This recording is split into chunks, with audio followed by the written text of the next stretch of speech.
Yo, yo, yo, yo, yo. What's up, what's up, what's up? Give up the rock. And hello to my fellow revolutionaries. Let me know if you can hear me, please. I just had a interesting episode right when I was about to start streaming. The light on my microphone disappeared, and then it was on for all money after that. And I moved pretty fast, I must admit. Pretty happy with that. We can hear you. Ah, my God. What's a backwards yo? Oi, oi, oi, oi. How are we going? Voltateur in the house. Well, thank God that I had a backup microphone. Oh my God. Oh, no interpretive dance now. Yeah, I was just going to communicate the daily messages to you via interpretive dance. I was really hoping that wasn't the case because I am not the interpretive dancer. But here we are. So thank God. You have Twitch twice on the same screen though? It's YouTube and Twitch comments? Oh, yes. Okay, so um I've figured out a way to get everyone able to see, let's say it like that, both comments at the same time. So like it's just a bit of double up going on there. It'll disappear in the second when I change scenes. I have a lovers in the house. Yo, yo, yo. You can still introduce yourself with a dance, Mr. Monkey. Yeah, I guess I could introduce myself with a dance. Hey, instead of using my usual routine. Like once I get rid of the fucking green screen and all that sort of stuff, I'm planning to work on this studio over the Christmas, New Year's break or whatever. I'll actually be able to get up and move around, I guess, like other streamers. You see them go crazy when they do stuff. So maybe I'll start dancing, but while I'm stuck in the chair behind a green screen, I don't have much room behind me. There's no interpretive dance. Okay, so everybody, you're just gonna have to keep that one to yourselves. Um, yeah. So, wait, what have I missed here? Stream got an upgrade, eh? Yeah. I'm just trying to show. Somebody asked on Friday when we were having all the people, like we were just having a chat. We were just chilling out in the afters on Fridays. Someone was like, look, can't we just have all of the chat in the same box so we can actually talk to each other instead of you just interpreting everything for us? And I was like, you know what? That's an amazing idea. I don't know why you can't see it all though. Can you? Is it the latest? Oh, yeah, so the latest is at the top. Okay, sweet. Fair enough. What's up? Had to choose between coming here or watching Thomas Sowell and Jake Shields, LOL. Hey? I've heard breakdancing is big business on the Aussie Olympic stage. Yeah, apparently. So Thomas Sewell and Jake Shields are going at it. I don't know if you've made the right choice there. Hey? How could you miss old Tommy boy? Can your mascot be an E monkey? Eh? I guess it could from now on. Just we could work on a mascot. It's not a bad idea for us. One day. One day. All right, so now I've got all my technical difficulties out of the way. See, now you guys get to see all this stupid shit that comes from Kick as well. All this like, hey, would you like more viewers? So you guys can see all the trash that comes through on my side of the fence.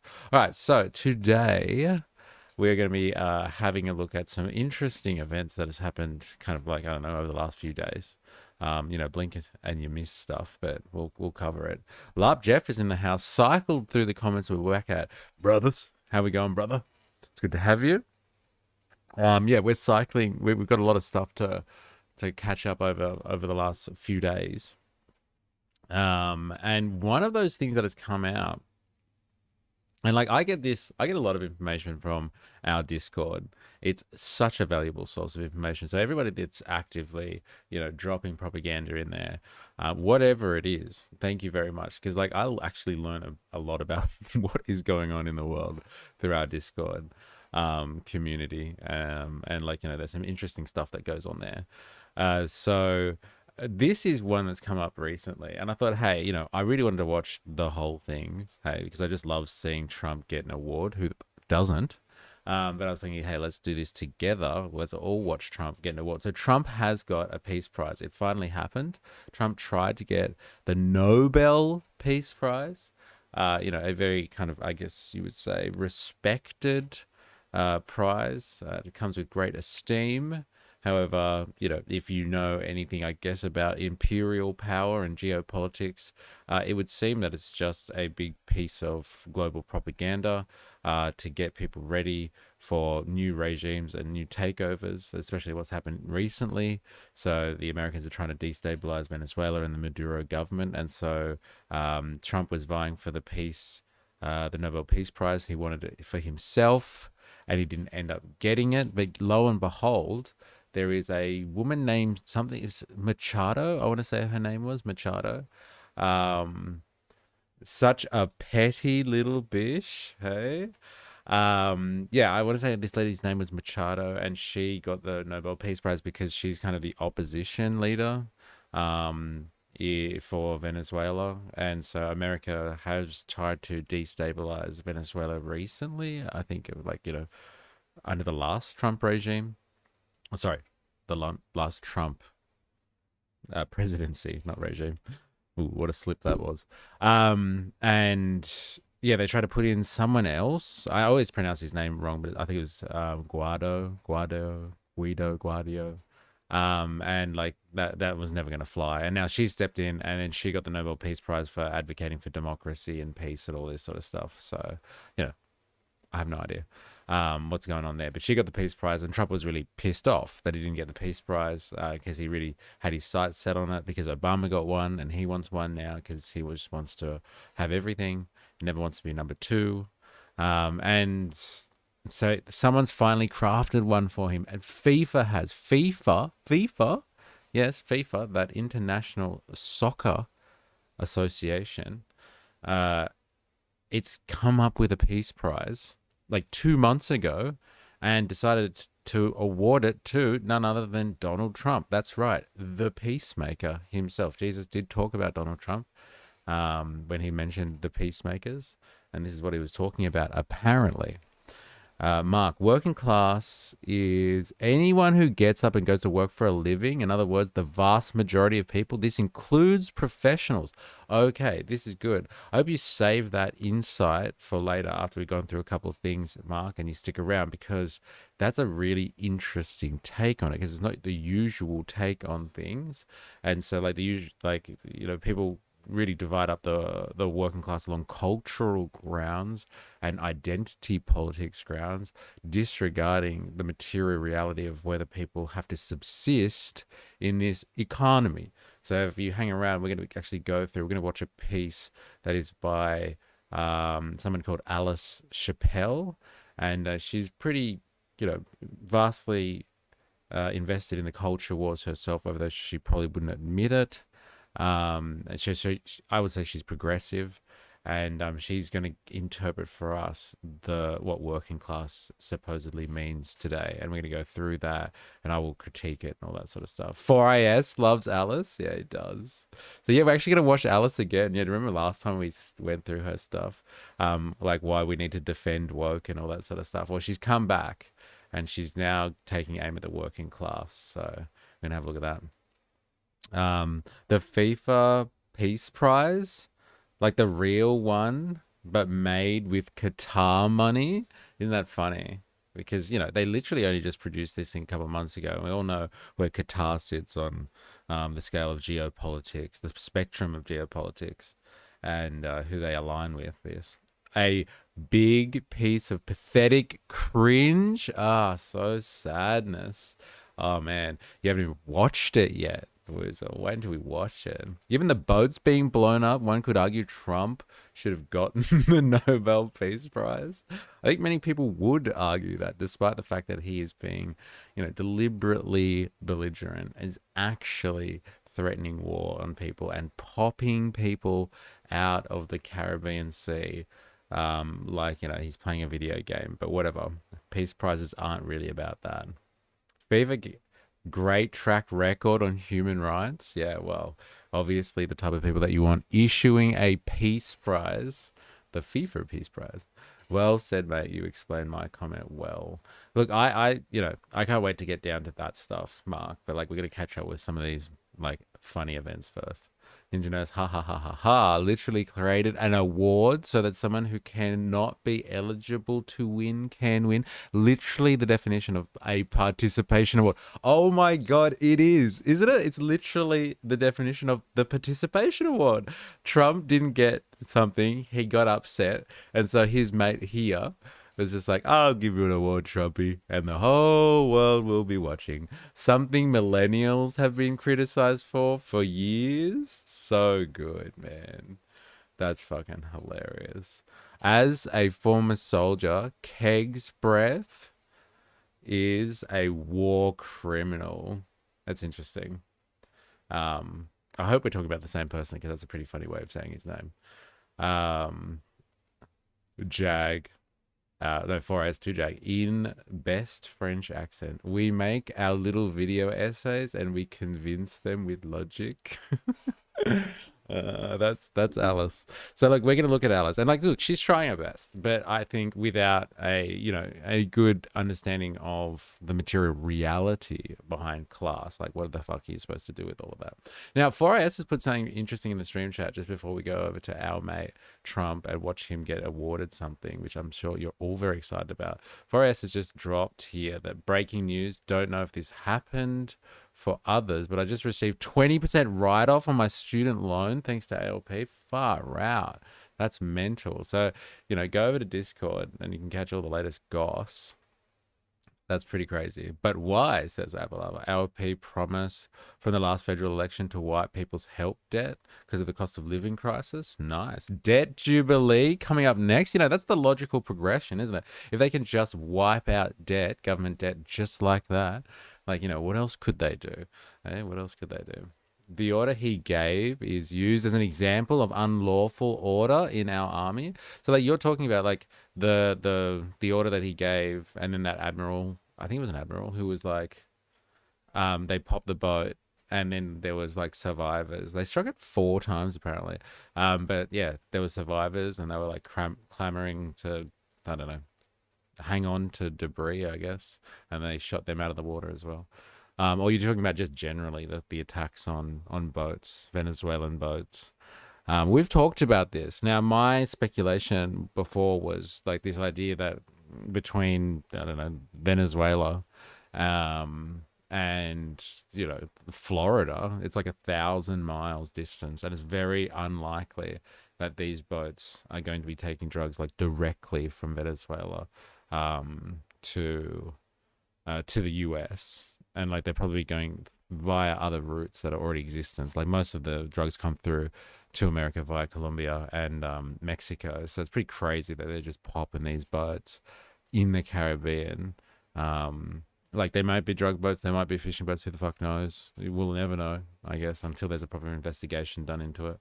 But like, yeah, they're just popping them indiscriminately.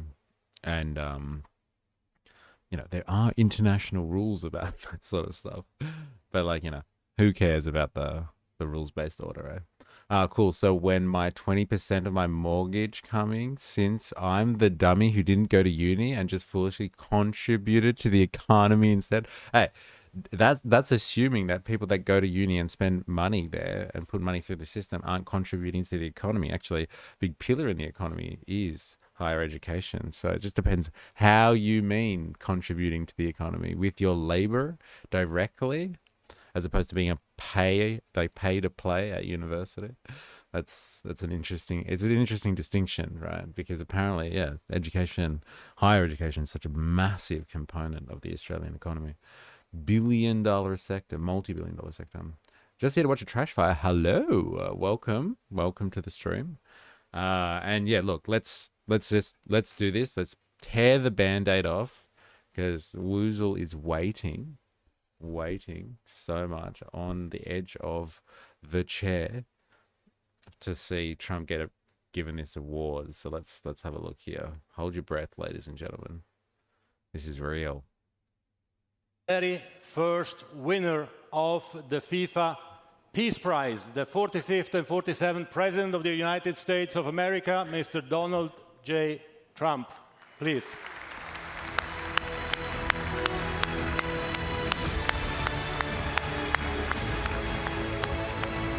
Nice setup. Chatters of the world unite. Hey, there it is. You can see. I hope it's big enough. Like I might have to rearrange my screens a little bit, but I got a nice little setup going on here. And I think that was your request. So, Chatters of the World Unite. Trumpty Dumpty getting the most famous participation award.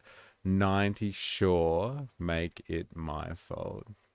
I love the smell of Qatari money in the morning. Yeah, well, it makes golden medals too. Thank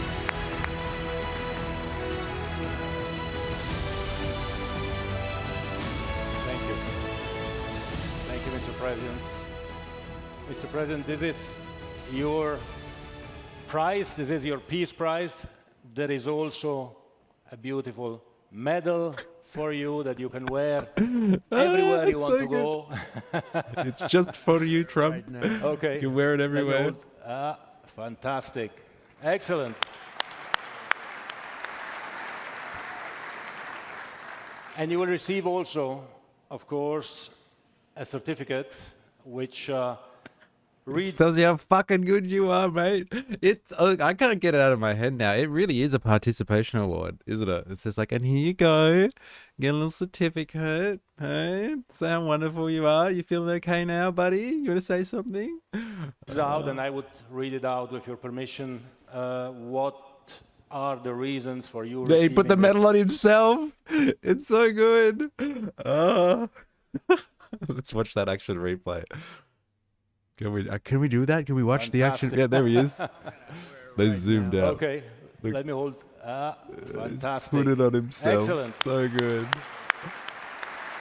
Fuck off. I can do it. It's my fucking medal. Go fuck yourself. Let's not demonize higher education. Heath has made leaps and bounds in the past 20 years. Absolute respect for those who have a trade, but these advancements would not be possible from a TAFE graduate. There we go. Meaty, pathetic fucking certificate, lol. His face when putting on the medal, though. Yeah, look how happy he is. We don't get to see him this smiley, do we, normally? Either he's asleep nowadays, or he's just angry at people all the time. Crazy. LOL, Trump likes being on stage with people giving him free shit he didn't earn. Hey, that's harsh, man. He worked fucking hard for that medal. All right, how dare you take it back? He'll get dizzy if he bends too much. That's the congestive cardiac failure. Oh my God.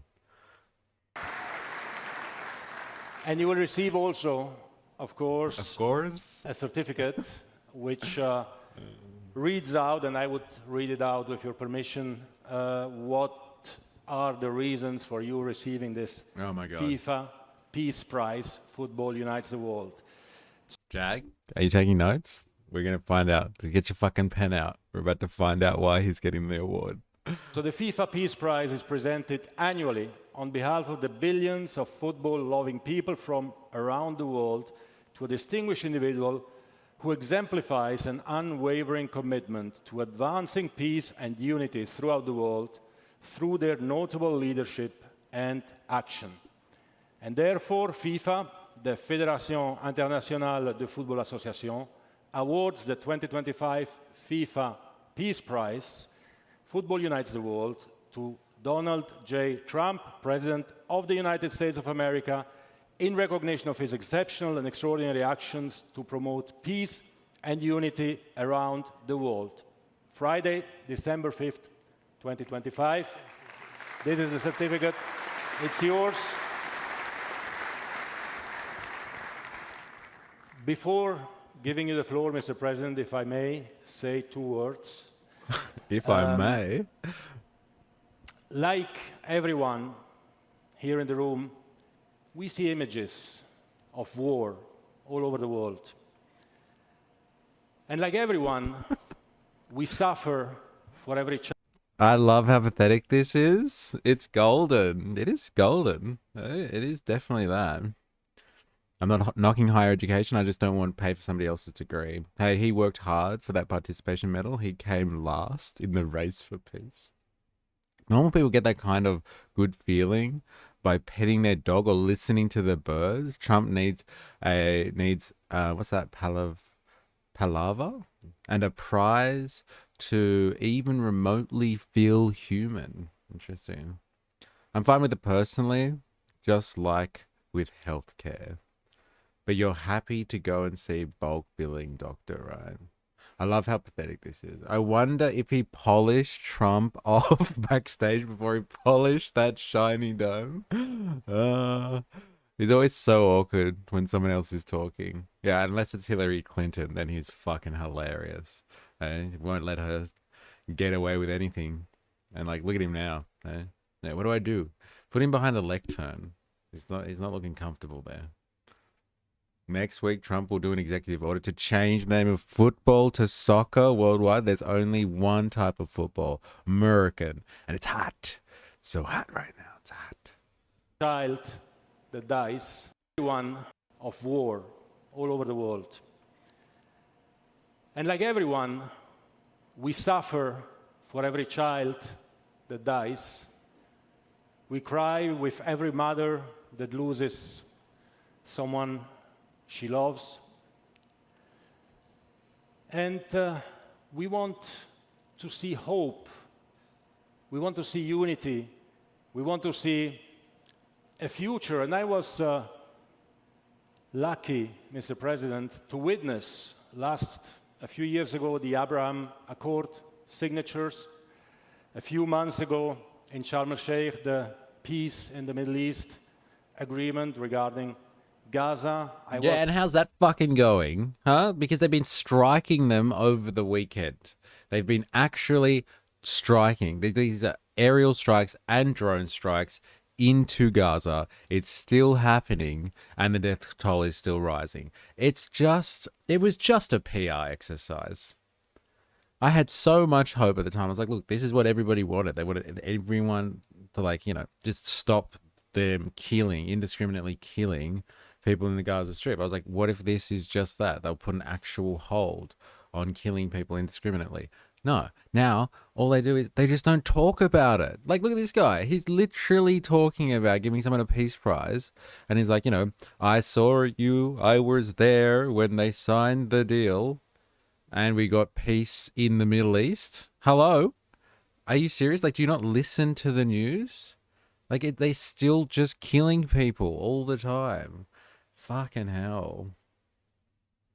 You're right, he must have polished Trump off backstage before he polished himself. This is weak. Honestly. The FIFA boss and Trump both threw neck backstage for Bubba. There it is. He actually said NFL should change American football. NFL should be changed to just calling it American football? Is that what you mean? Bubba should have presented this award. Watch him bend for that bad boy. Too much polishing going on. The whole thing is glowing, for fuck's sake. Just like your pod. If you ain't observing, doesn't it...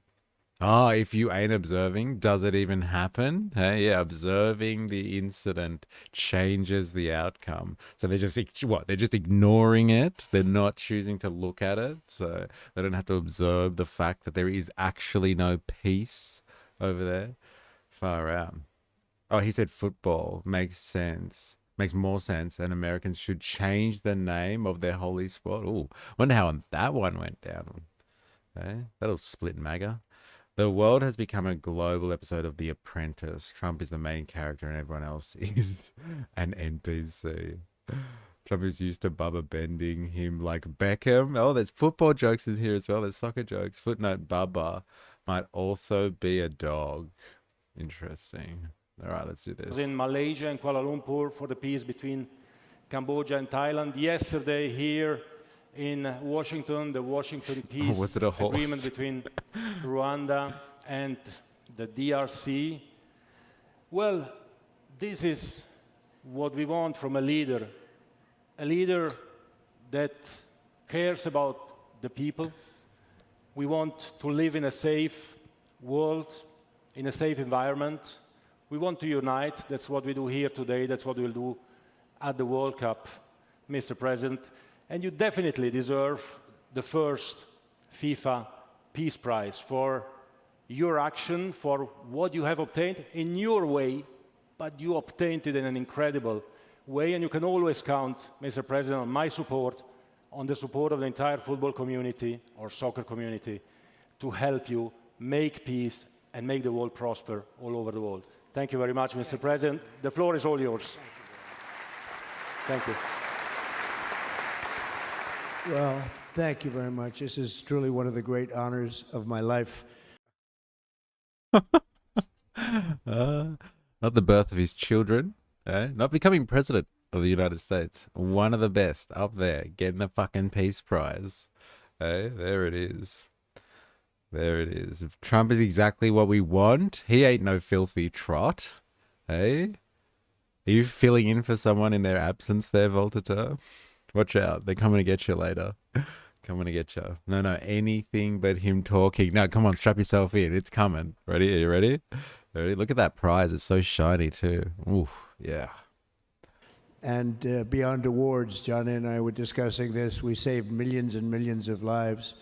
The Congo is an example. Over 10 million people killed, and it was heading for another 10 million very quickly. And it just, you know, the fact that we could do that, India, Pakistan, so many different wars that we're able to end, in some cases a little bit before they started, just right before they started. It was going to be late, but we got them done, and it's such an honor to be with Johnny. I've known Johnny for so long. He's done such an incredible job, and I have to tell you, you've set new records on ticket sales, and not to bring that up, because we don't want to bring a thing like that up right now, but it's an awfully nice tribute to you and to the game of football, or as we call it, soccer, but football, and that is an amazing thing. The numbers are beyond any numbers that anybody, even beyond what Johnny thought was possible.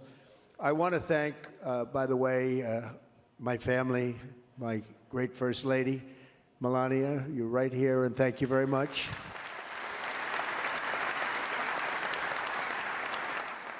And I think you're going to have an event the likes of which maybe the world has never seen. Based on the enthusiasm that I've seen, I have never seen anything like it. We've had a tremendous relationship, working relationship with... She looks happy to be there. Yeah, I know, right?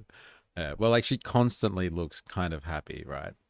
And like, you know, a bit, you know, dazed. But I think that's just her, right? IQ drops 1 point. I heard tell that IQ points actually drop if you really listen to Trump. We spent fucking hours this year alone. Oh my god. Venezuela enters the chat. Hello. Football is the world game. I think it's appropriate for them to have a Peace Prize, but when your inaugural award goes to a divisive figure like Trump, you kind of lose all credibility. Like, you know, divisive would be okay, right? You can still be divisive and kind of peaceful. But like, he's literally, you know, starting new wars, aiding existing conflicts, and just like sweeping the other ones under the rug. Like, you know, it's literally the opposite of peace. But, you know, whatever. These two have been friends for a long time, so why not? So for context, yeah, the World Cup is happening in the Americas, I guess you would say. I guess you would say the North American continent. Next year. So they're all G'ing up and they're all getting ready for that. I think Canada, US, and Mexico will be like hosting games between the three of them. And yeah, it's a big deal, I guess, for America. And that's why they're creaming right now over, you know, ticket sales and interest and all this sort of stuff. It's going to be a spectacle, the likes we've never seen. Oh my God. People use this medal as a talking point of how peaceful Trump was? Yeah, probably. Did he actually do it? Did he actually do what? Did he get the Peace Prize? You can see it on his chest there, brother. That's the FIFA 2025 Peace Prize. Trump got it, baby. Trump fucking got it. He did it. Yeah. I'm not sure if she can even move her face anymore. She might be trying really hard to smile. Oh, yeah, that's a good point, actually. Maybe she is really happy. Take it back 4 hours. I'll take my point back as well. I'm gonna be fucking. It's gonna be fucking hilarious if June 26 Oz knocks out USA from the World Cup. We're in the USA group? Really? Yeah, fat chance. It'd be nice, though. It'd be nice. FIFA had a major scandal in 2015 about people receiving hundreds of millions in bribes. I'm not surprised by this one a bit. Yeah, but like, what a money laundering service, right? The World Game. Like, how can you get a better vehicle to launder money? Like extorting entire countries, fucking over entire economies. Like, how could you get a better organization than that? Like, you'd have to have a bank, like a global bank, to do a better job of laundering and moving money around the world. It's so good. And there's so much money invested in it. The world is a cartoon. Bro, it's fucking real, Jerry. It's happening, man. Look at him. Look how happy he is. Look, I'll let him talk so you can get up to scratch. Canada. We have our Prime Minister of tremendous relationship, working relationship with Canada. We have our Prime Minister of Canada there, and we have our President of Mexico. And we've worked closely with those two countries, and the coordination and friendship and relationship has been outstanding. And I want to thank you both very much, and your countries very much. But most importantly, I just want to thank everybody. The world is a safer place now. The United States 1 year ago was not doing too well. And now I have to say we're the hottest country anywhere in the world, and we're going to keep it that way. Yes. Thank you all. Thank you. Have a great time. And Johnny, a tremendous honor. Thank you. It's a tremendous honor, Johnny. Thank you. Thank you. They said the fucking thing. He said it. And we're the hottest country in the world right now. We're so hot. Oh, yeah, we're so hot. He did it. It is a cartoon. I take it back, Jerry. He said the thing. God, we're so hot right now. FIFA is a company. Companies are driven by capital in that context. This award makes sense. America is a huge market. This is an attempt to appeal to the American base so they can engage more with football. Oh man, 100%. And like what a country as well. Like massive population, massive middle class population as well. All send their kids off to sport on the weekend. What a money making machine that is, man. My God. Yo, give up your FIFA Peace Prize. How dare you put that in quotation marks there? This is a legitimate peace prize. I can't even say it. There you go. Peace Prize, Indoctrinathan. How dare you shed any doubt? We haven't been doing that for like the last basically half an hour, I think. But, you know, it is what it is. So smoking hot. Everyone is decoupling to their best of their abilities. Yeah, well, yeah, it's interesting. Is it? Are they doing it fast enough? Or is the US slowly clamping down on its control? Hence, what Avalava has dropped. Can you see that? Just look in the bottom left-hand corner of your screen there. This is something that has been dropped by the New Atlas. You've probably seen a bit of New Atlas stuff here over the last couple of months. We've watched stuff from the New Atlas, and this is a deep dive into the US national security strategy. I've watched this one, Avalava. It's really good. And we're actually going to do that sometime this week. We're not going to watch this, but we're going to read the U.S. national security strategy. Apparently, it's only like 30 pages or something, but like it explains what Trump and his administration wants to do in terms of their national security, basically their global politics and how they're going to treat everybody around the world for the next so many years, and like what wars they're going to partake in, what proxy wars they're going to fight, and like. You know what they're going to do with China and stuff. So we're gonna have a look at that. Except many in the US are turning on Trump, so FIFA might have made a fatal mistake doing this. I don't know.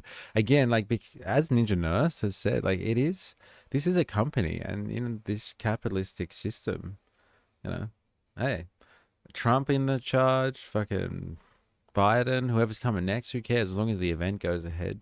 And there's money to be made, right? I guess. I think they're just. I think everybody on the world stage knows. Everyone in the bourgeoisie knows. Like the people that run and control the economy, that have the means of the production. They know there's certain things that you just have to do when it comes to massive political egos. Like in the time of kings, even if you were a merchant of incredible means, influence, and power, you still had to go and kiss the ring or bow and do certain ceremonial functions And this is just another one of those things. Like, you want to, FIFA's operations to do well in 2026. Just have him on your side. What did he really? What does Trump want more than anything else in the world? He wanted the Nobel Peace Prize and he couldn't get it. Well, I'll give you a peace prize, from the world game, baby. And like, they're gonna have a good time. Have a good time. Fast enough? No, I don't think so. Yeah, fair enough. The new security strategy is to fund extreme right in Europe and to bring in it to its former glory, the glory that has been ultra nationalism that created 2 world wars. I've heard this interpretation and it's actually interesting. So make sure, if you can, Mark, to tune in. We might do this tomorrow or the day after, but we're going to read this new security strategy because there have been some interpretations, it would seem, of the strategy that have potentially been taken out of context. I'm not saying that doesn't say that the Americans are going to promote kind of supporting a particular politics in Europe. But there's a number of interpretations out there that you can't get from like the mainstream media just quoting stuff. And we'll read as much as we can of the document to get a grip on it. It's going to be immigration crackdowns, particularly in regards to the Middle East and Islam. Can't have them gaining the majority of a nuke country like Britain. Sorry, I have missed something there. I'm not sure if I'm reading that out of context there. Oh, you watched a review. So you read the document. Okay, fair enough. Yeah.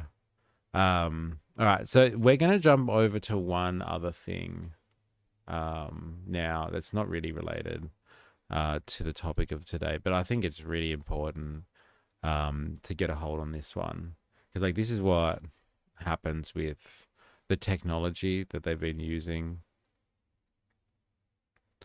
like the military technology. Like, we've all heard all the stories about the crazy tech that they've been using in Gaza, and like a lot of it is like tech that's coming from the tech bros as well. It's like that type of tech. So you know what I'm talking about. And anyway, we were speculating heavy, and we've seen some stuff said about people that are selling things at like weapons expos and all that sort of stuff, and it says battle tested, and like, we have speculated heavily on what the hell that actually means, because like, if you're buying stuff that's from Israel and it's battle tested, like, where have they been battle testing? And like, yeah, you can argue they've been doing battle testing in Iran, maybe in southern Lebanon, but like, really, they've been battle testing things for the last 2 years straight now, like all different types, like hardware, software, military tech in both of those spaces, and they have been testing that on the Gazans. And so like, it's no secret that the UN itself has come out with a report saying that they have committed genocide in Gaza, the Israelis, that is. And then you find out things like this. Read that title. Israel's latest military tech tested in Gaza and wanted by the West. So it's not enough now, the speculations that we've had about it, them actual battle testing their stuff in Gaza. Like, that was already bad enough. But like, what's happening on the world stage? Well, look who's going through a bout of military Keynesianism.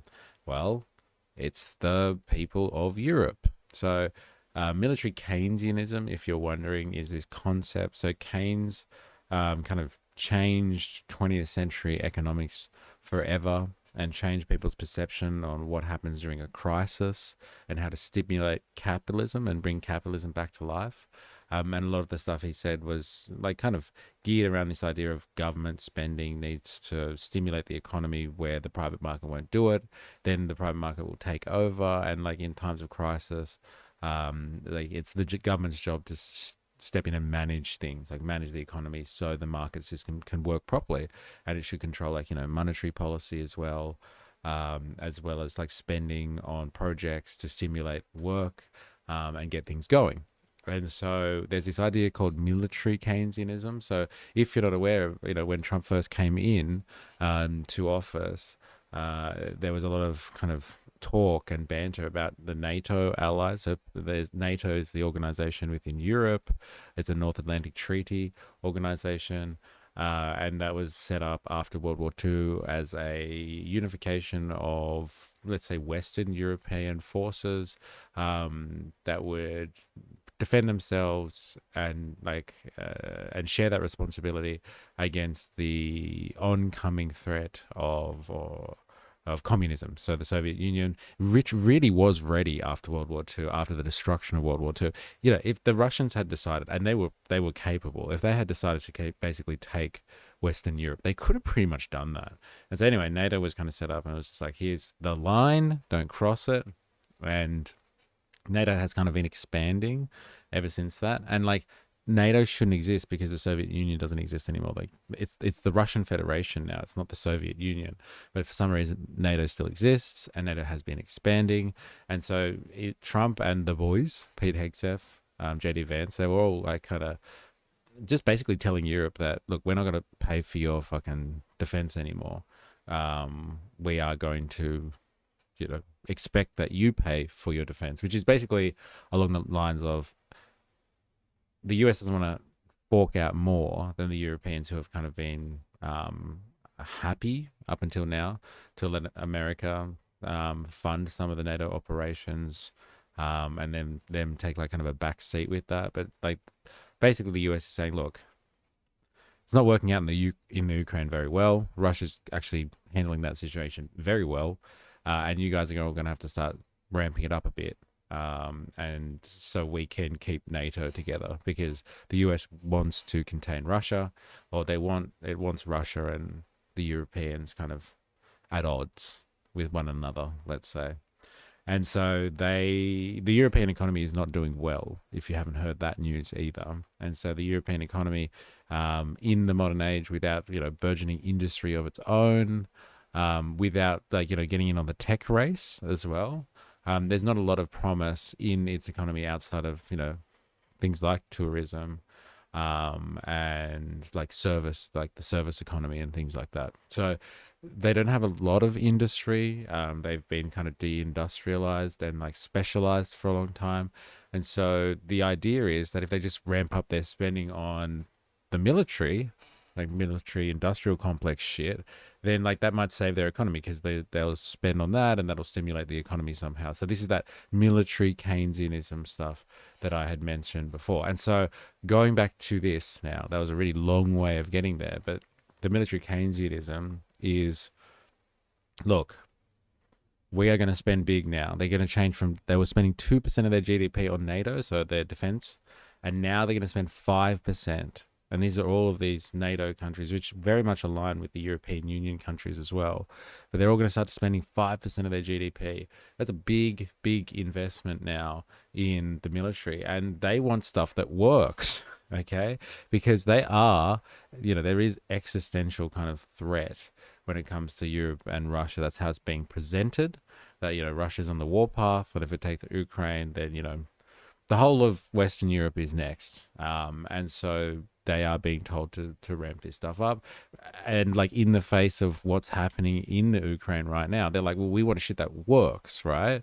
And so they're turning to Israel and like, suppliers everywhere, but Israel has stuff and they're just like, hey, we've been using this, in ultra modern warfare. We were just using this yesterday, actually. Would you like to have a look? As opposed to a lot of like European stuff, which might not have been really used in a while, and they have to like kind of catch up with, absolute modern warfare. So hence this thing here. It's tested in Gaza, wanted by the West. It's pretty kind of dark stuff, if you know what I mean. Jerry Poppins, them Somalis are first. Free Minnesota? Ha. Yeah, well, look. Some of the Somalis have suggested that it's actually the promised land, which they were promised about 3,000 years ago. So also, it's a very basic document. Highlights how dumbed down the U.S. administration has become. It does look pretty basic, doesn't it? Even like the type font that they use. I was like, is this like a university assignment? It's like a high school project. Please check me, but I vaguely remember Australia playing Palestine in a friendly soccer match. I think we have. Yeah, recently, I think. Let me check you. Let's check you live. Shall we do that? Australia. The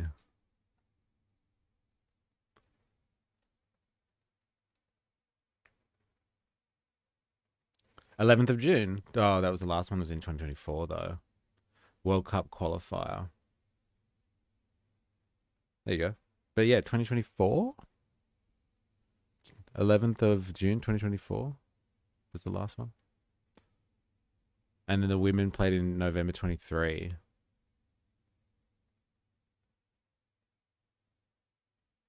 There you go. The CNN recently partnered with a betting app that allowed people to wager on Gaza's starvation. What the fuck? See, that's the thing, man. You can bet on anything. Hey, that's gross. Whereas, Jerry, I made this joke on Friday, but I'll say it again. Are the Vikings going to rename themselves the Minnesota Pirates? How does a nation spending its money in the US stimulate anything but the US? Interesting. What am I missing?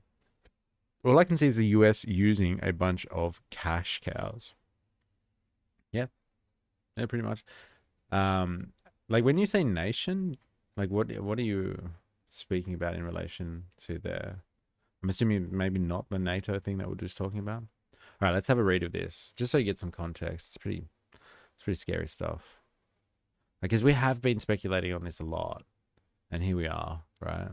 Here we are. It's blatant. Like, this is the Wall Street fucking Journal. Like, it's so obvious now. Tel Aviv.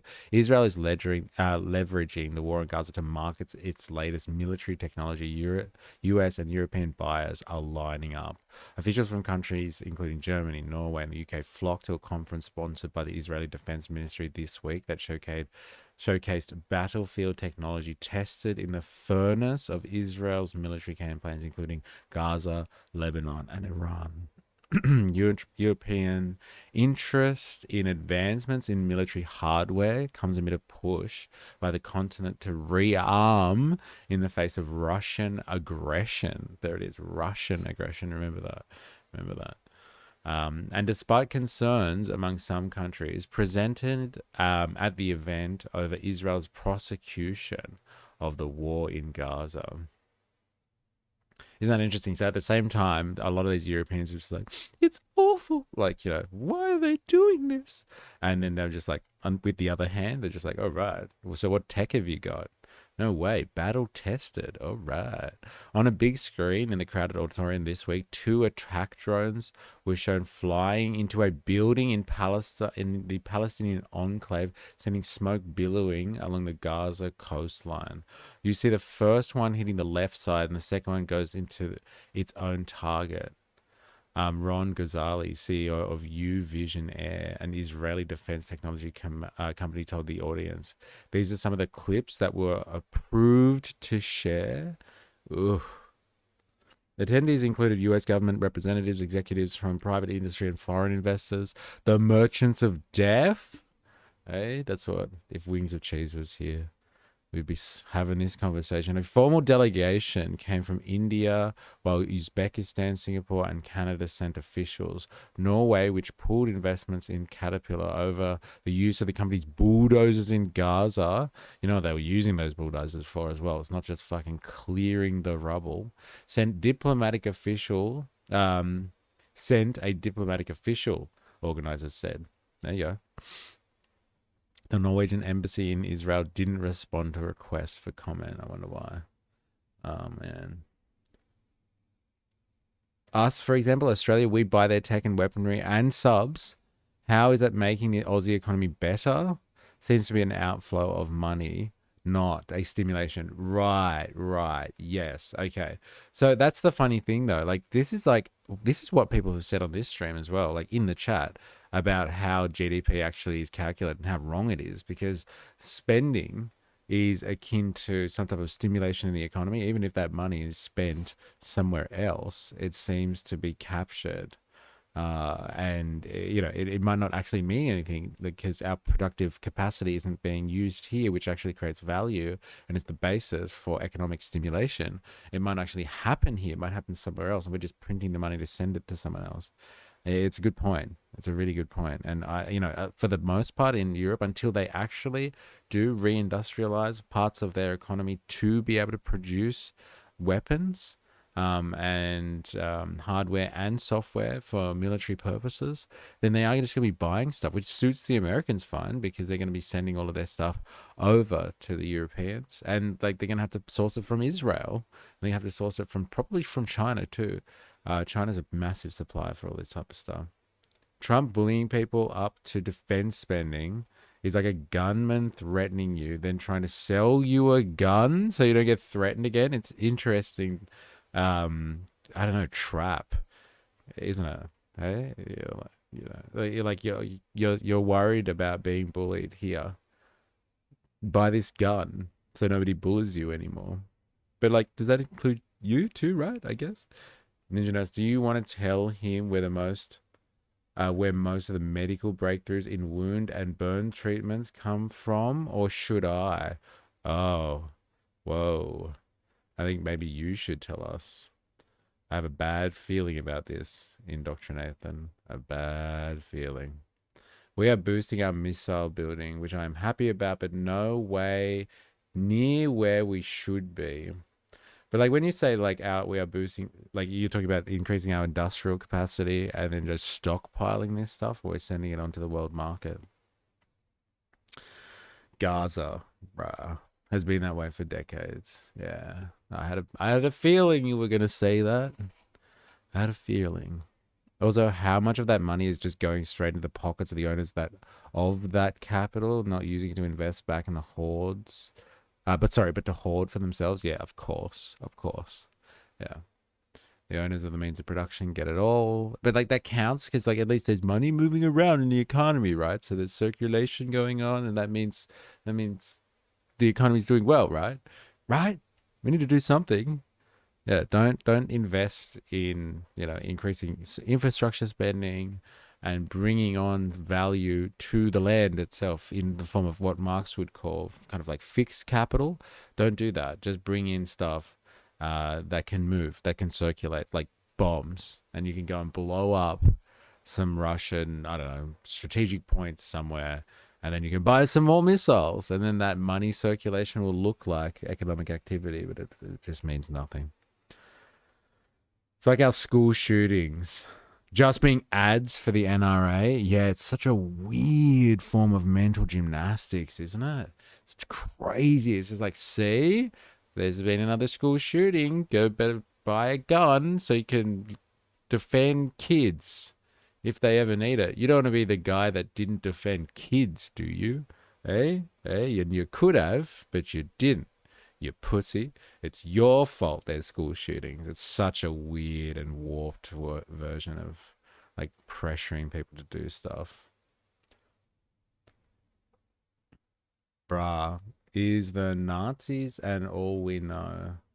It's the Nazis and all we know in terms of sciences in World War II again. Yeah. Scary. I'm under no illusion. I am very well aware that a large portion of medical advancements made in the 20th century would be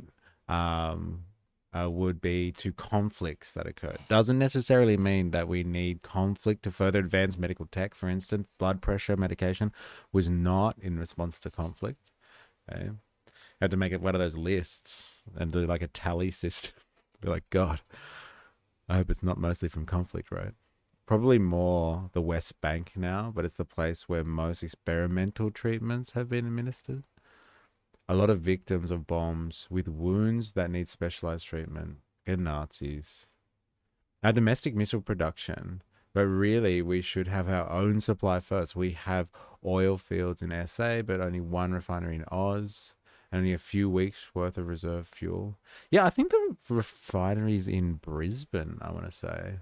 And I don't even know if that's even to refine our own oil. I think it might have something to do with supply chains that are coming in. Medical advancement does not justify conflict. It's just a beneficial yet tragic byproduct. Yeah. We have to karma offset our research. LOL. All right, back to the article.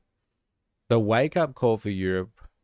Whoa, where were we? Oh, the turnout much larger than the previous year, according to the organizers, reinforced how Israeli military technology retains its allure regardless of the country's diplomatic isolation over Gaza.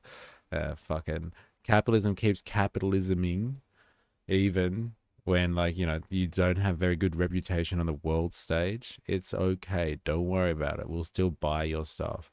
International Criminal Court has issued arrest warrants for alleged war crimes against Israeli Prime Minister Benjamin Netanyahu and Yoav Gallant, the country's former defense minister, who attended the conference. Both men have denied wrongdoing, and Israel has contested the legitimacy of the charges. Europe is wrestling with concerns that the US is becoming a less reliable partner in the North Atlantic Treaty Organization. Is under pressure to invest more in its own defense. Now, this is an interesting point here, right? Think about this, because there's this guy, again, Avalava's put it up in the stream chat, so go and check it out. We'll talk about it this week. But there's this guy from the New Atlas called Brian. Lovely guy. Incredibly sarcastic, but like we can all get down with that.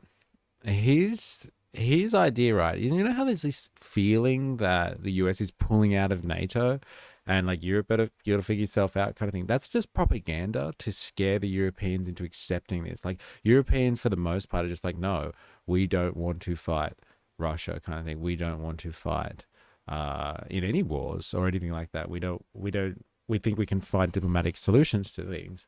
And they generally, you know, they've seen enough wars, if you know what I mean. And they don't want to see Europe kind of dive headfirst into that stuff again. But like, so what do? As Chomsky would say, you have to manufacture consent. And so the manufacturing consent is people like Hegseth and Trump and JD Vance are just like, oh, well, that's it. We're pulling out of NATO.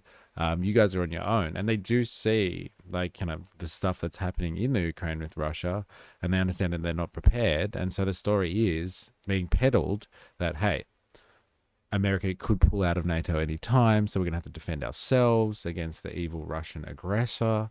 And so in order to encourage the military spending, which is what the US wants ultimately in its imperial policy, it wants them to ramp up spending. Not only is that good for the American industrial, the military industrial complex and the capitalist class that is involved in that, not only is it good for business, but like it helps them contain Russia. They want to make Russia's life hard. And so if the Europeans are scared into wanting to fight against Russia and defend themselves and ramp up their spending, the Europeans are going to do America's job for them, which is put pressure on Russia and stop them from becoming any more dominant on the world stage. So the US has more of a chance to maintain its hegemony generally.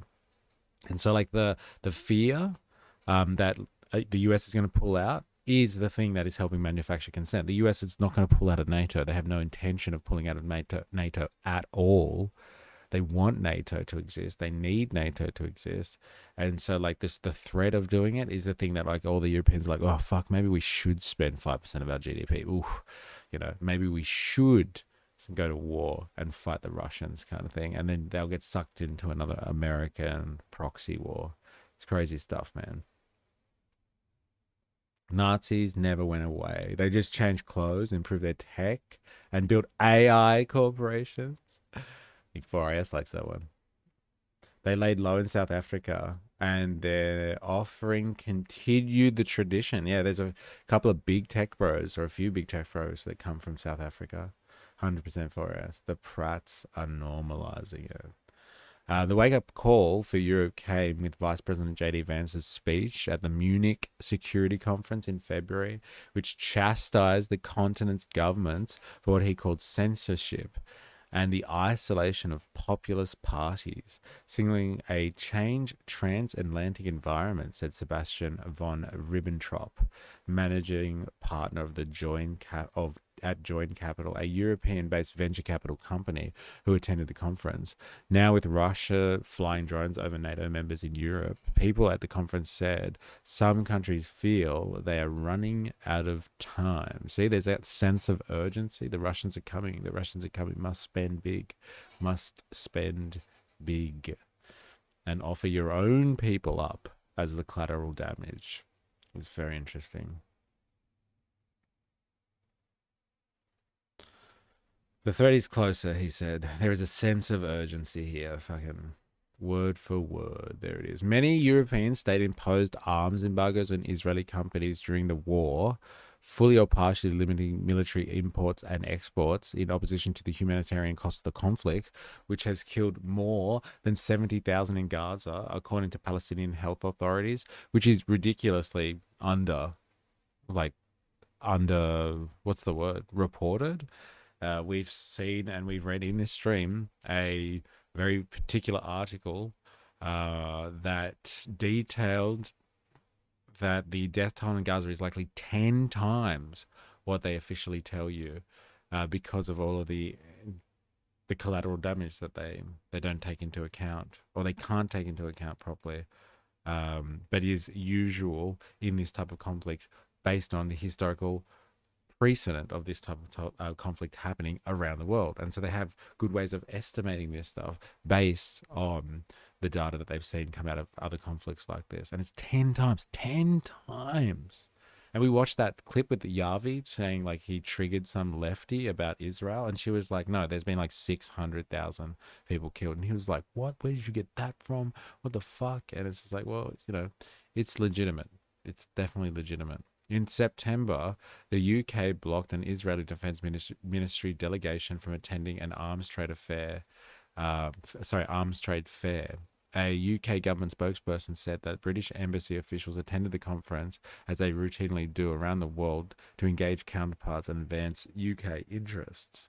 This past summer, Germany halted shipments of military equipment to Israel that could be used in Gaza before lifting the embargo after the current ceasefire took effect. Can you see that? Like, I'm so fucking like, how did I not see this coming? Like, the ceasefire has had so many positive side effects. Like, not only is it like, okay, nobody talks about Gaza anymore, and so they can just go on doing whatever the fuck they were doing. And like, it's good PR for Israel because that means that nobody's bagging Israel anymore and they can't do it officially. But like, look at this. As soon as the ceasefire was agreed to by all these nations of rich people shaking hands with each other without the Palestinians there, then they can be like, oh, fuck, we can lift that embargo. We can keep trading with the merchants of death. There it is. That's what this is really about. The ceasefire was important because the world's populations were like, no, stop it. We expect more from our world leaders. And the world leaders were like, okay, we'll get peace, and then we'll keep trading with them anyway. We'll just call it a peace deal. That'll trick everybody. Yes, good. The US never had a good pull-out game. Ninja note, this is the last thing I'll say about this. There are some advancements made because of human experimentation during the Holocaust. When you study ethics in health, a common thought experiment proposed to the students is, considering how this information was obtained, is it ethical to use it? Can you help the many knowing that a decent number of people suffered to make these discoveries? Yeah, it's a good question. Puritans, what are you going to do? LOL. Dilemmas. The plan to end worldwide nationalism after World War II is coming off the tracks. They said never again, but made something worse. Now Trump has to try to have a foot in each pool. But this is not going to work. We are living the fourth turning in real time. I don't know what the fourth turning is. What are you referencing there?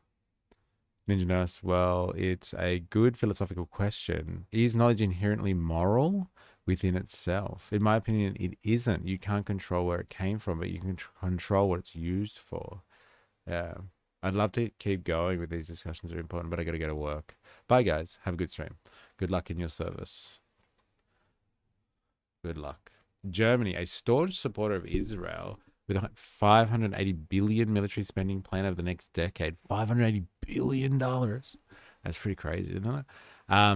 Sent one of the largest delegations to the Israeli conference. Participants wore pins with United Germany and Israeli flags. Officials at the German embassy in Israel didn't respond to a request for comment. On Wednesday, an Arrow 3 air defense system that Germany purchased from Israel for about $4 billion became fully operational, becoming the first Arrow system to be deployed outside of Israel and the US. Both countries said It was the largest arms deal in Israeli history. What's an Arrow 3 air defense system?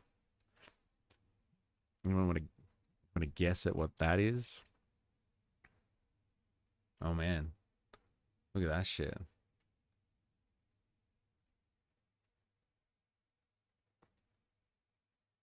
You know, see that?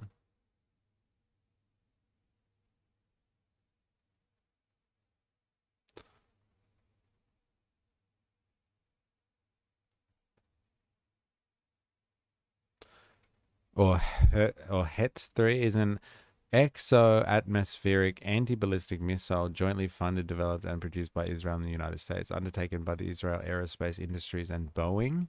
It is overseen by the Israeli Ministry of Defense. Arrow 3's interceptor missiles reportedly have a flight range of 2,400 kilometers and an operating ceiling of 100 kms. They intercept incoming ballistic missiles during their travel time through space, a capability proven effective on several occasions in the Middle East. Interesting.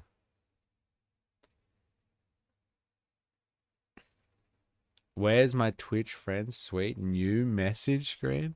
Yeah, you should be able to actually see other people now. I'm hoping. No, I can't make it bigger. It sucks. Yes, you should be able to see other people's comments as opposed to being locked in just with the comments on your platform of choice.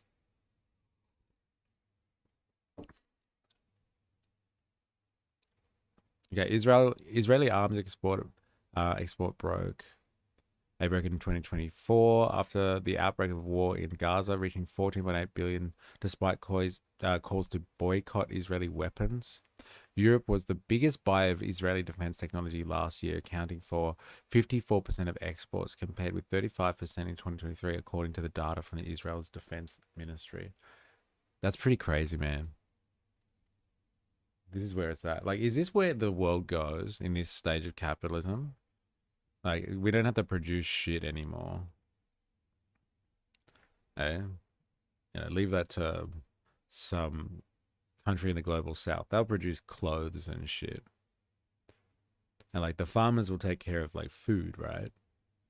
And like modern advanced economies are just going to build weapons, sophisticated killing machines.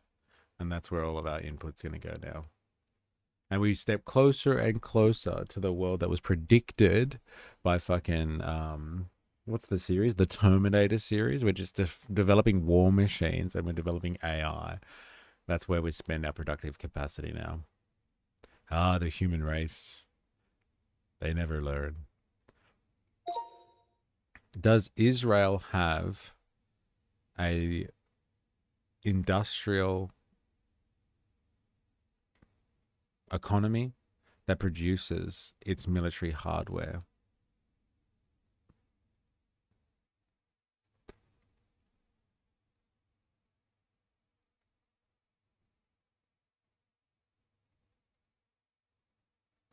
Well-developed, Israel does have a well-developed industrial economy that produces much of its own military hardware. In fact, Israel's defense industry is a major and strategically important sector of its economy. Israel has numerous active defense companies, more than 150, producing a variety of weapons, both for domestic use and export abroad. Some of the largest, best-known manufacturers are Israel Aerospace Industries, Elbit Systems, Rafael Advanced Defense Systems, and Israel Weapon Industries.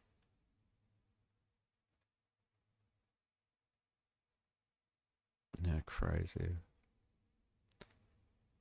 So it's not just a military based in the Middle East. It's also a production hub, right? They provide digital weapons too, boys. It's not just munitions they produce. Yes, we know. We know. We're looking at it too. He didn't dance, Squeeb. Dang. Afters then? We were disappointed. Bitcoin was peak producing nothing. Made my son do an interpretive dance for a cigarette. Yes. I am that kind of human. So I was really looking forward to it. So let's burn oil to mine more of them. Huh. Also comes with Israeli instructions in case of running out of interceptor missile. Call a ceasefire to give you time to restock. So good, because that's what's happening in Ukraine at the moment, right? Russia is advancing more than the Ukrainians have capacity to really deal with, even with the support of America. And when I say support, with America right there, telling them what to do and arming them. And so, like, there's all this talk about, some type of a peace deal happening because America wants time, as you've said there, Dilemmas, to restock the Ukrainian forces. Remember, Palestine also has weapons factories? Like, really? They hide them really well in their hospitals, right? I was wondering where you're going with that. Yeah. Okay. Great. Lovely. Lovely. All right. So anyway, look, here's the long and the short of it, okay?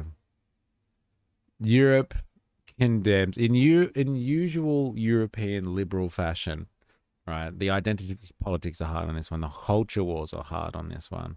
Hey, we don't like war. The Israelis are committing genocide. Yada yada yada yada yada yada. Let's sanction them. Let's embargo them until they do the right thing. Oh, the peace plans come along.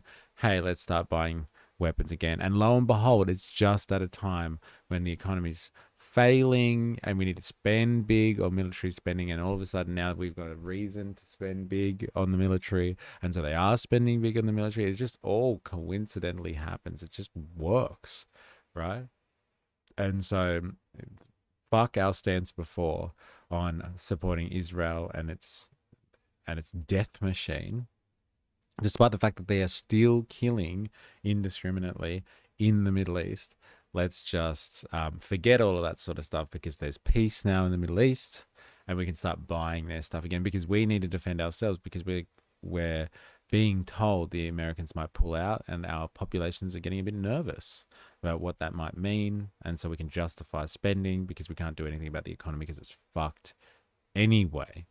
So that's really the long and the short of what's going on here, and I thought it would be interesting to have a look at. So yeah, we speculated a lot on this over like the year, basically, like looking at things from the tech bros as well, like how they talk about their technology being battle tested, which means it's been used on on people in the Middle East usually. So on the Iranians, on the Lebanese, on the Palestinians specifically, and they sell their technology like that. They can locate people anywhere, and they can control devices remotely, and they can do all of these things through their tech because they've been trying it out in Gaza.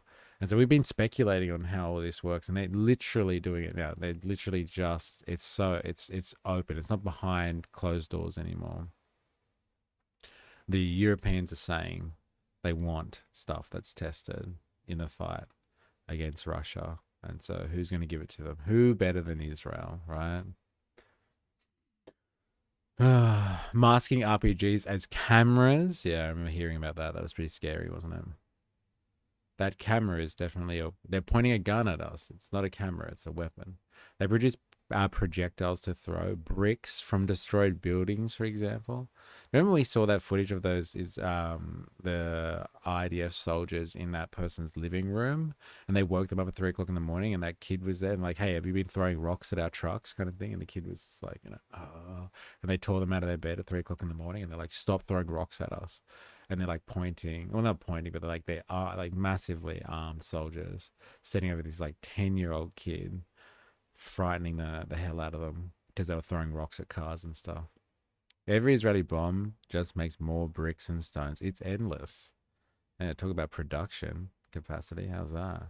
Did you hear the interview around Eurovision and boycotting countries, media calling out Israel? Very interesting. Question back was, but Israel isn't the aggressor, but they were attacked first. Of course. That's the story, right? America is so dumb. It only pulls out after paying 18 years of child support and then goes and does it all again. Ha ha ha ha. And media companies kept responding, but how can we say one thing to Russia and another to Israel? Interviewer just kept saying the line, but they aren't an aggressor, they are defending. Wow. They think nobody knows about the hostile takeover of that inn in the 1930s and what they did to British soldiers. All right, so we are going to change direction now. So I don't know if Mark is still here, but this is the point that Mark was talking about before. Now there's this French woman by the name of Alice Chappelle. Now we've looked at stuff of hers before. Is it Capel? Or maybe I spelled her. I'm saying her name wrong. Sorry. I thought it was Chappelle. Maybe no, it's Capel. So like she's done an expose on the politics of the working class aesthetic. Like even the name there, like the working class aesthetic, is kind of like like a dog whistle. The other day, I stumbled upon kind of like way of framing this conversation. Like working class is just like something that you can opt into and opt out of. Like it's almost part of the whole culture wars. It's part of identity politics and all that sort of stuff. Be right back. Capital moves me. Good luck. Good luck. See you soon. So yeah, we're gonna start talking about this concept. So for her, it is Alice Capel. I said her name wrong. Stop leaving yourself. Oh god, it's an ad. Seriously. Bonjour. This video is about the working class of the alternative regular working people. What do we mean by it? How the meaning changes over time and how the left needs to redefine it for the 21st century. Now, there's been a lot of, oh, hi, Mark. There's been a lot of speculation, I find, on these type of spaces recently.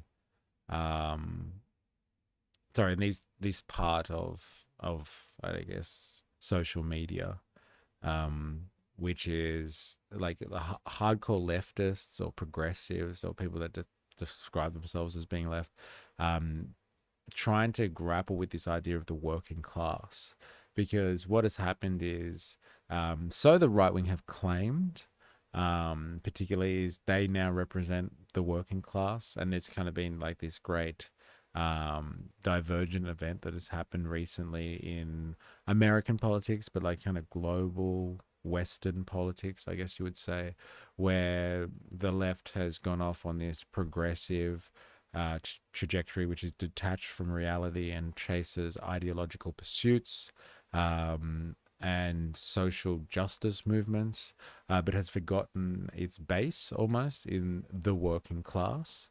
And the right wing has really picked up on traditional working class sentiments and ideals in order to push an agenda to or push their agenda by speaking to the working class where they are.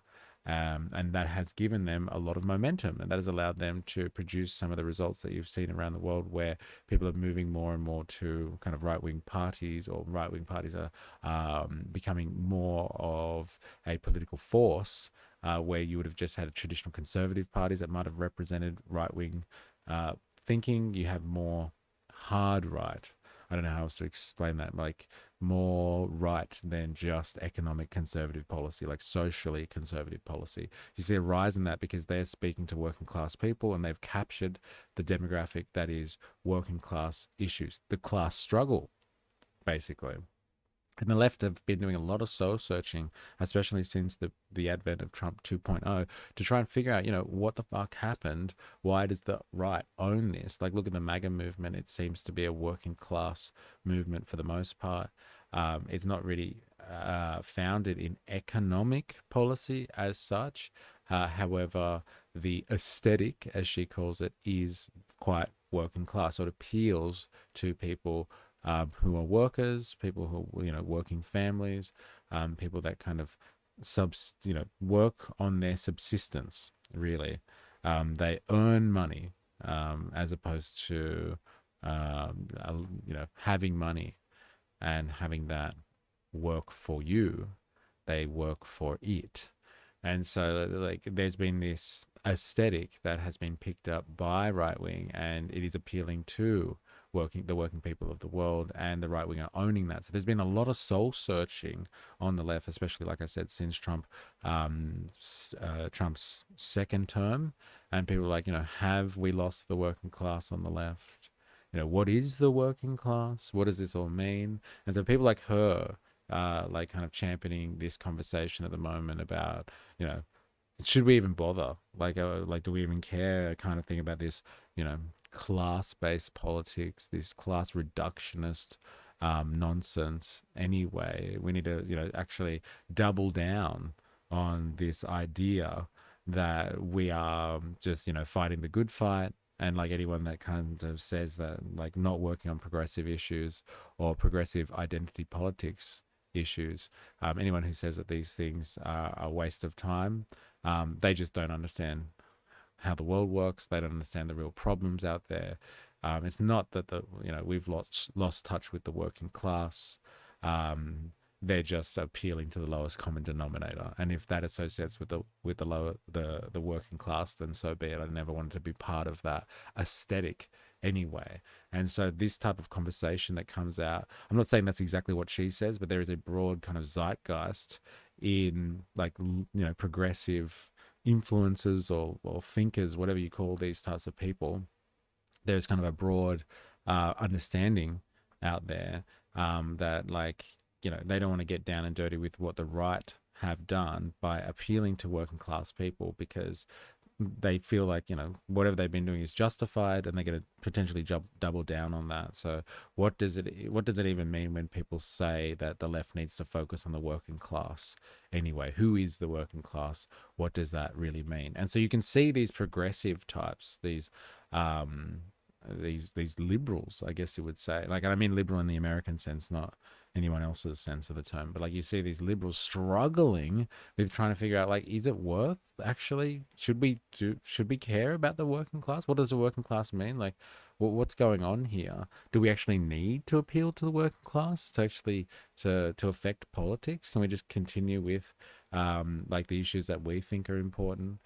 Should we appeal to general working people at all? And they're trying to discover what this all means. But like, I find a lot of these people struggle to define this with actual kind of class certainty, with actual economic class certainty, and it is rather bougie the way they describe things.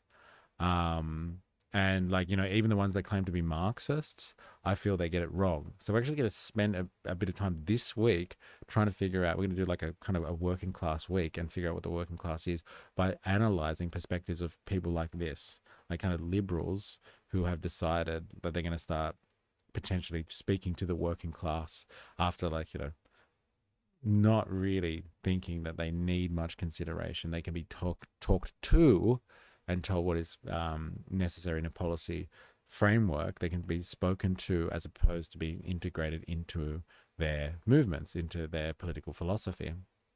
And even, like I said, even the Marxists, the self-proclaimed Marxists that look at this stuff, they get it wrong, because then they try to double down and say what they have been doing in terms of, considering other layers of oppression in intersectionality, and considering them over the class struggle is completely justifiable. And, if people don't like it, they can fuck themselves as well. Like, it's more than just a class struggle. And like, this is coming from Marxists. These, like, Marx literally said things like, the like, world history is defined by class struggle.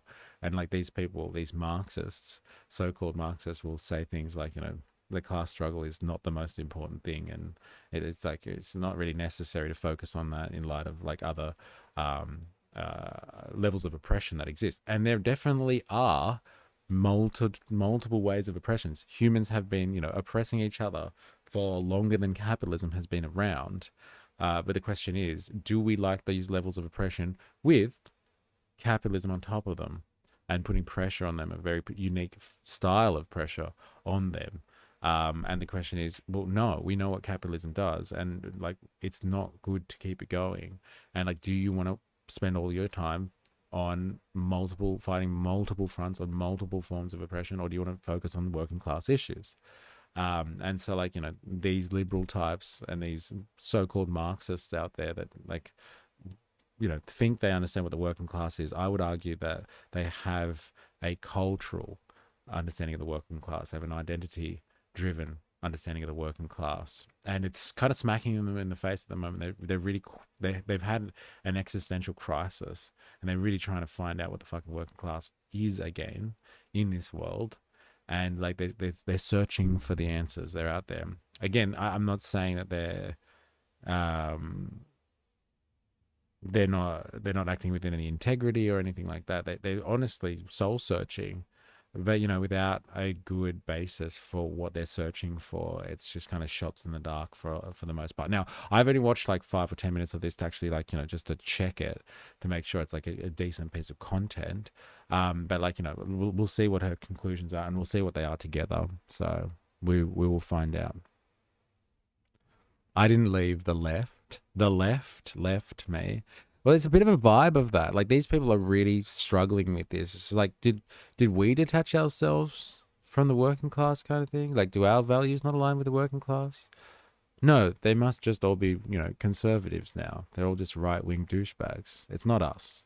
It's everybody else that's the problem. You can feel that energy and that vibe coming through a lot of these types of content. So like, it's but she's asking the right questions, I would say, but like, does she have the right answers? Who knows? How do you soul search when you have no soul? Savage. Well, I hope that, like, maybe you were saying that in like the sense that like souls don't really exist, as opposed to these people that are needing to soul search are probably soulless. I'm gonna go with the first one. Souls don't exist anyway, so don't worry about it. That's pretty funny. Yeah, so let's see what she has to say. I'm gonna stop it every now and again, obviously, to give you my thoughts, and like, if you have any opinions on any of this stuff, throw it in, because I think this stuff is really important, because this is how people think about the working class.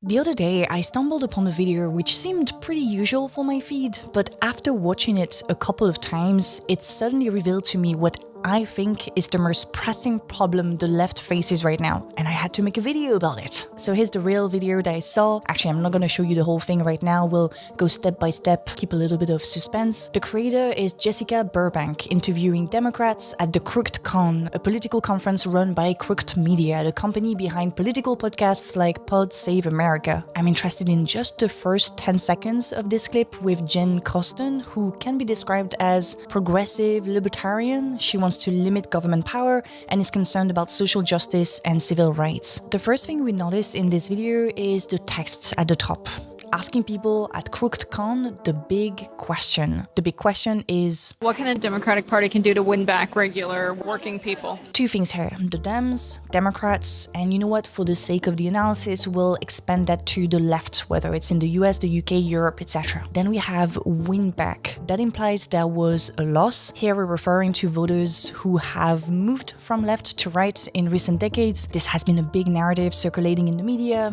the idea that the left is losing regular working people. That big take is a bit more nuanced than it seems. The shift is slow, many working class groups continue to vote in majority for the left, and a lot of working class people simply don't vote. But it is true that Where did she get her stats from? Like, this is the thing. Like, we spent fucking a day, at least, last week going through that document that was deciding to win. Incredible document. But they were deciding to win, which is a political consultancy group that has gone through and done a political analysis for the Democratic Party, and just and interviewed people, like done surveys, looked at political trends, and they've tried to explain what the issues are that people care about when they vote in American politics, and why the Democrat or the Democratic Party are failing to meet the Republicans where they are kind of winning over a majority of the population, or the voting population anyway. She makes a very important distinction there. And the conversation was like, yes, the people have moved to the right on a majority of things. Like people have become more pro-Republican than they have become less, and they become less pro-Democrat than they become pro-Democrat, and there's been a shift towards the right, even within demographic sections of the demography which are not white, like all the others, minorities, I guess you would say, in America have shifted to the right. And like working populations, I guess, and it's hard to define what they mean by working populations, but like average people on an income scale have moved towards the right. And so she's just saying like, oh yeah, but like, generally working class people do vote for the left. And it's like, well, what does that mean? Like left of center, I guess, in like the liberal political spectrum. But like she's just said that like it's a fact. Oh, by the way, just so you know, majority of working people still vote for the left. Like it's just like a common knowledge kind of thing. Now, the other thing that she's mentioned, which is really important because it differentiates, I think, Australian politics from everything else that goes on in the West, is vote in majority for the left, and a lot of working class people simply don't vote. But so a lot of working class people just don't vote. Now, that's another strange factor out there that is interesting. Like if people don't move to the right, but they just abstain from voting because they're sick of politics, because they feel like they're not represented anyway, that's not really oh, well, the right aren't winning, it's the people aren't voting. That's a problem generally, I would say. And so like if people used to vote left and they just don't vote anymore because they can't bring themselves to voting right, but they definitely can't bring themselves for voting for the left anymore, that's fucking worse. That's like, like now they're just completely disenfranchised. They're completely disillusioned with politics, and like they're lost. They're lost forever. That's worse. If you're doing that to someone with your political ideology because you're focusing on the wrong issues, and so like now they don't even care about politics anymore, let alone, going to the right as a protest vote, and then you can kind of win them back or whatever to the left, like because like they're willing to be, persuaded. If they're just being, ejected from the system, like you probably won't get those type of people back, unless it's very dire or something like that. I think that's a worse outcome. it is true that the left is losing working class support over time. As Jessica mentions, this is the big question. It became an even bigger question after the election of Zoran Mamdani, who showed that a working class-centered agenda could be an answer to the difficulties many left-wing parties face. Zoran talked about rent freezes, free buses, universal childcare. Those things speak to everyone. So when Jessica asks this question to Jane, it almost sounds like a gotcha, because the answer is obvious. Zoran just proved it, but a lot of Democrats don't want to hear it. Now, before we actually hear, I can tell you, I will never vote for a Democrat ever again. It's like, there it is. Is that really better than someone protest voting to your opposition so you can win them back, like kind of thing, like to your political side of the spectrum? Is that better if people are so fucking disillusioned that they don't want to vote ever again now because they understand how fucked the whole thing is and nobody cares about systematic change anyway? No, I would say probably not. So like, where does that factor into the analysis? Alice? We'll find out.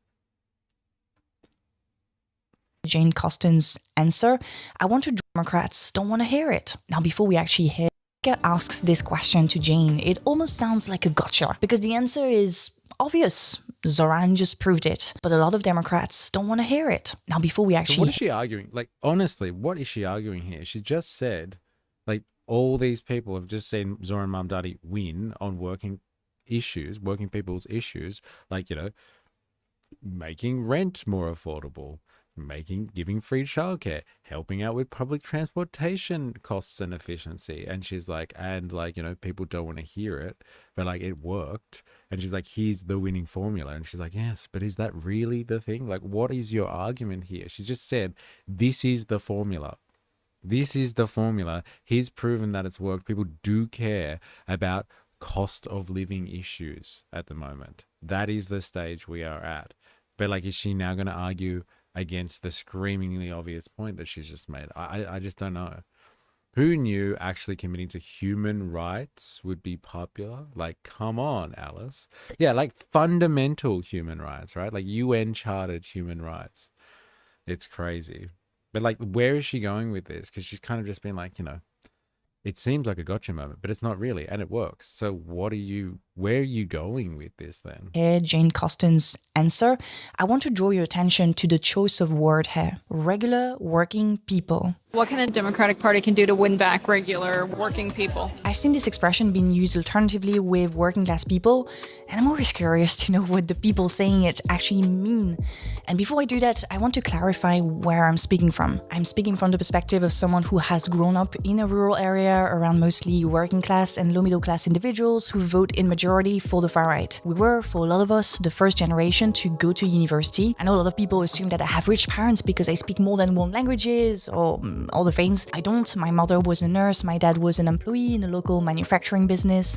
They divorced when I was 8, very taboo in the area. They don't really speak English, but they're both curious and informed individuals. I was on scholarship during my studies, which were done at a public university in the north of France. Higher education was mostly free for me, and I worked part-time as a tennis instructor. I've always been a really good student, excellent marks in every single subject, from English to math, from French to sports. I'm very efficient at learning. I love learning. I'm curious about literally anything. I don't like to talk about myself. Girls don't like to brag, and I don't want you to believe I'm some sort of exceptional individual, because I'm not. I believe that talent is a myth, even though my path is quite unusual. There were some external factors I had no power over, which led me to be where I am today. In fact, my story is an example that some assumptions we make about people aren't always right, and that's why I want to ask you, what sort of assumptions do you make when you hear the phrase regular working person? Like, when I say regular working person, sometimes switched for working class, what do you imagine? What job, what look, what accent, what skin color? I'm interested in the expression regular working people because it has often been used by right-wing parties. Good evening, my fellow Americans. Standing for the so-called silent majority, as Republican President Richard Nixon put it. You know, the people who go to work, who raise families, and don't ask much from the government. Republicans have used that as a dog whistle for white Republican families for decades. But in recent years, the left, in an attempt to distance itself from social democrats, has started using that phrase too. What can the Democratic Party can Slow down, okay? Fucking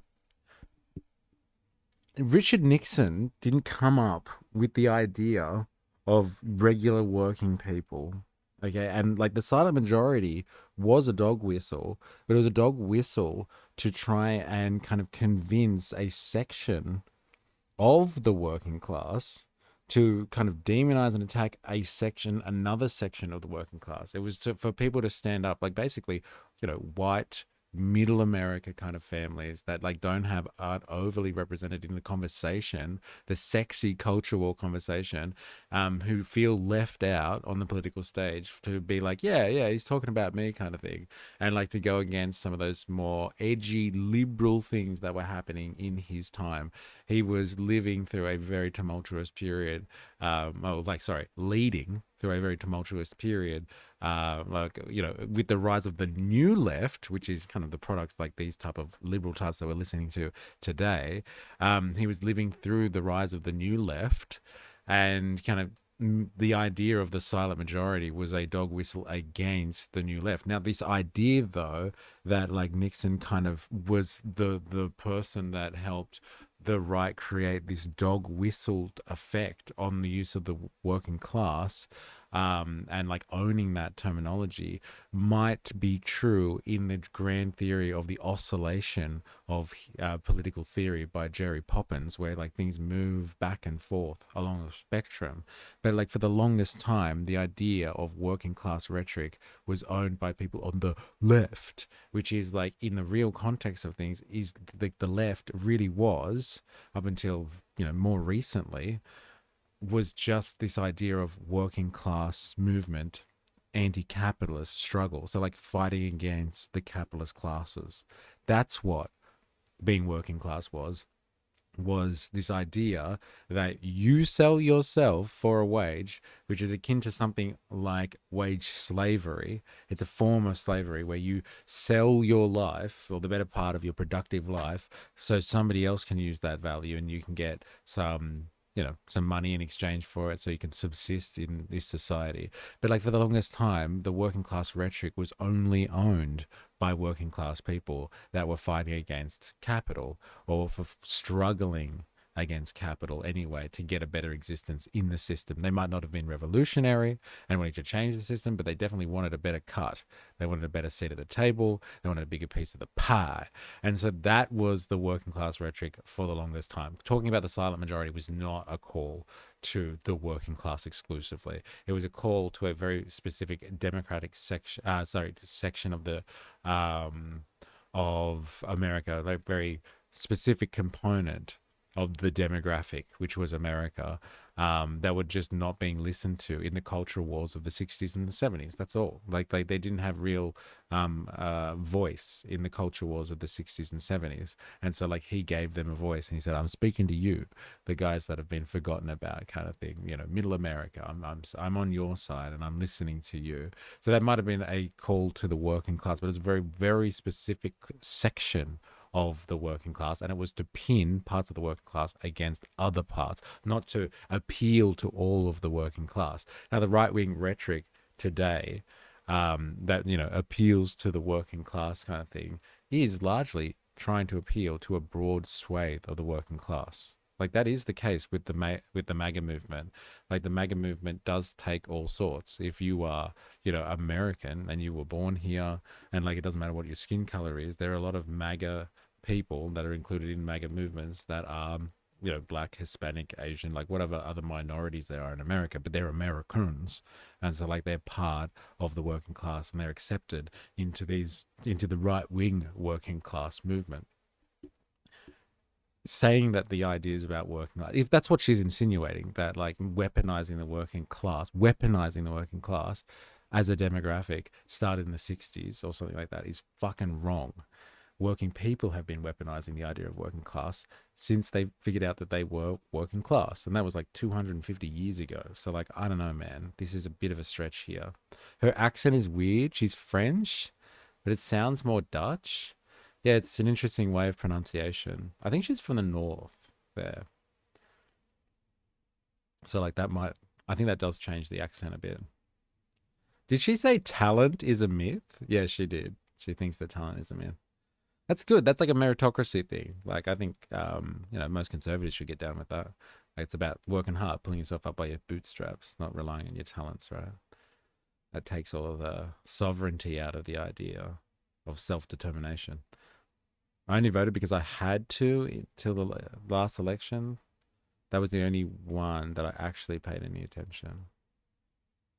I think what she's describing is how Nixon was one of the first mainstream right-wing politicians to be able to co-opt the term working class and push division between areas of the class. Not that he appealed to all the working class. This is kind of a dog whistle. Also, this is kind of dog whistle to the working class. I mean, here, it's how we got quiet Australians and Howard's battlers. Yeah, it's definitely a trope that has been used to speak to a specific section of the population. But like, she's kind of making out like that was the first time in history it's ever been weaponized, and it was used by the right, and then it's coming back again. And it's like, no, people have been weaponizing the idea of the working class for a long time. I don't agree with that assessment there. It's always been weaponized. It's always been a thing, and it wasn't invented in that way. And he didn't even say it. He didn't even associate the two together. I think it was actually way more kind of demographic based than anything to do with economic situation. Honestly, I think she's given it way too much weight there. As Republican President Richard Nixon put it, you know, the people who go to work, who raise families and don't ask much from the government. Republicans have used that as a dog whistle for white Republican families for decades. But in recent years, the left, in an attempt to distance itself from social democrats, has started using that phrase too. What can the Democratic Party can do to win back regular working people? While conservatives' dog whistle to white voters is pretty obvious, progressives' use of the phrase regular working people or the working class is less clear. Who are they actually talking about? What does that mean to them? I have arrived. There you go, Matt Bond. Welcome. Nixon won the debate to the people listening on the radio. JFK won the debate to the people watching on TV. Presidents have been tall ever since. That's funny.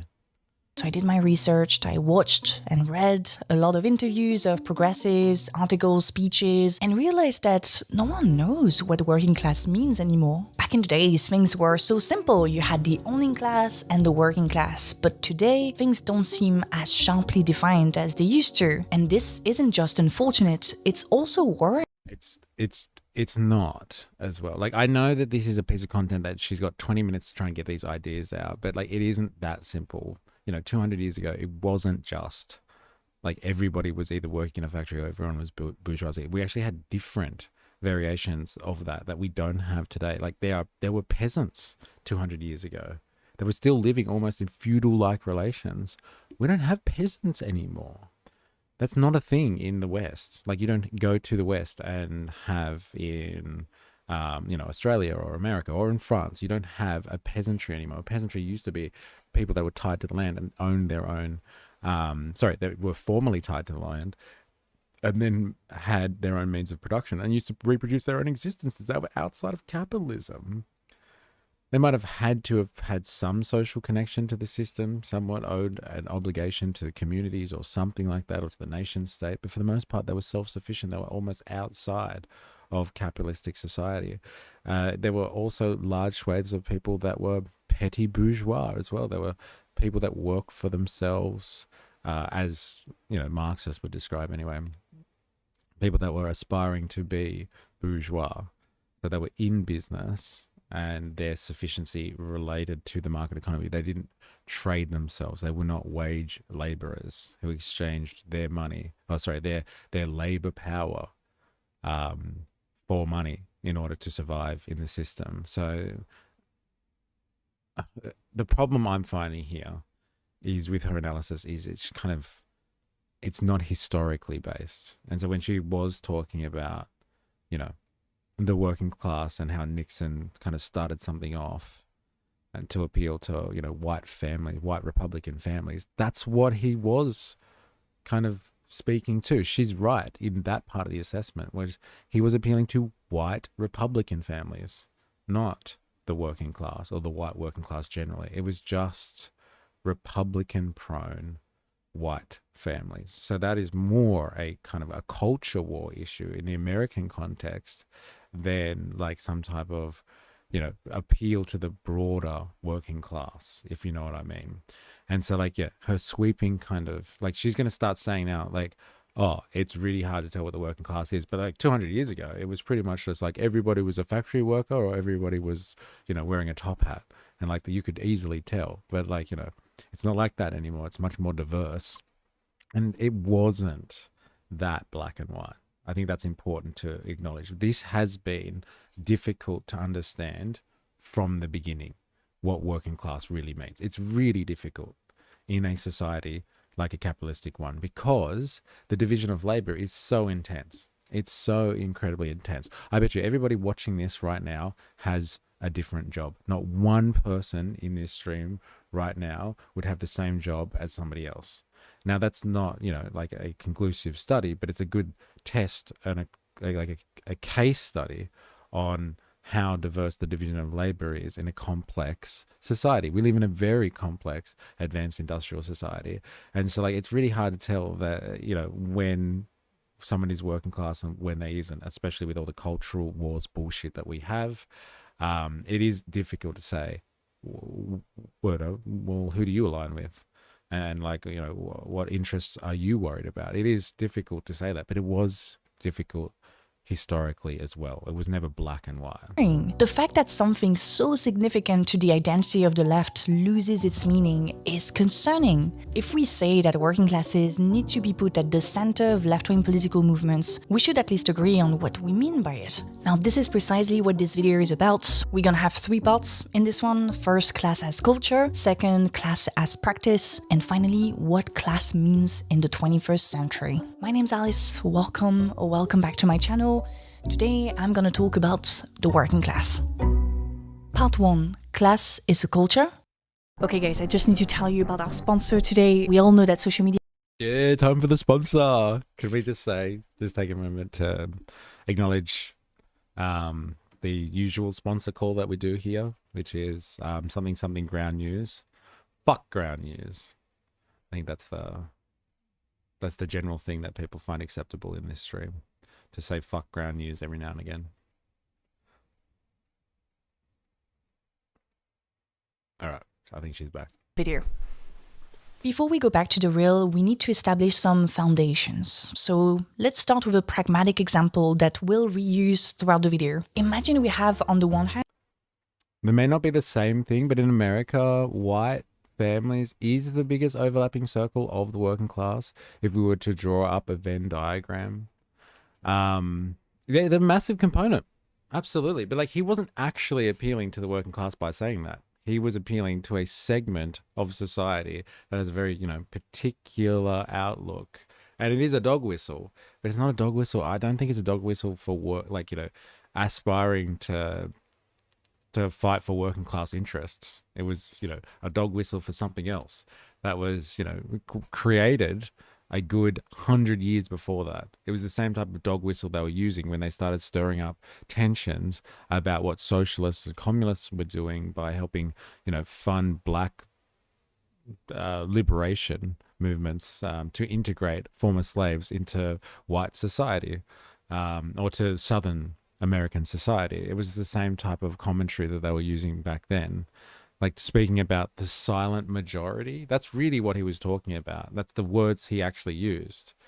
The silent majority, it was like, there's all you people out there that, work hard and pay taxes. And then not just working class people in the traditional sense, they're business owners and people in the bourgeoisie almost.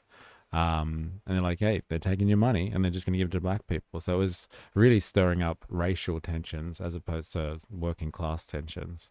But like, yeah, okay, there might be a big overlap in the Venn diagram. But again, look, I can only go off what she's talking about, and what I understand of what Nixon was saying back then was not what she's making it out to be. Like, it was like he was drawing upon working class sentiment. I think he was drawing upon historic issues when it comes to racial tensions within the US.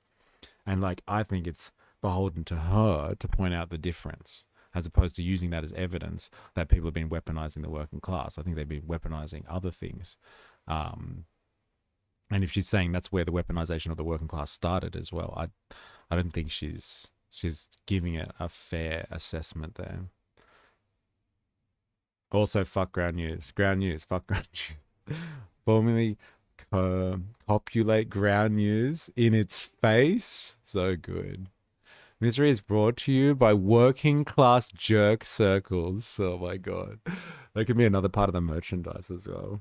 We can have that on a t-shirt. Working class jerk circles. I'd wear a t-shirt like that around.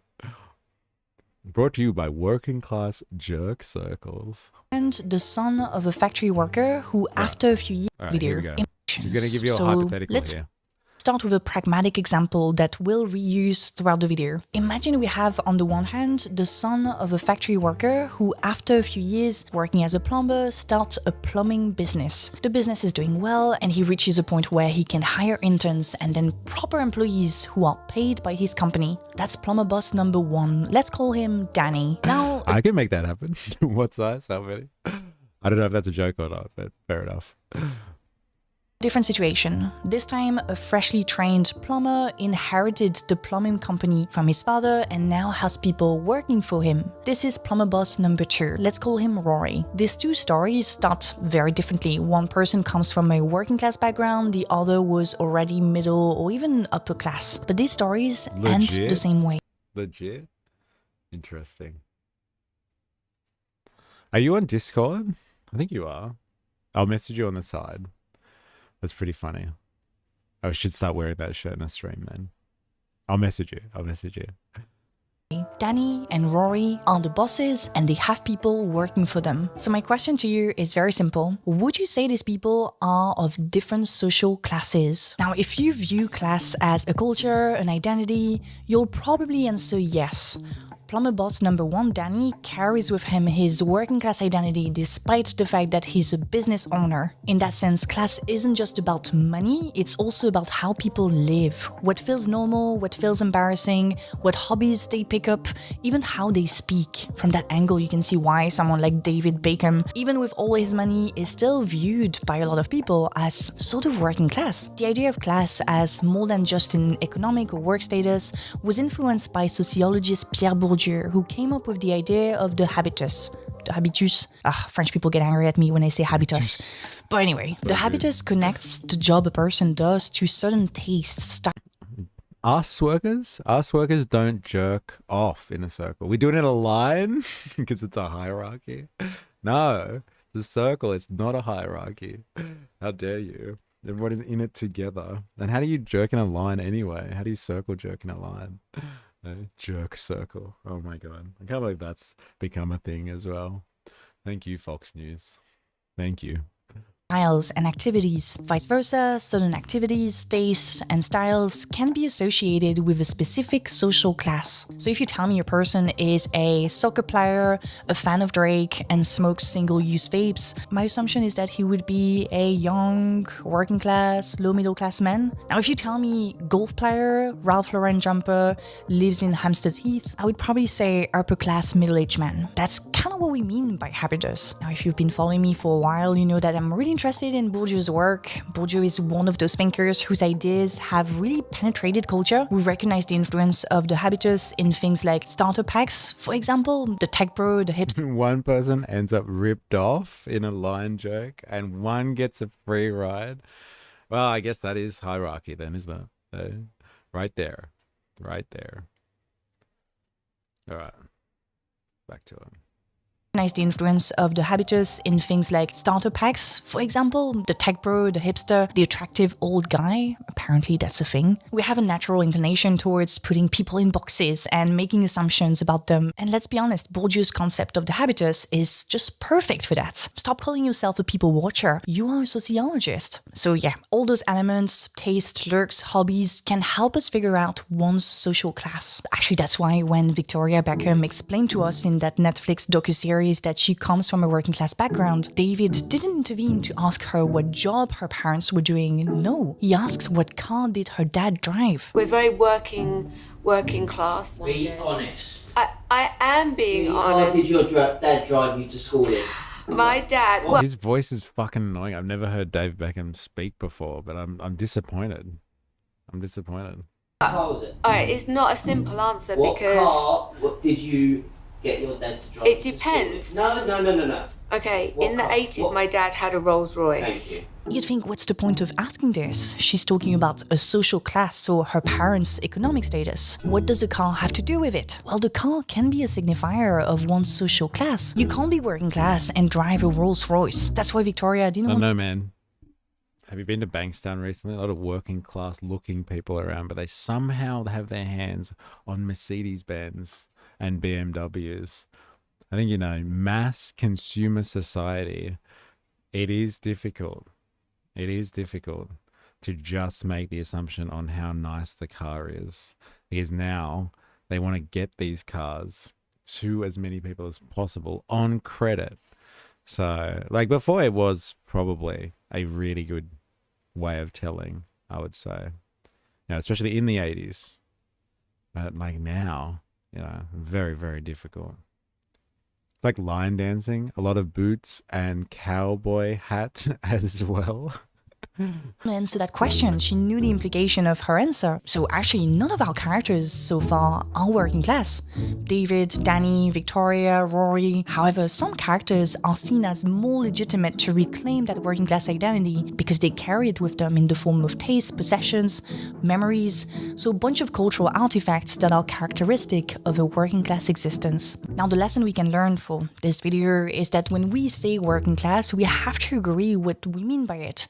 Are we talking about working class, the culture, taste, lurks, etc.? Are we talking about working class as an economic status? Or are we talking about both? As we've just seen with our examples, working class culture can be separated from its related economic status. That's why you can see rich kids in trendy neighborhoods dressed with vintage Carhartt, distressed jeans, and football scarves. And that's why, on the other hand, some working class kids, aware of the negative perception of their class, adopt the aesthetic of old money in the hope of facilitating upward social mobility. When Bourdieu's concept of the habitus gets detached from its economic component, it becomes different cultural standards too. Anglo culture encourages people to hide and guard their wealth, whereas a lot of Mediterranean cultures are more encouraging of displays of wealth. Well, yeah, and like ridiculous displays of wealth as well. Like some of the houses I've noticed that are built in place of, like, you know, I guess you would say Anglo culture style houses, like your Masterton style home, to like compared to some of the shit that I see around now. It's incredible, so ostentatious, and it's just like, I don't know if you can afford that. They must have incredible mortgages, these people. But like glitz and glamour, forget about it. Marble, baby, chandeliers, spiral staircases, crazy shit. But like, yeah, there's a definite, you know, showing off, display of wealth kind of thing that's going on. But like, does that differentiate you on class just because you are now displaying your wealth? I don't know. I don't know, Alice. I don't know, man. See that stabbing in Bankstown shops? Rolls Royce and switchblades, baby. Yeah, that was pretty mental, wasn't it? Like they were like arcing up, and then all of a sudden, bang, bang. And then they kept fighting, and then the guy collapsed. I mean, YOLO, right? Well, fucking, that's the Mediterranean spirit, apparently. YOLO. Might as well live in a nice house. You're gonna die soon anyway. The bigger the polo logo is on your Ralph Lauren shirt, the more money you have. Yeah, unless you can get fucking knockoffs from somewhere from Southeast Asia. You can wear them once and then they start to lose their shape, I guess. Distressed jeans? Yeah, what the fuck? We used to just call them jeans you wear a lot. Now you pay extra for the fade and the ribs. Capitalism, baby. Yeah, but like distressed jeans? How good is that term? So good. What's this video? What the fuck are we watching? All right, so this video is called The Politics of the Working Class Aesthetic.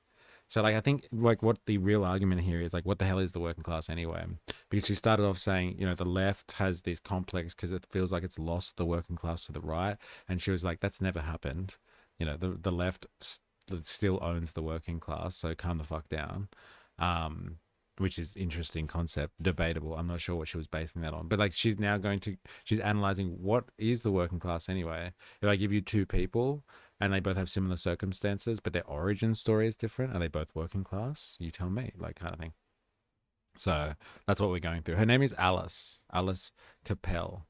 And so like, I seem to be rather scathing of her. I'm sure she does, like, you know, she does good work. Like, and she talks about, you know, social justice stuff and progressive issues. And that's what she is.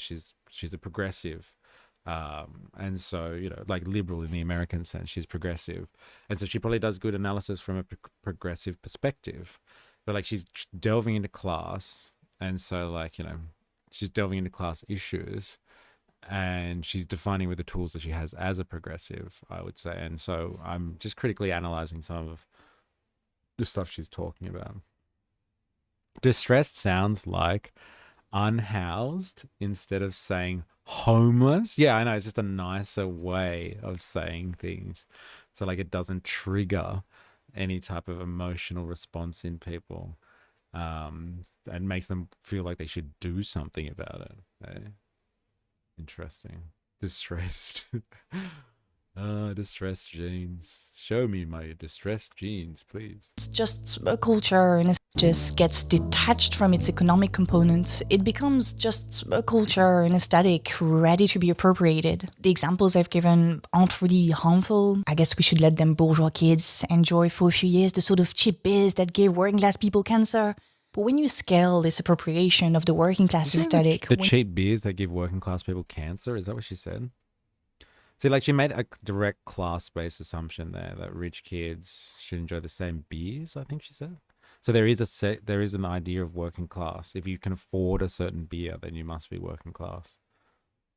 Harmful. I guess we should let them bourgeois kids enjoy for a few years the sort of cheap biz that gave working class people cancer.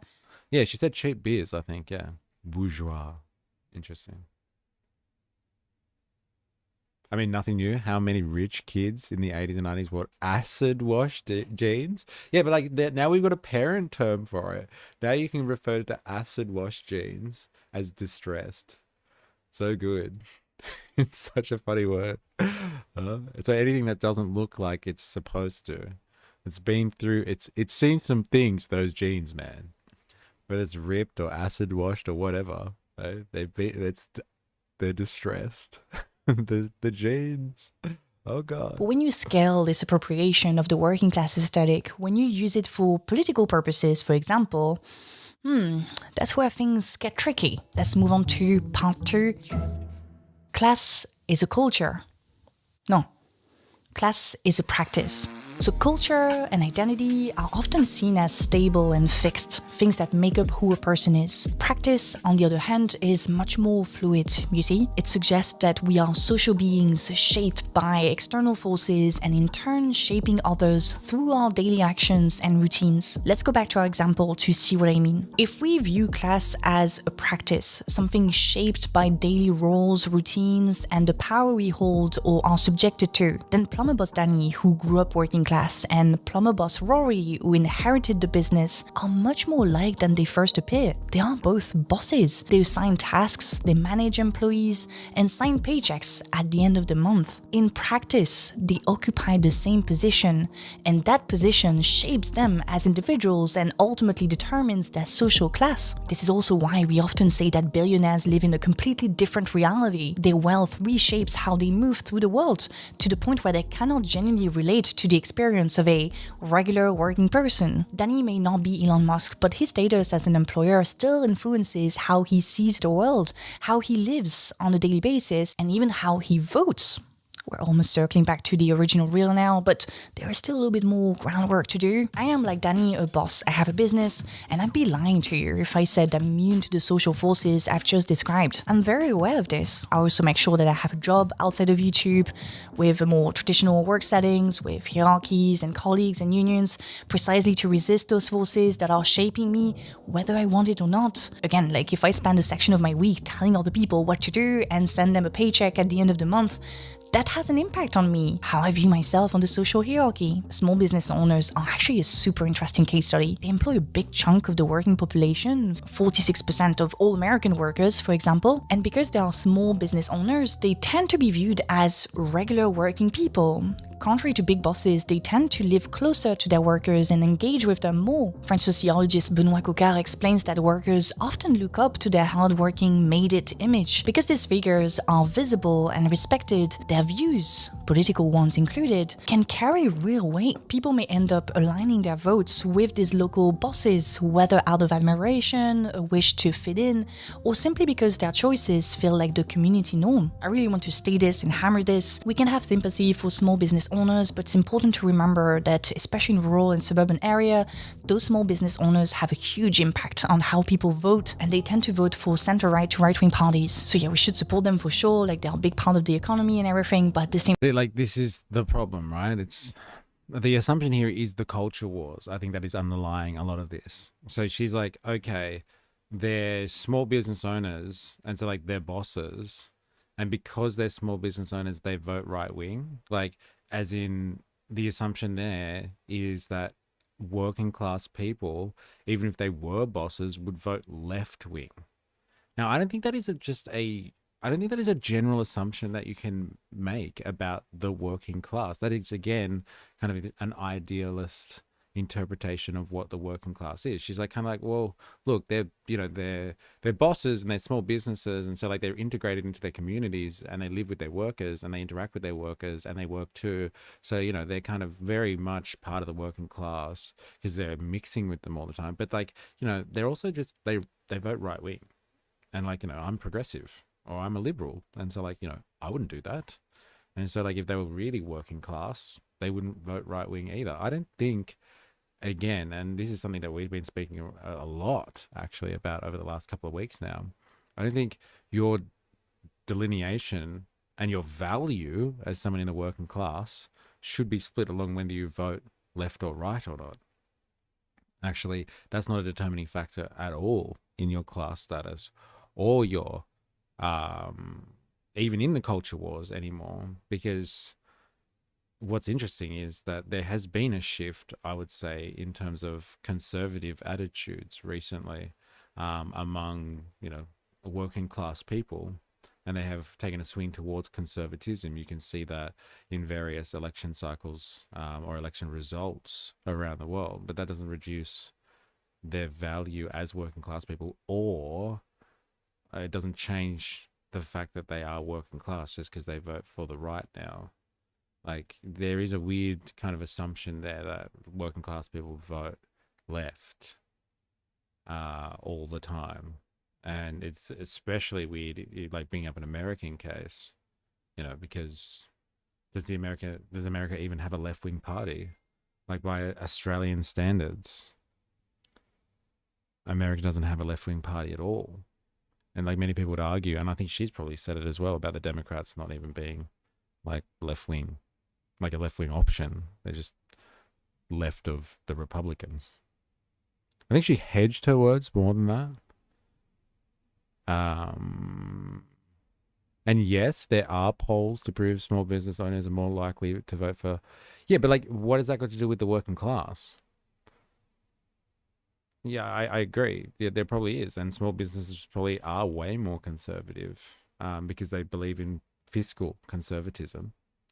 Like, what does that got to do with being working class or not? Like, if they were truly working class, they would vote with the left, Would they? Would they? Like, if that's the case, and the working classes are the overwhelming majority of the world's populations, and like they would always vote with their class interests, which we know does not happen, then like right-wing parties wouldn't exist at all, because majoritively working class people who make up the majority of the world's population would always vote for left-wing parties. And so like, I guess the right wing wouldn't exist at all. Did she actually say anything about the working class? But no, that's the underlying assumption. She kind of said that. Let's go back. Political ones included, can carry real weight. People may end up aligning their votes with these local bosses, whether out of admiration, a wish to fit in, or simply because their choices feel like the community norm. I really want to state this and hammer this. We can have sympathy for small business owners, but it's important to remember that, especially in rural and suburban area, those small business owners have a huge impact on how people vote, and they tend to vote for center-right to right-wing parties. So yeah, we should support them for sure, like they're a big part of the economy and everything, but at the same time, we have to understand that these people, from a left-wing perspective, are not our allies. Okay, we're making progress. See? Like, she's talking about the fact that if small business owners not only vote, but encourage people to vote right-wing, then that is somehow a delineation that they are not working class, because they're voting against... They're not the allies of the working class. And like, it's also the assumption as well that the left-wing political parties are always in line with what the working class wants. Again, like she brought up the American example, for instance. I really wouldn't say that the Democratic Party has the working class interests at hand. Like, honestly, I really wouldn't. I wouldn't argue that one at all. Especially if they can't even agree on Medicare for all. Like, for fuck's sake. She said from a left-wing perspective, that's hedging. Fair enough. America has a party for the petty bourgeois and the capitalists. As an industrialized country at the turn of the 19th century, they never created a working class political party. It's a fair call. Fair call. Yeah. And I think they purposely did that, if you look at their history as well. They really did demonize socialism and communism and the workers' movement heavily. They didn't want to allow them to get in on the game. They didn't want them to have like control in the game, I would say. They definitely had kind of it sorted out between the divisions in the bourgeoisie. And I think that's just a result of how America was kind of formulated. It was from a time of revolution, of liberal revolutions. akin to the French Revolution, and those were bourgeois, definite bourgeois revolutions. And so the parties kind of that formed after their revolutions were definite bourgeois parties. But like the French would go on to, you know, make sure that working parties had a place. But I think the American system has definitely been structured to ensure that other parties aren't really a viable option. Not that they're impossible, but like fucking good luck, I would say. So she said from a left-wing perspective, that's hedging. But like that's what she's doing. She's providing this analysis from a left-wing perspective, like from her perspective. So I don't know how that, I don't know actually, maybe I don't know, understand what point you're trying to make then. Maybe if you can clarify for me. Progress. So you see in the first part on class as culture, we established that someone like plumber boss Danny may be associated with the working class because he has kept the aesthetic, the culture, the language of working class people. But as we saw in the second part, as soon as we switched What does JUF mean? to a view of class focused on practice, then we understand that Danny's economic status and daily practices put him in the category of the owning class. So not so regular anymore. Okay guys, I think this is it. It's in part. As soon as we switch to a view of class focused on practice, then we understand that Danny's economic status and daily practices put him in the category of the owning class. So not so regular anymore. Okay guys, I think this is it. It's finally time to check Jen Costen's answer, the moment you've all been waiting for. What can a Democratic Party can do to win back regular working people? Well, I think that one of the funny things when we talk about the working class, a lot of times what I think a lot of people mean is they mean white people, because African American women are like the backbone of the Democratic Party, and African American women are also more likely to be working class if we're depending on working class as a class definition, not as a cultural definition. When we talk about working class, sometimes we think we mean a vibe, but a lot of times those vibes are like truck or has this type of job. But I'm like, you still make $300,000 a year. I don't know if it still counts. See, that's exactly what we just talked about. A farmer making $300,000 a year is clearly not a regular working person. This is not to say that all farmers make this amount of money, that is not true, but keep in mind that as more farmers get their land bought up by bigger players, we have to remain skeptical of what type of farmer we're actually talking about, of what definition of working class we choose. It's not Yeah, it's difficult when you try to define it like this. Also, I'm not typing a paragraph response on my phone. It's fucked up. To type 2 sentences, fair enough. That woman is the perfect example of the problem with the left. What the one that gave the response, and how she was saying that when people think about working class, they just think about white people, but black women are the backbone of the working class. It's just identity politics. It's just culture wars. And again, like she was peddling that stuff before. She was saying that Nixon said that when he talked about the silent majority, he was bringing up class warfare. I don't think he was bringing up class warfare at all. I think he was appealing to a very kind of prejudiced section of American society. And like he knew what he was doing. He knew exactly what he was doing. They make X, 300,000, so then they aren't working class. Yeah, what the fuck does that mean? Like, I think people would be across my answer, but like, if you're just wondering what my perspective on what makes class and all that sort of stuff, to like put your mind at ease while we're watching the stuff that she's talking about, she might get there.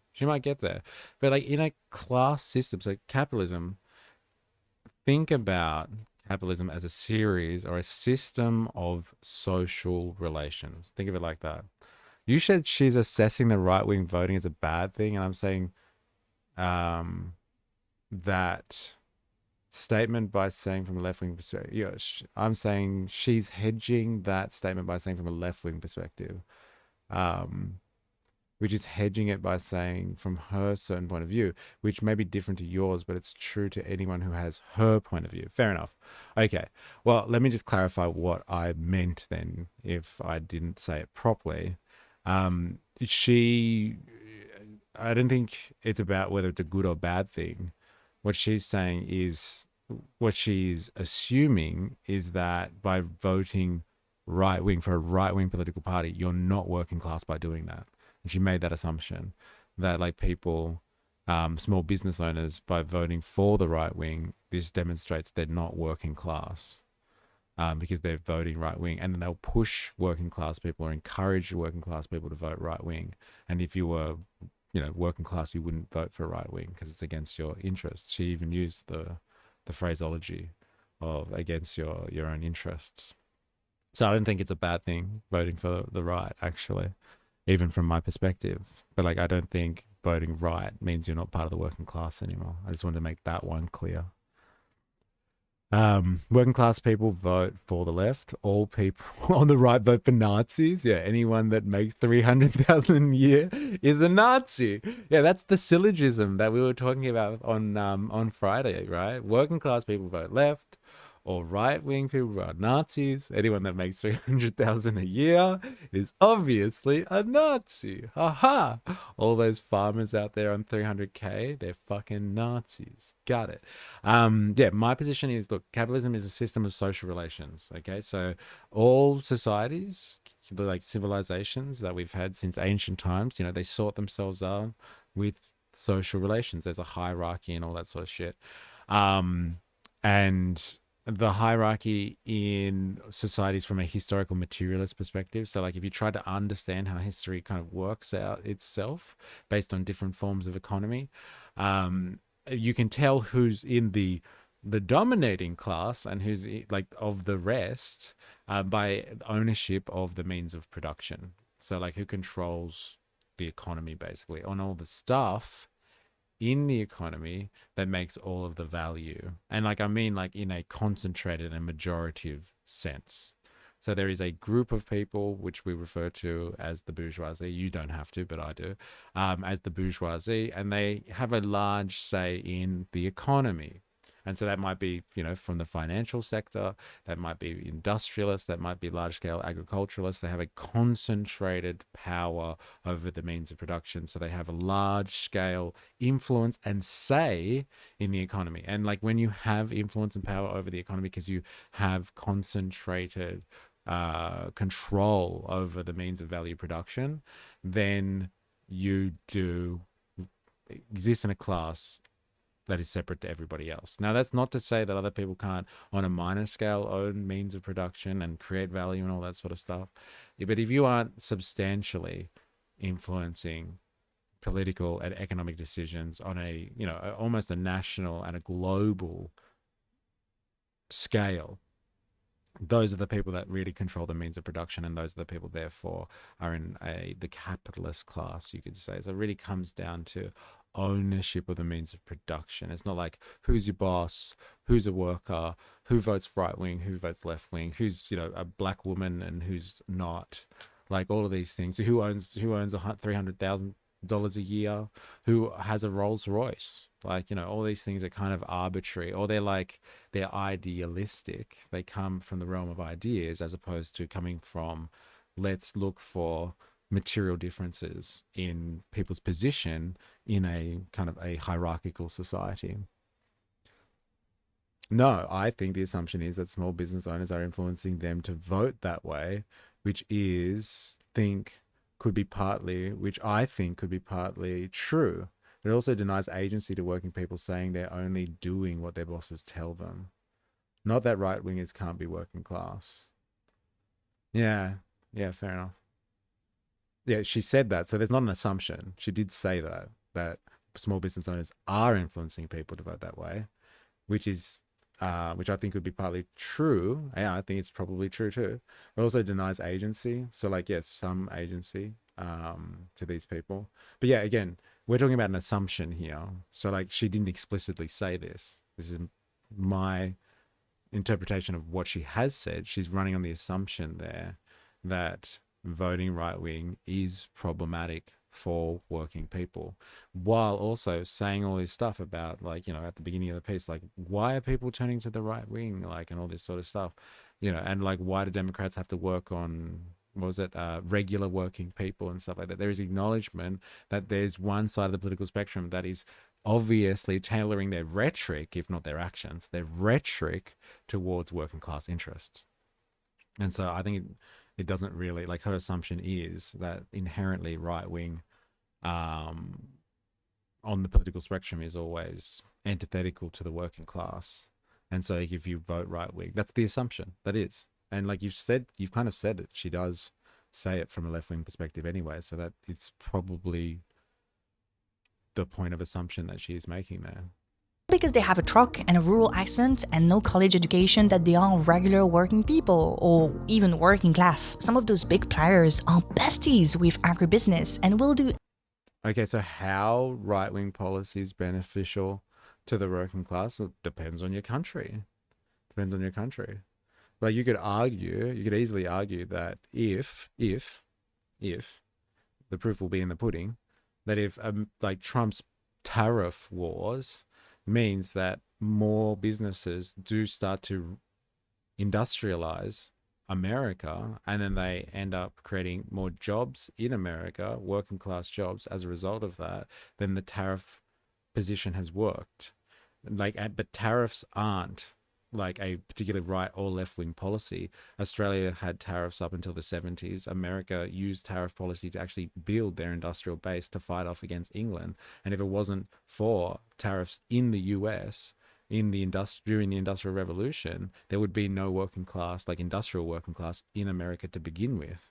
And it was only because of tariff policy. So like that's a right wing policy because, you know, Trump did it. But like it could potentially be beneficial to the working class. Could.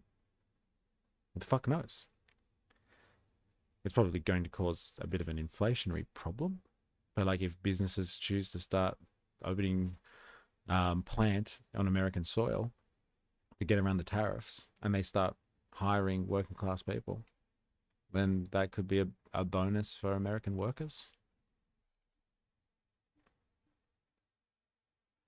Anything they can to ruin the land and the lives of small working class farmers. So I think you start to see now how convenient it can be for people like Danny or for that 300k salary farmer to be perceived as regular working people. It acts like a camouflage, allowing them to voice their own political interest as members of the asset class, the owning class. So interests that have little to do with the actual working class. In fact, data shows that while low education voters mostly voted for Trump, this trend is particularly true for low education voters with high income. So that's the 300k salary farmer, that's potentially Danny. On the contrary, low education voters with low income still lean Democrat. As always, those analyses are always very contextual. I'm sure some of you will come up saying, no, that's not true, whatever. But you know, they relate to what we've been saying in the second part. And now part 3, what class means in the 21st century. This will be good. Right-wing working class could also see immigration policies beneficial to them as they see them as the root of their employment problems. Okay, so it's okay to hurt some to help others. What do you mean? With tariffs? Well, like, you have to look at the history of tariff policies, man. Like, what you're saying is, like, the tariff policies like of America, right? During the Industrial Revolution, the tariff policies that protected the American working class were then hurting the English working class. Then yes, they definitely hurted them. They definitely hurt. They definitely hurt working class English people, but they would have helped American working class people. Am I saying it's okay? No, I don't think I ever said that.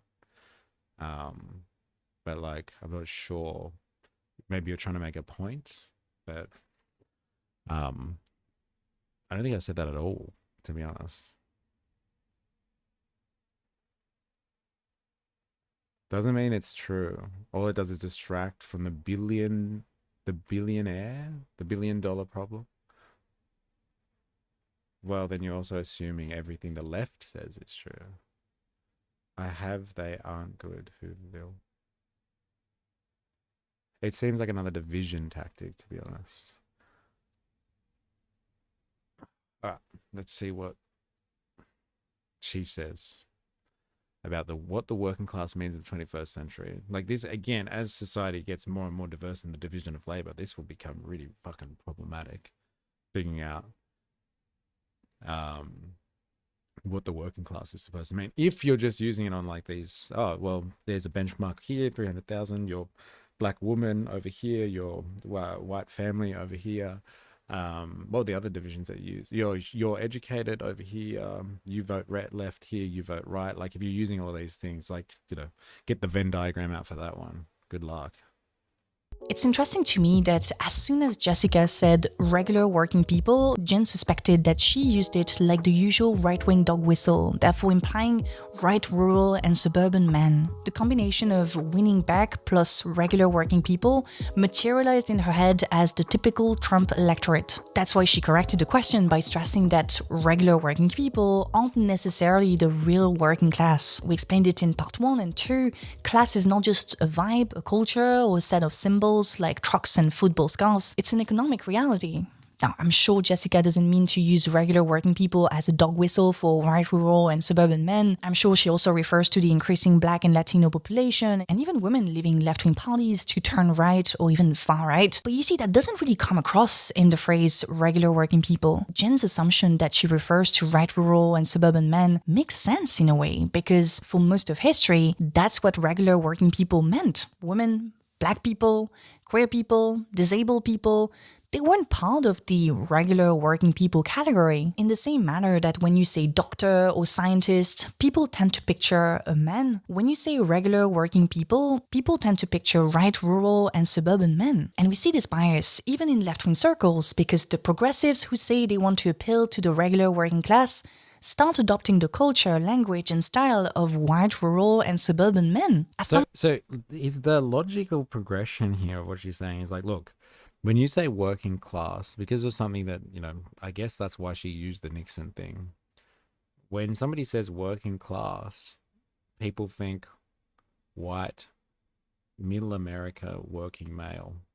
So someone that potentially works in, I don't know, a car manufacturing like industry, or someone that works as a farmer or something like that. So like you can't use the word working class because that insinuates a white man who works in a factory.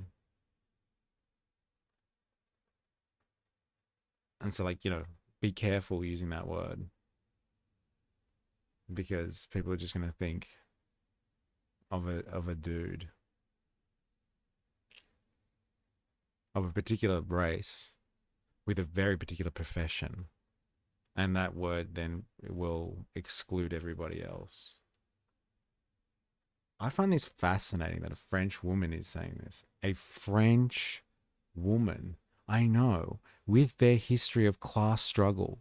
Like, these are the people that almost invented a lot of this shit. Like the Paris Commune. Like, these were the original socialist revolutionaries, and it was the women that were leading the charge for the working class. Oh, man. Fuck. Oh.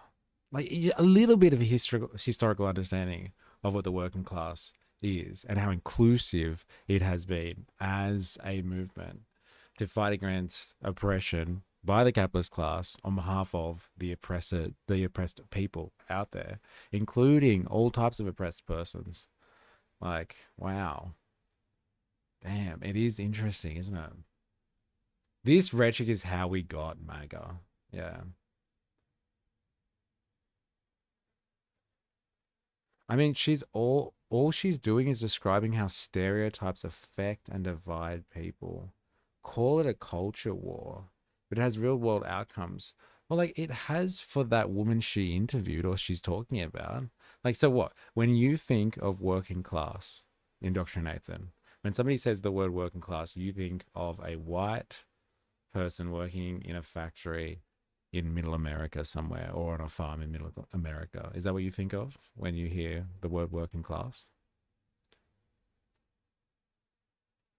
Like, is that it? Is that even accurate? Is that historically accurate? Is that like for someone who has influence like her, is that appropriate? Like, has she not studied her own history if she's going to be like peddling this type of stuff? And this is the rhetoric. This is how, I agree, this is how you get like things like MAGA, is when you allow this type of language to be completely devoid of its original meaning and just how people feel about the word. You got to put it in context if people don't understand it properly. But maybe she'll do that at the end. Maybe she will do that. In left-wing circles, because the progressives a working people category, in the same manner that when you say doctor or scientist, people tend to picture a man. When you say regular working people, people tend to picture right rural and suburban men. And we see this bias even in left-wing circles, because the progressives who say they want to appeal to the regular working class start adopting the culture, language, and style of white, rural, and suburban men. As someone commented on a live stream of a small streamer you probably haven't heard of, quote, part of the issue of insisting that leftists engage in working class aesthetics is that people can almost see it as disingenuous. People aren't stupid, and wearing a cowboy hat and flannel is not going to actually convince people to join the cause. And this has been proven time and time again. It also begs the question, what do working class aesthetic even entail? Now, the more I think about it, the more I'm convinced that if someone like Zoran Mamdani or Bernie Sanders had asked Jane the exact same question, her reaction would have been completely different.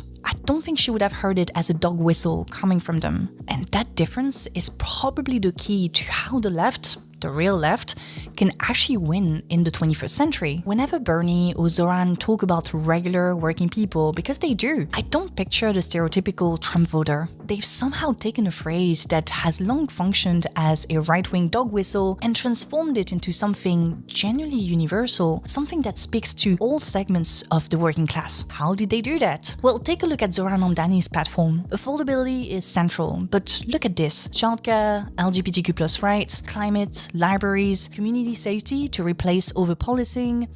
And look also at 2015 in the run-up to the... I was waiting for that. A couple of cute Zionists right there. Hey, oh my God. Any chance? Stab. So good. It's not really that she believes it. Clearly she doesn't. It's just the framing that people think X when they think working class. Like, is that true? Well, now the argumentation is no, it depends on who's asking the question, right? It's like the observation effect that that Voltaire was speaking about before. It depends who's asking the question, you'll get a different result. The aesthetic of the working class will change depending on living conditions of that workforce in that period of time and country. Yes, it's very, very locally specific. Like for a long time, Australian working class would be, flannelette, flano, shorts and thongs, and a beer stubby, I guess, and a mullet. Interesting. Yeah, now she's saying now it depends on who asks the question. So if that woman was asked by Zoran Mamdani or Bernie Sanders, who have been involved in the class struggle for long enough, then she would have been like, oh. They don't mean some white MAGA dude. They mean people from New York or Massachusetts or something like that. Then that's different than being asked by this woman.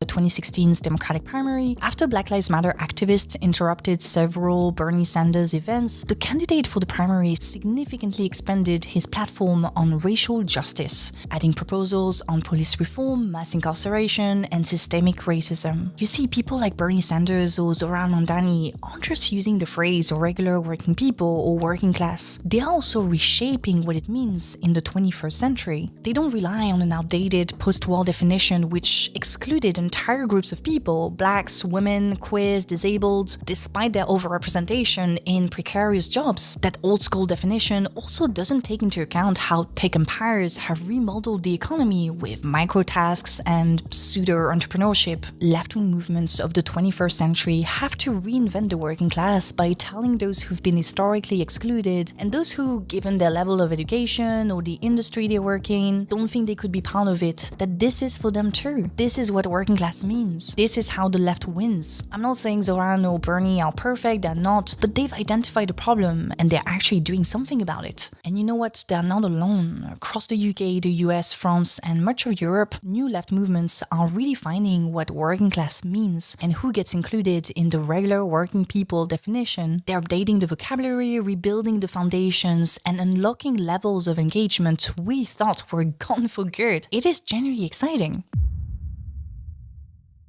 Yes, intersectionality. Yeah. So like, let's just add more people into the mix and hope we capture everyone, kind of thing. Yeah. Look, it is problematic. What she's discussing is really difficult, because if you come at this with an idealistic position, like it's just like, oh, the working class exists up here in the realm of ideas, and whatever we consider acceptable at the time as being working class can be working class. And so, like, that just changes. That's a vibe shift kind of thing. Oh, the vibe is, this is what working class is today. Tomorrow it won't be working class, et cetera, et cetera. But like, if it's actually based in the economy itself, like economics, and like, I don't mean the economy as in like, oh, how much income tax did you pay last financial year? No, I mean, like, look at society like it was, as everybody is talking about, but not really talking about here, as a hierarchical situation. Like, it's not just the micro level, like you have a boss, you're an employee. Like, look at it as a macro institution. Like, society is a huge living and breathing thing, and we're all in the mix of it, and it is stratified. And so, like, you can figure out the different levels of class, or the class relations, so social relations, how you relate to everybody else, by who owns what. LOL, flannel makes up about 80% of my wardrobe. Some things will never go out of style. And it's not even style, is it? It's just useful. Flannel out. It's for all occasions. Doesn't matter what the temperature is. As Harvey would say, look at the system in its totality. Yeah, not just like at the pure individual level, which is where she's been the whole time.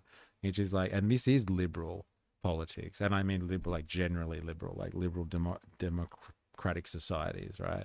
This is liberal stuff. Like, oh, it's what's important is the individual. And the individual is important for, like, figuring out markets, right? This person comes with A and sells A, and purchaser B buys thing, and blah, blah, blah, blah, blah. So you look at the individual level to figure out how an economy might be functioning within a certain sector or whatever.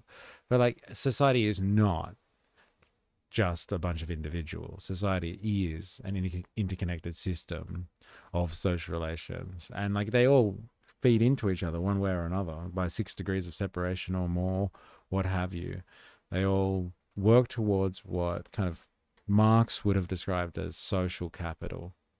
And so, like, we all produce value together, like kind of like what GDP is, I guess you would say. We all produce value, and we all produce a little bit extra, which is surplus value. And then, like, there's a bunch of people who really do control, like, the big important means of production, like the big stuff out there that produces a lot of the value for everyone, and control that through property relations. So through private property relations. This is a really important point here. And they use the private property system. And private property, again, in a Marxian sense, is like, buildings, land, capital, resources, infrastructure. They own these big things, and then they're able to direct the economy. They can use their power and their influence over society as a whole, not just as in individual workplaces, but as a collective society.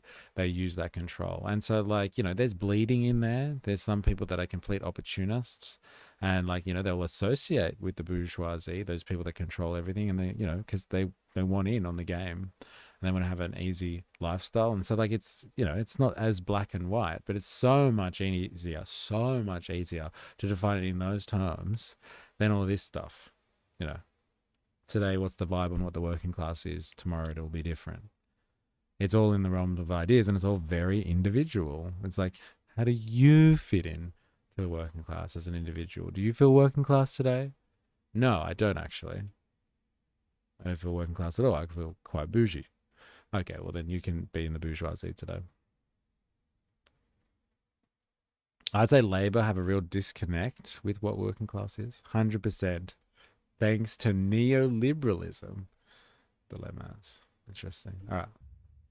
If you enjoyed this video, you're probably gonna enjoy my essay that I wrote for the last issue of the Stingfly magazine. It's the winter 2025 issue. The essay that I wrote is titled The Dark Mountains Bloom, and it's all about the former mining basin in the north of France, where the coal mining industry used to be super big, super powerful. The coal mines closed in the 1990s. I talk about the collective memory of the mining basin, but also I kind of look at the history of, you know, that era, the coal mining era, as honestly as possible, looking at the surveillance system that was put in place in the north of France. Kind of insane surveillance systems, to be honest. I actually grew up in the north of France. My mom grew up in the mining basin. She used to play on what she called the Dark Mountains, which are pretty much like Terry, they are pretty much big coal slag hips. Yeah, so it's a mix of personal essay, historical essay, journalistic, reporting. There's a little bit of everything. That's what we call creative nonfiction. So yeah, if you enjoyed this video, I'm pretty sure you're gonna like this. Similar themes, similar questions. You can get your copy on the website of the Stingfly. I'll put a link in the description box, and please tell me what you think about it. That's it. That's all I had to say on this topic for today. I hope you enjoyed it. If you did, then please leave me a little like. Subscribe if it's not already done. You can also support me on Patreon. We have released a lot of exclusive content lately. My 5-year channel anniversary video. It's been 5 years. The monthly favorites, that's a recurring thing. Or the Menzies Liberal in the I believe statement that the Liberals dropped from their website. Ah, yes, her little book of essays. Look, she's trying, I get it, she's trying to define what the working class is, and it's pretty much like, you know, it's hard. Like, you ask, like, that one centerpiece interview that she used the whole time, which was like, look, there's this woman interviewing another woman, and woman A asks woman B, and woman B is just like, hey, fuck you, stop using a right-wing dog whistle. And then she goes on to say, like, but if, you know, Zoran Mamdani and Bernie Sanders, the epitomes of socialism, I guess you would say, in the 21st century, in an American context, had asked the question, she would have been like, fuck yeah, you know, what is the, I'm all for the working class, like, kind of thing. The working class is what I think it is, and, you know, it is this thing, like, you know, where she was saying, like, black women and all that sort of stuff. So what she's talking about is that there are, like, the terminology working class or regular working people, I think it is, that they kept talking about, is a culture war trope. And so I think the good lesson to take away from this piece then, which I think is what like Indoctrination has been trying to describe, is that the working class as a phrase has been co-opted by different people for different means, and like they use it to their advantage. And so, like, for some people it is actually a dog whistle, like a right-wing dog whistle, and for some people it's kind of like a throwaway term for, I don't know, people of a particular job type, of a particular socioeconomic status, a particular migration status, maybe. And so, like, it is a dog whistle for a lot of things because it's become part of a stereotype trope. But, like, the stereotype obviously changes with the times, it would seem. And so it's interesting that she went all of that way and was kind of like, look, it's difficult to describe what it is, because it carries a lot of baggage. But she didn't really go on and describe what you do about that. She was like, kind of like, we just have to have, she was basically like, we just have to have an open mind and realize that when we fight for, you know, all of these struggles together, like Zoran did, like he fights for childcare, you know, free childcare and free buses and free rent and or like affordable housing, let's say, and LGBTQ plus rights. Like, you know, if you fight for all of these things and you say the word working class, then that's all good. And, like, you know, fair enough. Free and fast buses, you know, and fair enough. That makes life easier. Just make sure you got the right fucking checklist every time you say the word working class. Just be like, oh, wait a minute, I just used the word working class again. Here, let me get my fucking list out And like, here are all the things that I do also support, so that it gives me the license to say the word working class without you thinking that I'm some fucking white nationalist or something like that. Like, that is just, that's too much, man. There's way too much stuff there. Like, if you want to say working class and somebody calls you out on it, then you make sure you have an understanding of what the working class means for you. And I would argue that you can make that list so much easier. You make that whole conversation so much easier if you just talk about the fact that society is structured in a way that, like it has been for our the history of human civilization, it has been a society where they have classes have existed.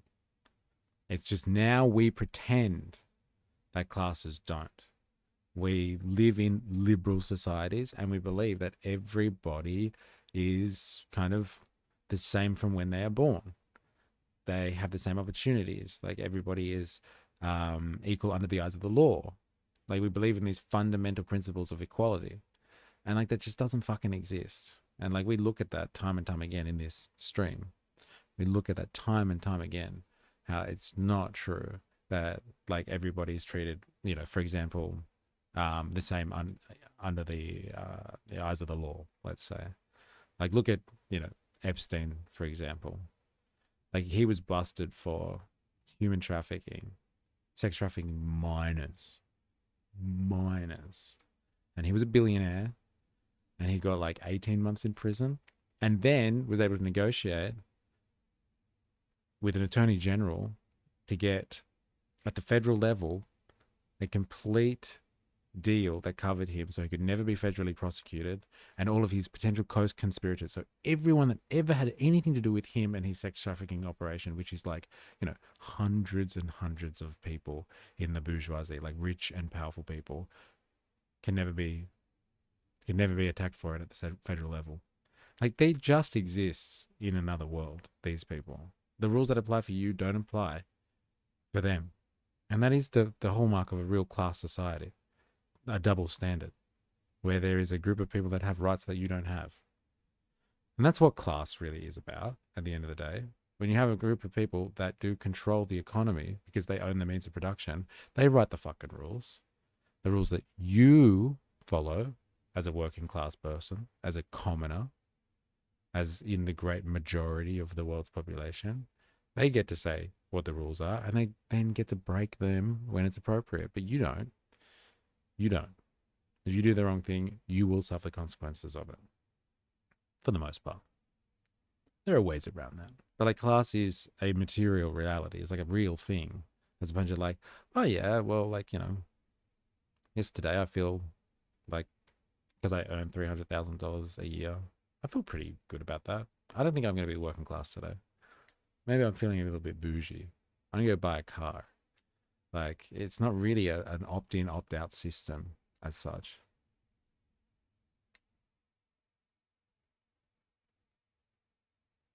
Always carry around your handy dandy notebook. Yeah, I know, right? Let me just get my fucking notebook out and I'll start listing everything. So the core of the issue is human exploitation. Why not just call it that instead of a working class issue? You can call it that. Yeah, rebranding exercise. I'm all for that. I like a bit of rebranding. Especially if what you're saying is true, Indoctrinathan. That like, or I guess you were supporting her theory potentially, but maybe you agree with it as well. That working class shouldn't be used because it's full of stereotypes. So it shouldn't be used at all. I hope not. I hope there's actually, like, apart from, like, that doesn't apply with words like communism, socialism. I think they've been completely trashed and there really is no function to them anymore. But I don't think working class has been completely trashed, to be honest. I think there's still hope for the word working class. I think there is. But maybe that's just me being idealistic. Eh? You would send the Democrats into a tailspin if you took away their list of enemies, because then they would have to admit they haven't done anything for the working class either. Yeah, that's an interesting point, isn't it? But like, if you don't have this list of people to go through, then fuck, what do we have to do then? Well, I don't know. Help working people then. Help people that are struggling in the economy. Oh man, come on. Hey, the shared common thread that unites all working class in evil trot propaganda. Oh, sorry, is evil trot propaganda. Have you been doing some research on your Trotskyism, you evil trot, you? What did he call you? He called you retarded, didn't he? Retarded racist trot or something like that. Interesting.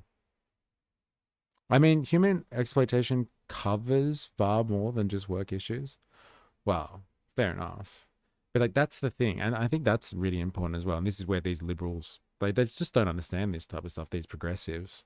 Voltared, that's what you would call it, right? I think this actually is interesting that you're bringing this up. Like human exploitation is a thing, okay? Like humans have been exploiting each other for a long time, and they have been doing that throughout modes of existence. Humans exploit each other in their personal relationships. They do it so in communities. They do it within their family structures. They do it at a societal wide level.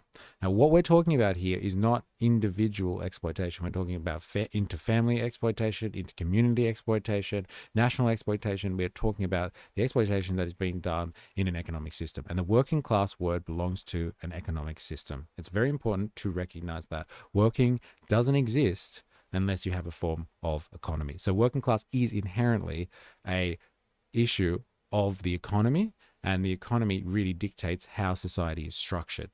And so you can talk about all the forms of human exploitation you want. Okay, go for it. Go for it.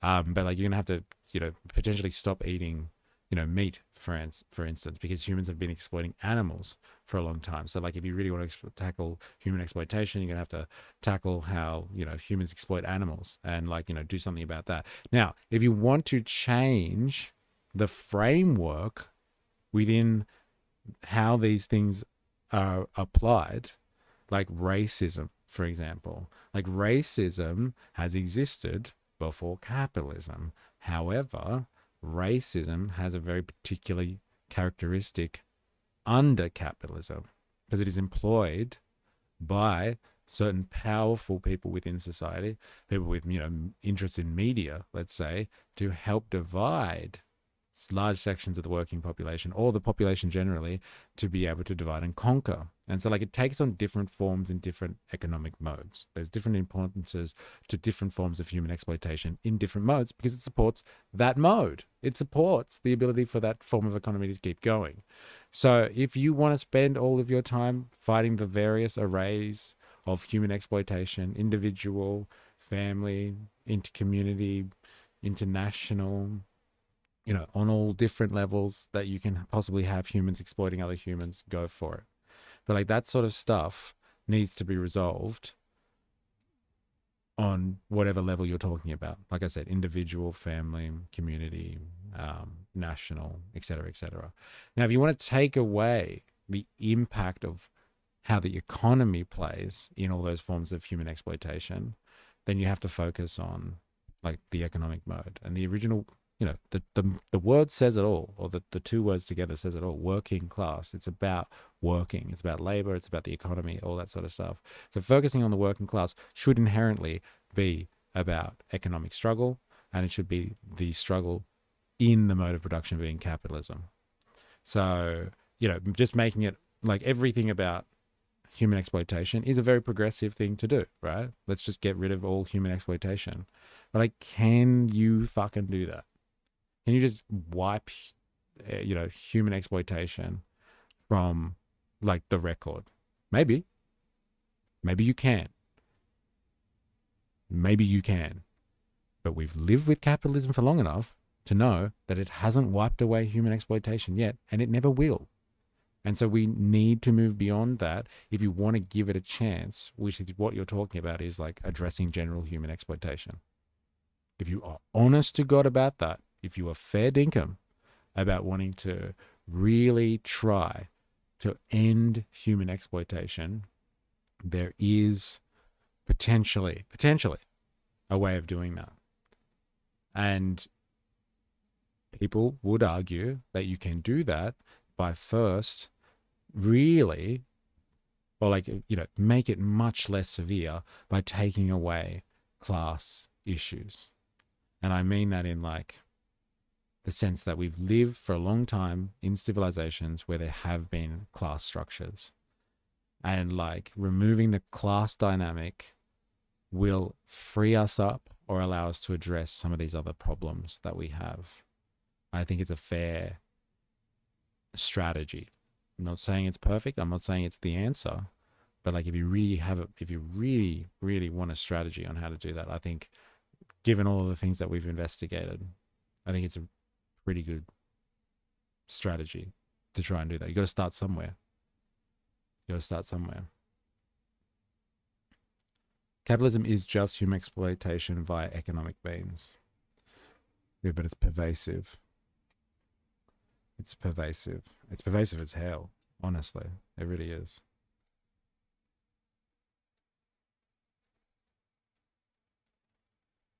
It's pervasive as hell.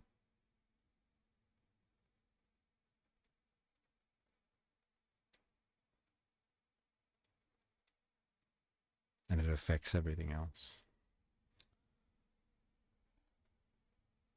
What's the cause? We were exploiting ourselves before capitalism was invented. You could, but it takes time, gradual progression into that direction.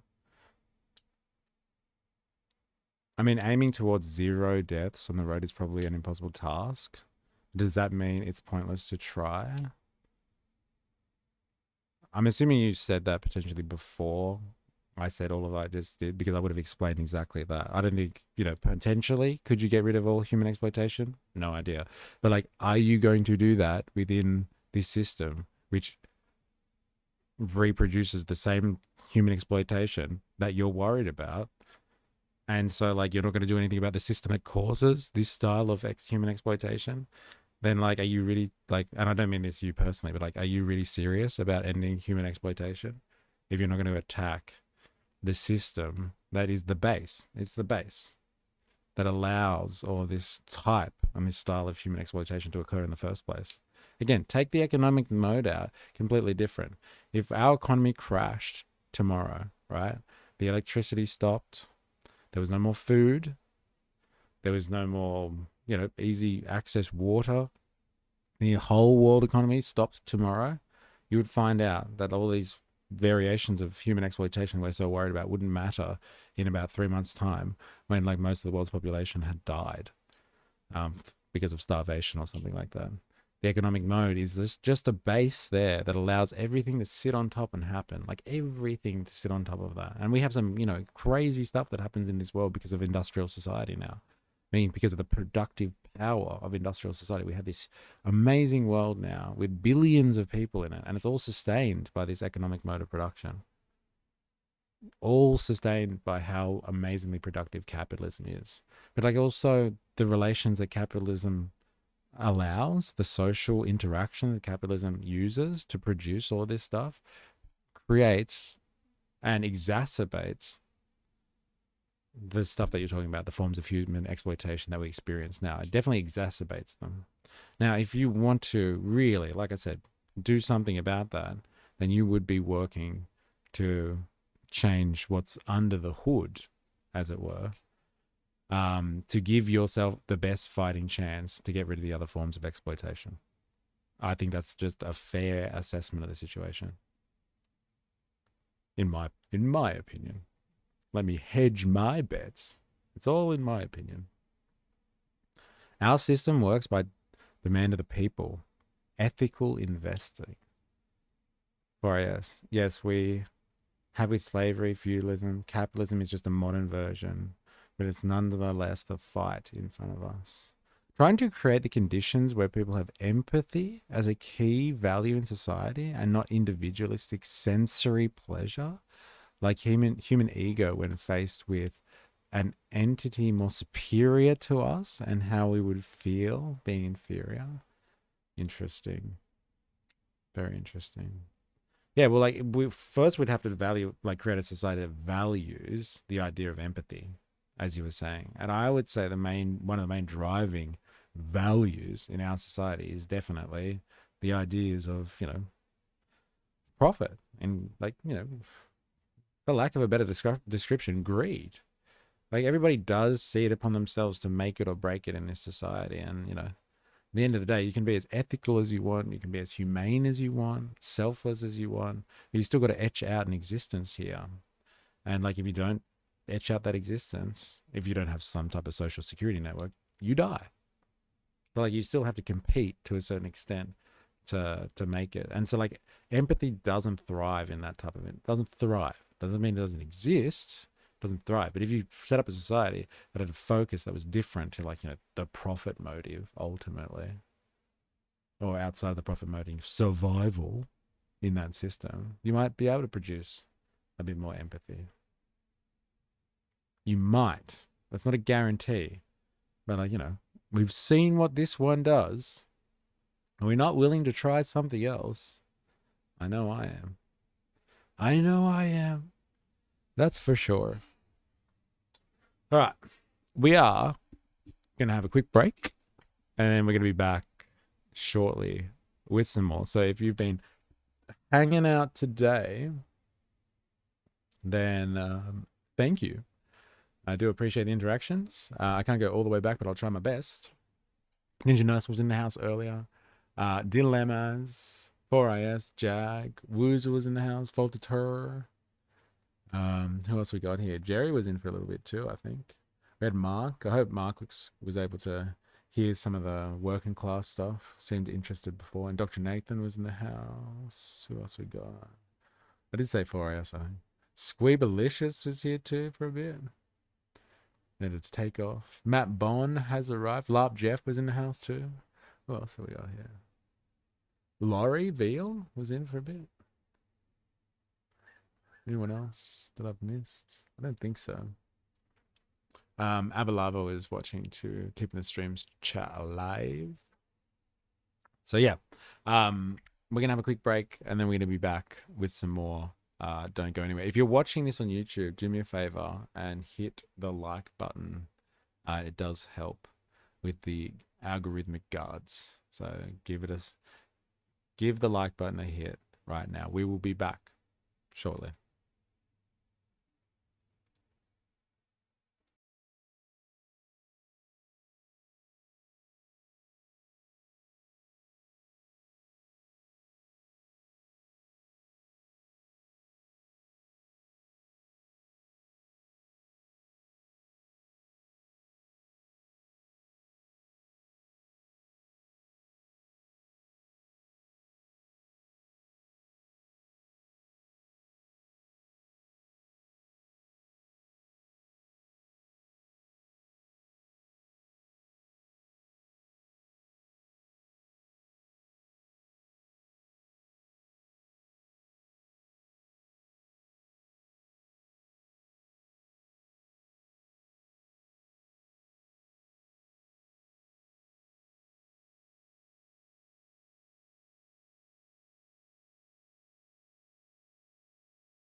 All right, yo, we back. I missed this in the stream chat. What is this? Man, I wish. What are we talking about? Oh, is debt jubilee coming up? Right. Man, I wish. Wipe it out for the cost of the living crisis. Wipe it out for the cost of living crisis. Scrap that. Provide human rights like the Cubans do with housing, and with that drop the embargo and see how the USA fares with all those Cuban doctors getting the resources they need. Yeah, some radical stuff going there. Trying to create the conditions where people have empathy as a key value in society and not individual. Oh, wait, I did read that before. I take it back. All right. Now, what are we going to do? Where did I find that link? Now, I want to have a look at this. I haven't screened this at all, but I was hoping that you all would want to watch this one with me. So this is supposedly a document on like how made in Bangladesh. Now, one of the interesting things that we talk about, I guess, when we talk about like capitalism and how it works on a global scale now, like heaps of people are like, oh, you know, we don't even have to pay too much for clothes anymore, and you know, all these essentials are just delivered to us through this magical market system. I go to my shop and I exchange some money, and then all of a sudden, oh my God, I've got a new T-shirt. Like, this is an incredible system. And like the part of the mystification of the market system is like you don't actually know where anything's coming from. And like we think that there's just big machines somewhere potentially that just make all this stuff, but it's interesting. We talk about this phenomenon a lot here on this stream, and that, you know, there aren't just because there is the technology to make clothes really, really easy nowadays, like engineering wise, it's not like, you know, taking a rocket to Mars or something like that. So we could probably figure out how to make clothes in almost an automated fashion, but it's still cheaper just to go to Bangladesh and get cheap labor. And apparently a lot of the world's clothes are made in Bangladesh. Like, it's a large percentage of the world's clothes come from this place. I wonder if that's true or not. And so, like, I just wanted to set all of that in just trying to set up the fact that I want to watch this documentary, I guess you would call it, on working factories in Bangladesh, because there is kind of this perception that this idea of value being produced by people in a factory setting doesn't really happen anymore, especially like for advanced countries. Because this whole theory of value, basically, the one that we use kind of in this stream, is this idea that people make value, not machines exactly. And like humans, by putting things together, like, you know, materials together, they make clothes, and that clothes, you know, was just a bit of cloth before, and now it's actually something that someone can use and can buy on the market. And that's how value is produced. And just because it doesn't happen in your home country anymore, your state, your region, your part of the world anymore, doesn't mean that that value is not being produced by someone else somewhere else. And now, because of our sophisticated transport and logistic lines, that doesn't mean that just because, yeah, like it's not being made in your backyard anymore, it's not somebody somewhere in the world that's making it. And so you have situations that are very, very similar to all the stories you would have heard about, you know, the Industrial Revolution in England 200 years ago, 250 years ago, about, you know, human exploitation at a rampant scale and child labor at a rampant scale. Like, you know, this stuff still happens around the world. It's just that we don't see it. It's not in our backyard, so we don't fight for it. It's somebody else's national interest to fight for that. And it's not something that like we think about too much. And so like I want to watch this, just get a reality check on that one, especially in the theme of human exploitation, as we've been speaking about more recently. Is it true that Bangladesh is one of the largest clothing producers in the world economy?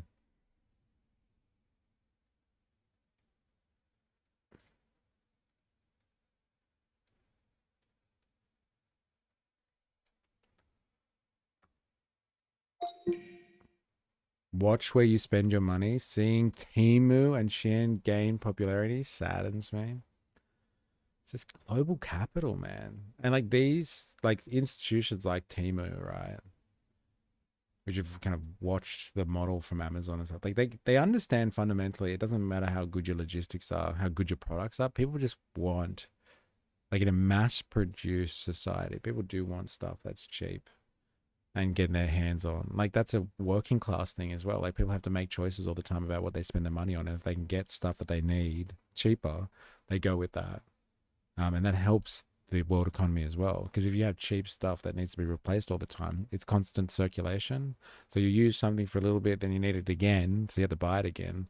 That's constant circulation. That's kind of just capitalism, unfortunately. According to recent data from the World Trade Organization, Bangladesh remains the second largest apparel exporter globally, only behind China. 2024, Bangladesh exported about $38 billion worth of garments, representing about 6.9% of the global apparel export market in that year. I bet you it leaves there as $38.4 billion worth of value. But then when it's, taken to other places and sold around, it's like that would just explode. Do you know what I mean? Like once it leaves there, but it's got a brand on it, by the time it gets to you wherever you're buying it, okay? Like the price of it has skyrocketed, like, multiple times. The apparel industry is hugely important to Bangladesh's economy. It employs millions of workers, constitutes a substantial chunk of its exports, and supports a wide domestic manufacturing and textile ecosystem. Gives people work. In capitalism, you need work. And like they've got a big population, right? For some segments, such as knitwear exports to the European Union, Bangladesh has even overtaken large apparel producers. All right. Yes, Bangladesh is widely recognized as one of the world's largest clothing producers and exporters today. Its role in global apparel supply chains is substantial, and for many garments on the global market, made in Bangladesh is very common. All right, let's have a look. Now, this, I haven't checked this, so this could be heavy as fuck. So, like, if you're not interested in watching stuff like this, then, maybe turn away, or leave now. But yeah, it could be heavy. I haven't had a chance to watch this at all and screen test it. So, yeah, on the human exploitation theme that has been raised, let's kind of have a look at how this happens. And because like I said, like in an advanced industrial society, in the globalized world where shipping just kind of makes the world go round, you're completely detached from the reality of how all this stuff works, on whose back, who creates this stuff in the first place. It's not just some magical system where everything shows up at your shops. And you don't have to really worry about it too much. It does come from somewhere. It's just international.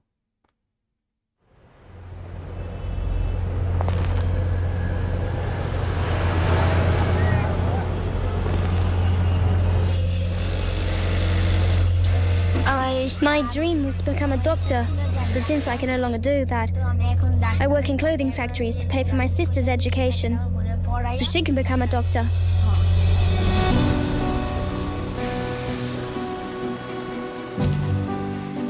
It's unbearably hot. They have to work every day in these conditions without being able to go to school, without being able to envision a future, a different dream than this. They work without any kind of protection, barefoot, immersed in this extremely toxic liquid.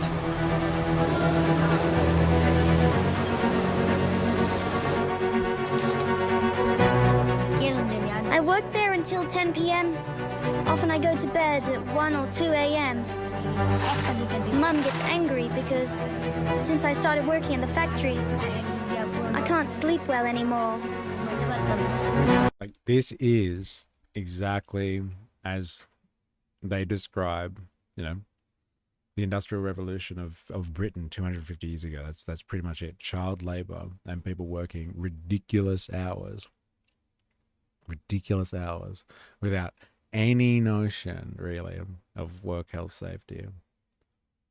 I'm in the minority, but I try to and research what I buy before I spend and try to be minimalistic. But sometimes it's impossible, and I feel guilty. I know, and like, see, my kind of only way of combating that is like, look, I might not be able to source where it comes from, but I'm not going to fall prey to mass consumption. So if I buy something and I know it's been made somewhere, like, I will try to wear that thing until, you know, it falls off, if you know what I mean. Like, I will try to use that thing for as long as possible and not just be like, oh, I wore this shirt like 3 times. That was so 2024. And then like buy a new shirt or something like that. I will try to use something. Like, there's some t-shirts that I've got kind of in my wardrobe that I've been wearing now for like 10 years. And like, they were probably made here. Let's be honest. But, you know, if they don't fall off, like, I will wear them for as long as possible so I don't just partake in that, you know, what do they call the style of fashion or the fashion industry that just churns stuff out? I mean, you know what I'm talking about, like that mass-produced, mass consumer culture that encourages this type of behavior. Again, not only is it fucking wasteful, fast fashion, thank you. Yeah. Like, it's not easy. Like, you want to look schmick when you go out, right? And you do stuff. You want to look fresh as. But, you know, fucking, at what cost? Once again, flannel shirts come out on top. Yeah, you can, like, you know, talk about recycling. Like, flannel, they won't go out of fashion, baby. And they can be used for so many things. It's such a good point. And so, like, yeah, if you can, buy something that's, like, better quality, if you can, and just try and use it for longer. And then you're not just, you know, supporting the fast fashion world, the hyper consumer, hyper mass production society. I buy a lot of brand merch because I want to support artists I listen to, and this is one of the only ways they can make money. But now I have way too many band t-shirts. Yeah, that's it. Like, these are conscious decisions. And you're right, Vulture, you can make some decisions that can reduce your impact. But, you know, at the end of the day, the system is there producing this stuff. How do you get to the root cause there? The ultimate question, the ultimate struggle. They don't want us to get close here. They keep taking us to this side. So I can already tell you that on the other side, there are children working in this facility on the clothes that reach our stores and that we often wear ourselves. My name is Giuseppe, and I have a mission: to travel the world, to meet the most extraordinary people on the planet, and to ask them a simple question. What does happiness mean to you? Welcome to Project Happiness.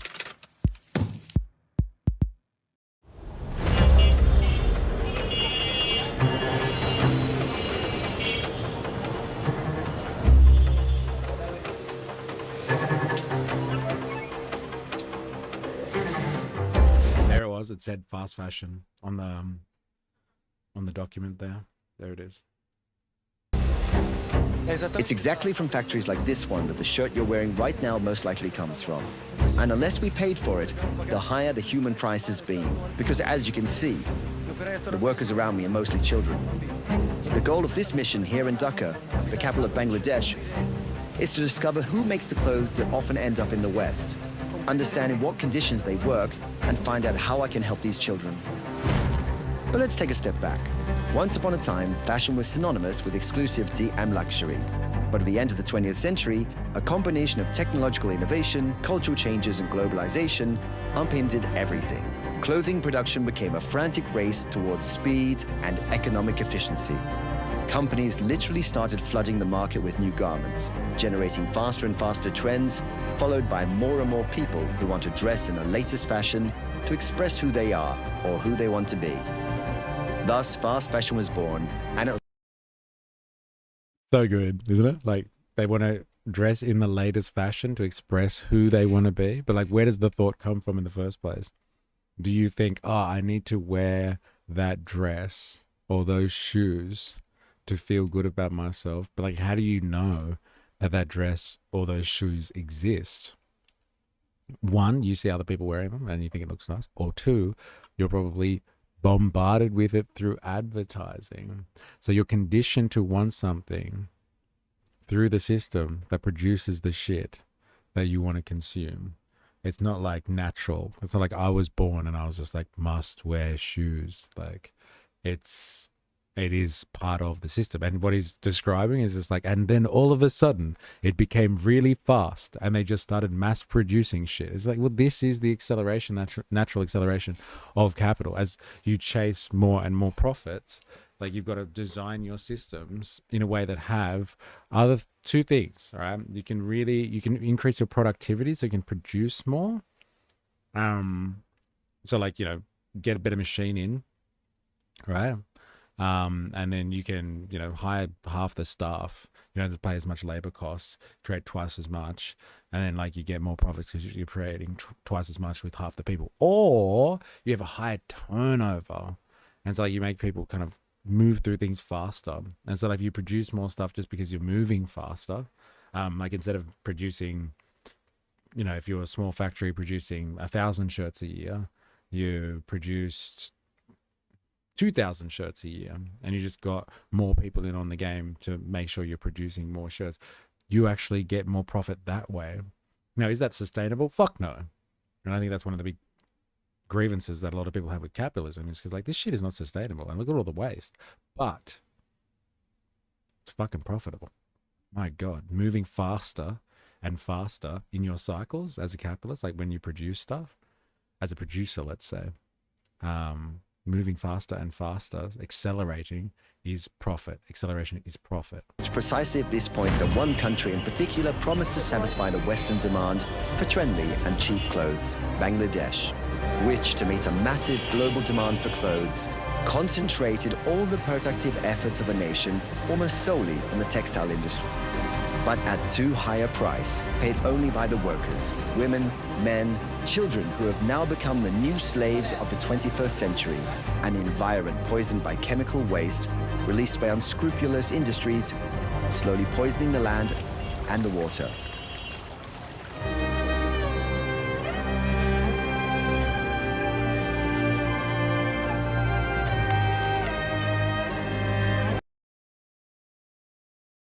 Like, I know the music helps with the cinematics and like, you know, the emotional heart, you know, pulling on the heartstrings, all that sort of stuff. But like, if you see like the pictures of like England and the working factories and all that sort of stuff 200 years ago, and like the shanty town kind of living, it's pretty much this without all the fucking plastic, right? This is fucking crazy, man.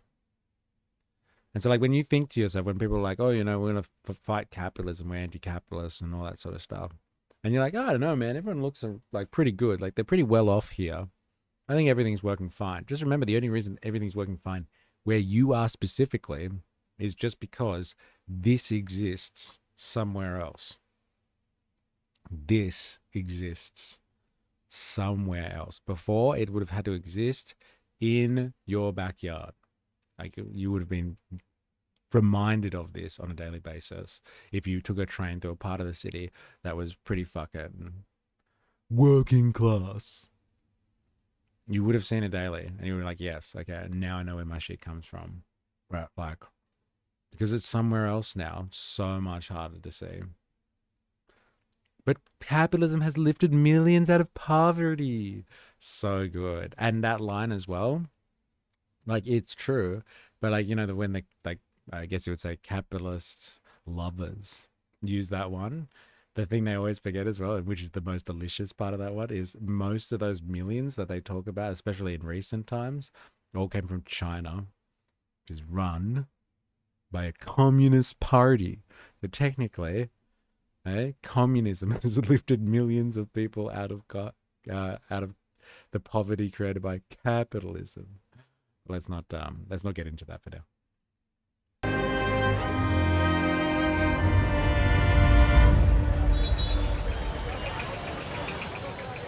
I've never seen any. Science and technology has lifted millions out of poverty. Capitalism has just exploited those advancements. Yeah. Yes, as it revolutionizes the means of production through science and technology, through what does he call it? Socialized labor, social labor, standing on the backs of people before you and their ideas and how to increase the productive forces has lifted millions of people out of poverty. In fairness, though, capitalism set that in motion as we understand it. But like it's in motion to exploit, not primarily just to revolutionize the means of production. If capitalism only existed to revolutionize the means of production, so like improve technology and stuff like that, then you wouldn't have this level of exploitation where it's just, hey, it's just fucking cheaper to get the Bangladeshis to do it than like just producing technology that could do this without the exploitation. Anything like this in my entire life. Our journey to the origins of fast fashion begins right here, in front of the Buriganga riverbed, or what remains of it. Because today, it's become one of the most polluted and toxic rivers in the world precisely because of fast fashion. Just think, the Bangladeshi government estimates that every day in its waters are released about 21,000 cubic meters of untreated industrial wastewater every day. In fact, the residents of the slums suffer from severe skin, intestinal, and respiratory diseases precisely because of this devastating pollution. The city of Dhaka has more than 5,000 slums, inhabited by about 4 million people. The impact of pollution generated by the textile industries is devastating on the lives of these people. Everyone here is very curious to see me inside this community. We're in Karel Bosti, which is one of the largest slums in the entire country. In reality, there are many like this because from the 1990s to 2000, the city of Dhaka especially transformed, or rather deformed, because slums were born. Shanty towns were built for the workers. Millions of people poured into the city to respond to the increasing demand for clothes that the West demanded, that is, fast fashion. These workers now live in dilapidated houses, like these tin houses, where safety and sanitation are truly a mirage. It's not difficult to find factories in the slum. They're everywhere. But there is a particular area, namely the tanneries, which hold the sad record for being among the most toxic places on the planet for processing those levers that will be exported to various European countries, especially Italy. It is estimated that tanneries like this release about 6,000 cubic meters of toxic substances and 10 tons of solid waste into the city's groundwater every day. These are all workers who work without any kind of protection, barefoot, immersed in this extremely toxic liquid, because it actually comes from these wash machines behind me, which are filled with raw leather. And for 24 hours, they are run with lime powder and sodium sulfate inside to make the leather softer and prepare it for the next step, the final step before selling. Except this process is extremely toxic. In fact, we've been here for half an hour, and already I feel like I can't breathe, like I have a headache. I don't think I'm being influenced because, in reality, these people get sick very easily, very quickly. This is one of the extreme, inhumane working conditions. I've never seen anything like this. And to think that these people have grown up here. They've always worked here. The more powder we put in, the more color the leather takes on. This way, a better product comes out to sell. Exactly. If you put in less, the color is less visible. Even if I don't want to, I have to do it to survive. There it is. There's your fucking quote of the day. I know what fucking working class is. Even if I don't want to do it, I have to do it to survive. It's not really a choice. It's the illusion of liberal society, right? Like people are getting to choose. Like the illusion of choice. It's kind of like the illusion. It kind of really comes down to geography, doesn't it? Where you're born will influence greatly what opportunities you get access to based on where capitalism has sorted itself out in terms of the development of industry. Good thing about my diet, a lot of the companies try and do everything ethically. Over the years, more and more ethical options are popping up, but only because of demand. Yeah, it's interesting. What a disgusting state of affairs. I hope I'm not contributing to that. Check shirt made in India. Phew, thank goodness. I nearly felt a moment of guilt. Yeah, I know, right? I was thinking about that before as well. I'm like, fuck, I gotta check my tag now. My God. Like even some tofu from poorer Asian nations are completely unethical. People cooking the tofu by burning rubbish, which makes the food toxic and killing the waters. Keep getting failed messages on Twitch. Oh, really? Oh, I wonder what happened on Twitch. Let me have a look at that. Oh, that's why you're in stream chat land. I don't know what was going on there.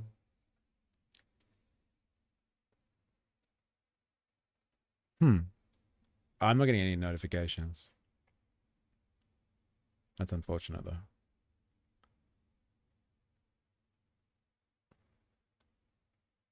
All right.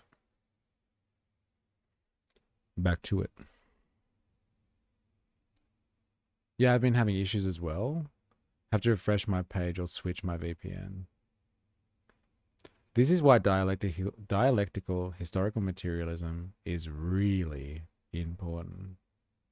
Well, the follow-up is killing me. The suspense for AS. I know where you're going with that. Indonesia's toxic tofu time bomb poisoning millions daily. Oh man, I don't want to know. Hey, fuck. You understand why your material conditions affect how you think and perceive the world. Yeah. Yeah. Just got home. We'll be up by 3:30. Oh, there we go. All right. If you are available, I don't think we have many people on YouTube. I think most people are actually on Twitch today. Head over to Twitch because we're going to be doing a raid around 3:30. We're raiding and Dr. Nathan. All right. I own nothing, even if I don't want to. I have to do it. To survive, I own nothing. That's why I'm forced to work. I have a family to feed. We need to live. Where else could I earn money, if not here? These workers, and also the children I wasn't allowed to film, are destined to die before the age of 50 due to inhaling highly harmful chemical agents. For what? To produce a jacket or a pair of shoes that will then be sold for a few euros to people who don't really need them. When you say it like that, fuck, it's savage, isn't it? Hey? To sell it for people who don't really fucking need them anyway. It's capitalism, man. Like, as in, like, it's productive. But, like, you know, at what cost? It's so productive. But, like, such needless production. Oh, man. Fuck. And what do you say? These people won't live past 50? Pretty much. Savage, man. One of the managers is taking us upside, where the leather we just saw is processed to become elegant shoes.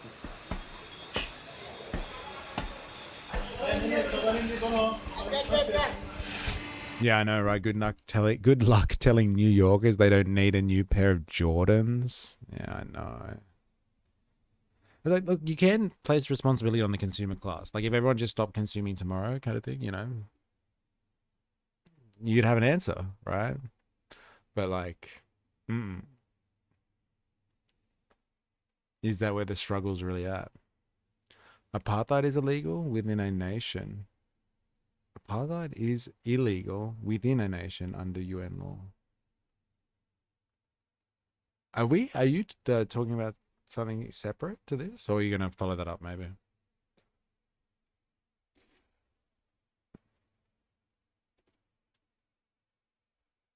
It's both. It would be interesting to know the receptiveness of unionism in these kind of workplaces. Yes. Yeah, it would be, actually.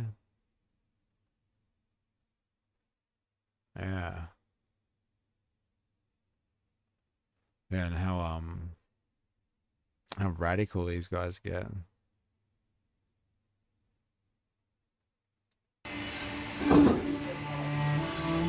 And even here, there are many child workers.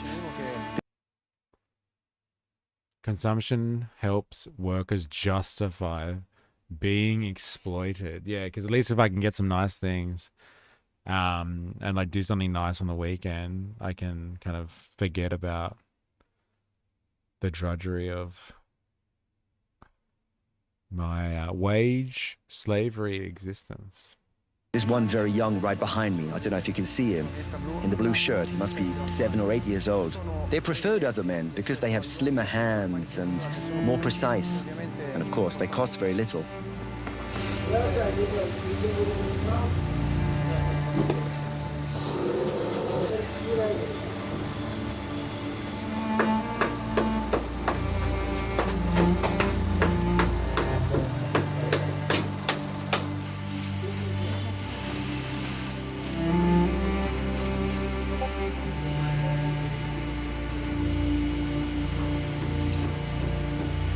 Oh, someone got censored? What did you say? Who was it?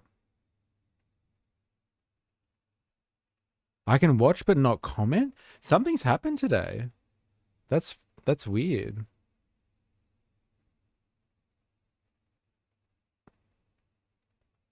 Oh, so you did say a whole thing, right? Apartheid is illegal within a nation under UN law, which enforces a global apartheid on the global south. Right, okay. Is illegal within a nation under UN law, which enforces a global apartheid on the global south. Yeah, look, people are having problems with the Twitch chat today. Volta came across here for the same reason. I think Jag said as well. Oh, it's just come through. There you go. Something's happening in Twitch world at the moment.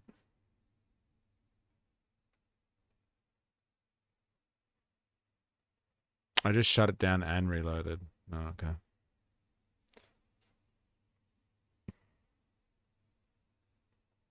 My God.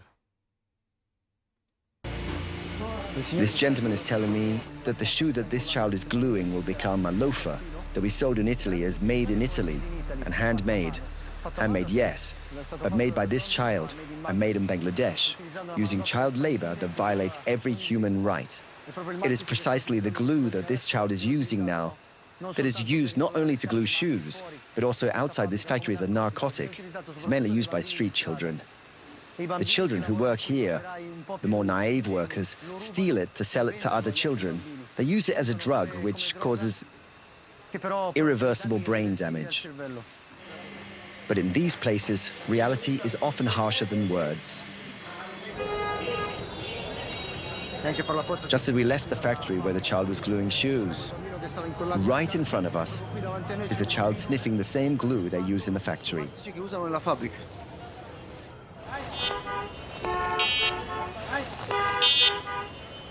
When I would do for some rice, my throat hurts. I long for some rice. I just want some rice. Rice. With its ephemeral promise of relief, is only a symptom of a much bigger problem.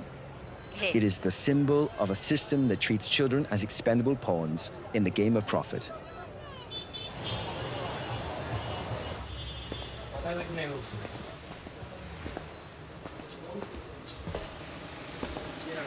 I managed to enter one of the thousands and thousands of factories in Old Dhaka, the old part of the capital. The conditions are always the same. Extreme. The dozens of children employed in reproduction work. Many shirts. In this factory, there are usually 10-year-old children on the ground, working. This is another room. Even here, most of the workers are just children. What surprises me, however, is that they are boys, not girls. Because usually in the production of textile clothing, more girls are employed because they're more precise, more patient. In this factory, there are only boys because I was told that later the girls finish removing all the excess threads. I'll also take you to the bathrooms, which are probably... These videos are always heavy, but glad we watch them. Helps keep things in perspective, doesn't it? doesn't it? Like, that's the fucking thing. Like, you know, you really have to consider the stark differences between like the society that you live in, unless you're coming to us from Bangladesh right now, but the society that you live in, compared to what was going on there. Like, that child was hard. That was some hard stuff to watch there. You know, pleading for some rice. All I could think of was like all the food I've ever wasted in my life, or being a child and like, you know, complaining about getting food. You know, you're like, I don't want to eat that. Fuck you. Oh man, it's fuck, and it puts it into perspective so much. Like, what have you got to be grateful for in life? And like, this is what, you know, ye old capitalism produces here. We talk about human exploitation. Like, here it is. Here it is. And it's on a mass scale, right? A mass scale. And so people can have loafers, I think the example they used, right? I get the feeling he's about to reveal that there's less girls because they work in the sex industry. Oh, God. Yeah. Well, isn't it interesting the division of labor that he was talking about? Like, boys are not as precise, and like they don't have the same patience. So the way the capitalists get around that is just like, all right, well, we'll just split them up, the division of labor. We'll get the boys to do the first part of the process, and the girls will then go in and cut the stuff away. So instead of girls just taking time, remember we were talking about like the acceleration of the production process. Instead of the girls doing it all and taking time cutting it, get the boys to do the first stage, and in the second stage, the girls will come in and like cut off the shitty edges. And like that, someone's figured out that division of labor is faster than somebody doing it from start to finish. If 4S is still watching, this is Adam Smith's The Pin Factory right there. Instead of getting someone to, you know, make everything from start to finish, you just divvy it up so everyone does one thing, and so much more productive. Social labor. And you wonder why people flee to our countries, eh? They escape the conditions that we pay and vote for. Yeah, right? Isn't that crazy? That's what I couldn't help but think that before. I wonder if Dilemmas is watching right now or listening to this. Like, some people like really, you know, they get out if they can and like, you know, just want to make something for themselves somewhere else. And like, what a land of opportunity the countries we're in at the moment would seem. Hi, assalamu alaikum. The boys are washing up, so I'll leave them alone. But I was explaining to them that after a work shift, the best moment's taking a shower, because it must be 40 degrees. Maybe you can also see the swell of my face. But this is half an hour inside the factory, while they work every day in these conditions. I believe even you would never have imagined that the clothes that we wear are produced in these conditions. But what we have seen so far is just a small fragment of the fast fashion business in this country. Because to meet our compulsive purchases and produce garments designed and made to be cheap and short-lasting, Bangladesh has built nearly 5,000 mega industries like this, where millions of people, mostly women and children, work in unison, becoming almost a part of these sewing machines. Usually these factories are off. So fucking, like, just read, you know, read some Capital. If you ever get a chance, read Marx's Capital and like listen to the way he's describing stuff. Like, it's like they almost become part of the sewing machines. Like, at a certain point, like the technology takes the skill off the worker, and the worker is subordinate to the machine. And like, you know, you hear people talk about like being minders of machines and all that sort of stuff, but like the machine is the thing, and then the labor power is beholden to that machine. It becomes an appendage of that machine. Fucking crazy. Those countries that try and vote for more social change only for it to be stopped by paid militia and technology at the capitalist disposal to protect their pockets. There's your class war. There's your fucking class war right there. A class that will pay private militia, will use technology, not to improve production, but like will, in order to maintain its class interests. Oh my God. Oh, I'm here. I was toiling in my factory. I'm hoping that your working conditions are a bit better than this then. Hey? Limits to cameras, especially after the Rana Plaza tragedy of April 24, 2013, when a complex similar to this one collapsed, killing more than 1,100 textile workers. And that was the first time that the Western world truly realized the cost of their clothes. After a long interview, however, the managers of this factory decided to let us visit one floor of their building. It was almost a miracle to get into this structure, because all the producers or the textile factory owners no longer want to let journalists or cameras into their facilities, because the story of Rana Plaza, all the world's attention was focused here in Bangladesh. Not enough, because in reality, on the other side of the room, we noticed that there are still children, especially girls, working. But they don't want us to get close. They keep taking us to this side. So this is the only wing in the building that we'll be able to document. But I can already tell you that on the other side, there are children working in this structure on clothes that reach our stores and that we often wear ourselves.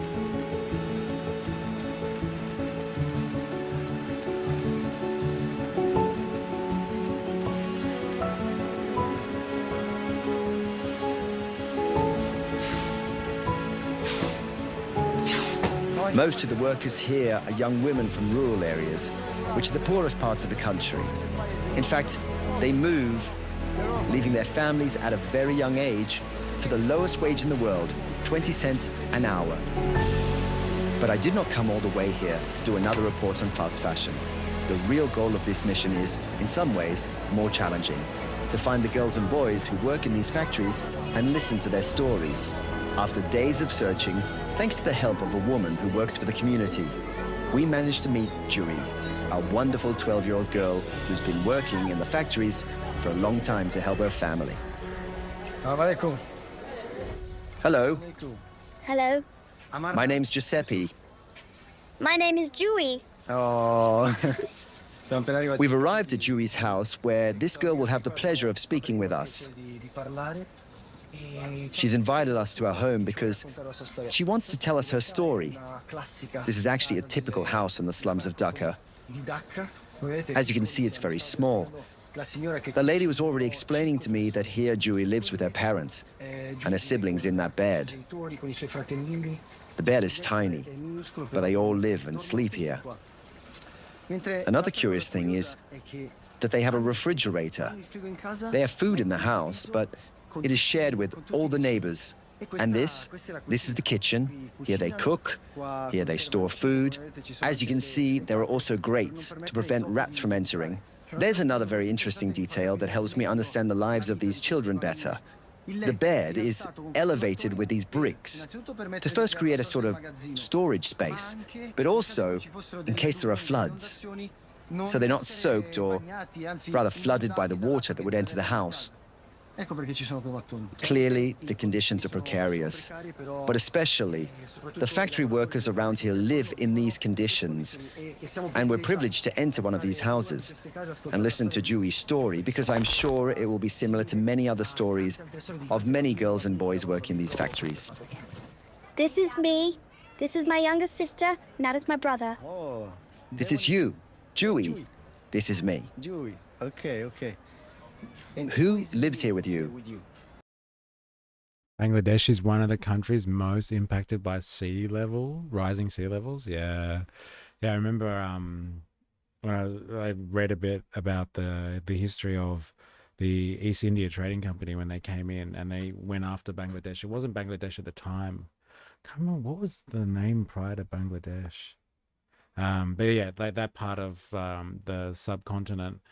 Like there were big problems that the British had with trying to figure out whether they were going to put their industries and stuff like that, because it's kind of like a river delta area, a lot of it, and like it floods and it floods hard, and so they kept on getting fucked up by that. But like the industry capacity in the Bangladeshi population was huge, and they were already they've been doing textiles for hundreds and hundreds of years, and they were quite a wealthy place too. In that kind of northeastern section. It would have been part of the Indian kind of empire, I think, at that time. or one of the Indian kingdoms anyway. And yeah, really, really wealthy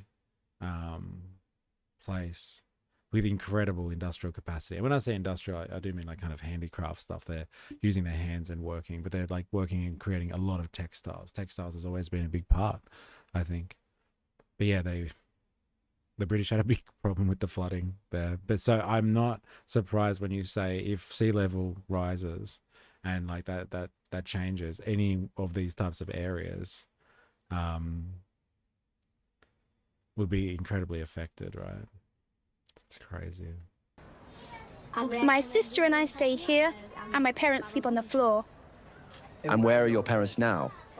How do you stop this with textiles while people share it on phones made by children mining in the Congo?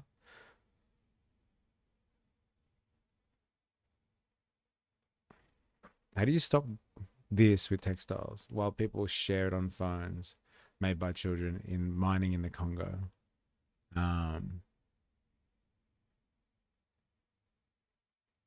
Not all phones come from there. What's your point, though, Dilemmas? Yeah, I think we saw an ethical phone somewhere from where was it? I want to say it was from Sweden, maybe. We came across that like months ago. We were looking into that. They describe themselves as the ethical phone. But yeah, what's your point, though, Dilemmas, to be honest? That the entire system is based on large levels of exploitation, with certain countries and cultures being exploited extremely poorly because they have no other option. I think I saw one that you can get at JB Hi-Fi. Oh, there you go. My mother was at a clothing factory while my father, I don't know where he is. Why aren't you at school now? I had to leave school because my mother was in debt. When I was in 5th grade, I was so happy. I had many friends. We laughed and played together. But now that doesn't happen anymore. I miss it a lot. Only because of money problems. I had to stop working. Fairphone from the Netherlands. Were you there when we had a look into that? That was crazy. Went on the website, checked out what their product actually entails. My aunt advised me to start work to bring home some money. And so, they took me to the factory. I earn almost €4 a day. At first, I even liked it. But now I always feel tired because I work all day. For the first 5 months, I held on. I kept working. But now I feel lonely, and I don't like it. I work there until 10 p.m. Often I go to bed at 1 or 2 a.m. Dewey, what is your biggest dream? If I'd been able to continue studying, I could have helped my parents with a good job and been independent. I could have saved my family. It would have been nice if we'd gone that way. My dream was to become a doctor, but since I can no longer do that, I work in clothing factories to pay for my sister's education so she can become a doctor. How can a 12-year-old girl be so resigned and aware that her dreams will never come true? It's not fair. Dewey is part of those millions of children whose future... Often it comes from a position where you can't always avoid it, so why bother trying? Yeah, it is defeatist, that's for sure. My point is exploitation happens everywhere. Why aren't the Bangladesh political leaders helping their citizens? Yeah, fair enough. Fair enough. I think the point of this is to show how global the system is, actually. So it's not these people and their political class don't do better. It is a global system. So why don't we all do better? I think is where you should be putting your focus. Not everything is just this nation can do things by itself and is responsible for itself wholly. it's just not the way the world works today. The economy is global. And so, like, no, there is really no independent countries. The US isn't independent. China's not independent. It is a network. And it's a network of flows. And some labor is exploited better than others. And it's kept like that systematically. It's not by chance. It's not by chance. Say Nike mainly get their clothing from there, along with other companies, and say they do elect change to improve those conditions, the government powers would help and try and stop those changes from happening. If your universal policy is built of the labor of the global south, then it's not universal at all. It's just more nationalism.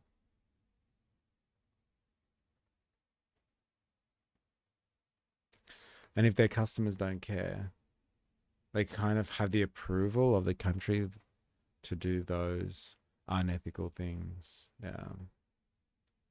Future is stolen to exploit them in factories. A number so large that it almost makes you lose hope that anything here can ever change. Yet, there is someone who, with unwavering commitment, has always believed that by uniting the generosity of people around the world, we could give them back the right to be children. In Dhaka, I met with the leaders of the humanitarian organization ActionAid, who through their sponsorship programs could ensure that children like her receive the assistance they desperately need. And I'm not just talking about education and medical care, but also crucial emotional support to overcome the scars of exploitation, as happens in this center called Happy Home, a shelter for street children where they can feel safe and finally transform their stories of suffering into tales of hope and rebirth. If I hadn't come here, I would certainly be working in a factory now. Or I'd be working in other people's houses, like my mother. I see many poor children begging for food, and this makes me very angry. But I can't do anything about it. I would have ended up like them if it weren't for this place. Here, I can eat all my meals, but before that it wasn't like that. Here I have my sisters and friends who give me food and make sure I'm well and eat. Before, no one took care of me. This way makes me feel good. I had a terrible past, and I hope so much that other children do not have to suffer the same.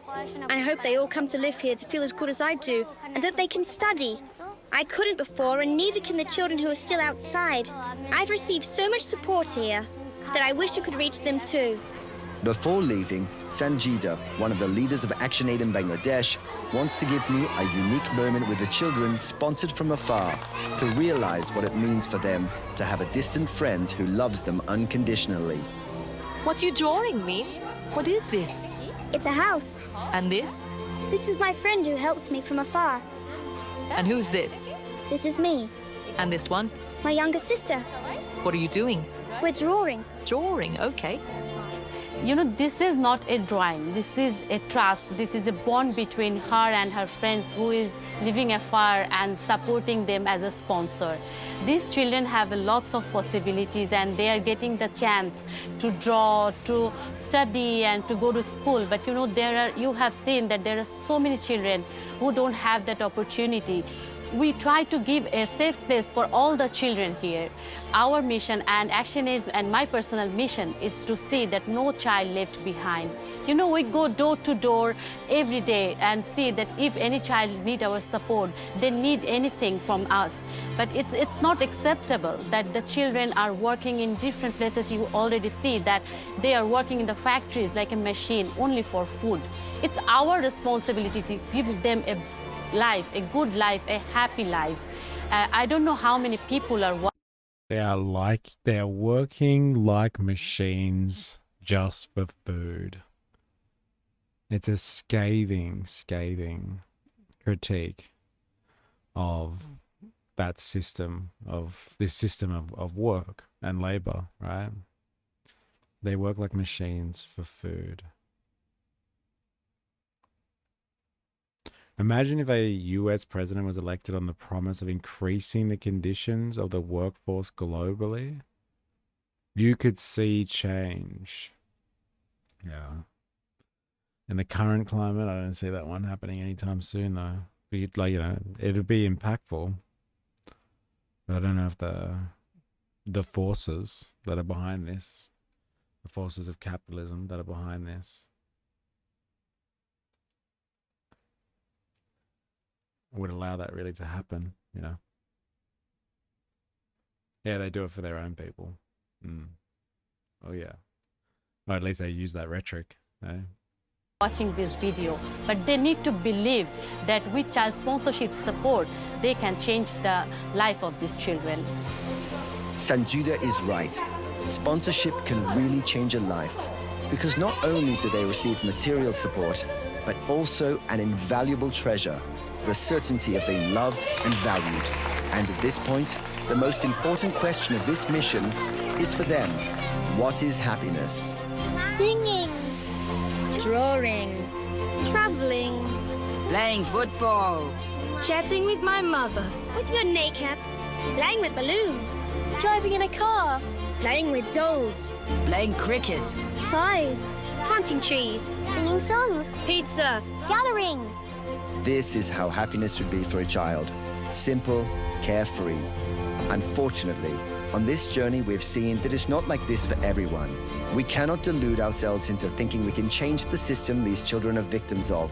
But all of us, even if far away, can do so much for them. And for many other children who are victim of the same injustices. Did he say we shouldn't delude ourselves to think that we can change the system that these children are part of? Did he just say that? Happiness should be for a child. Simple, carefree. Unfortunately, on this journey we've seen that it's not like this for everyone.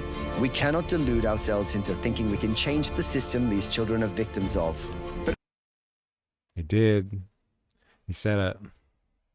He fucking said it. What's the point of that type of logic? Is it just so like, look, don't think you can change the system, so like donate? Is that why you would say something like that? He said it. Yeah, he said it. Is that why? It's like, it's strategic, right? It's like, look, don't think you can change the system. Just, you know, donate to the cause, man.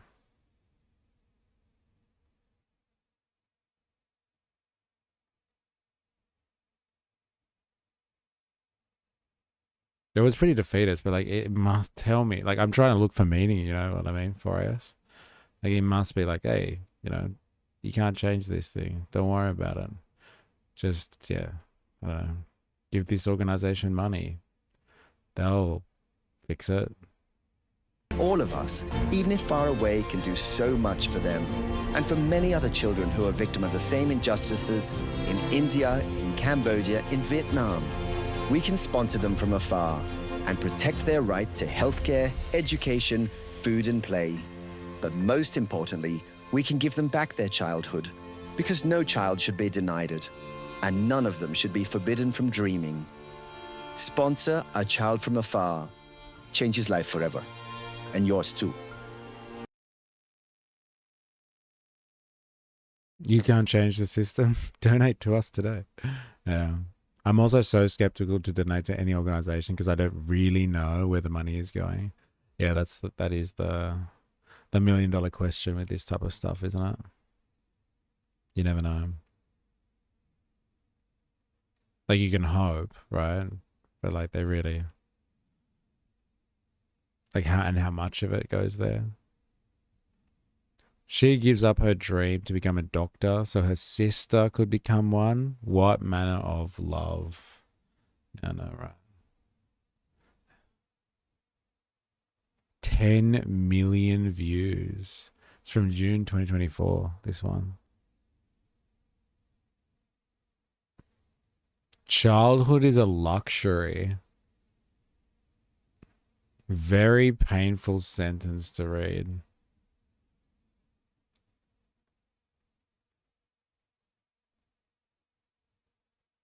Fuck.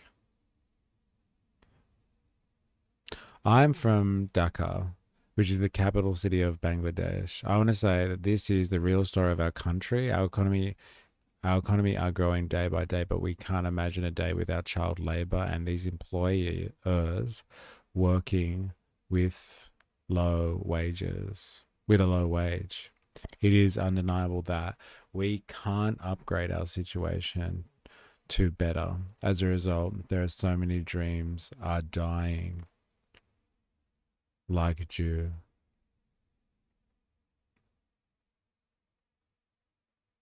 Almost like the workers need to secure the means of production or form unions. Hey, I think that suggestion was already made before as well. What's the level of unionization here?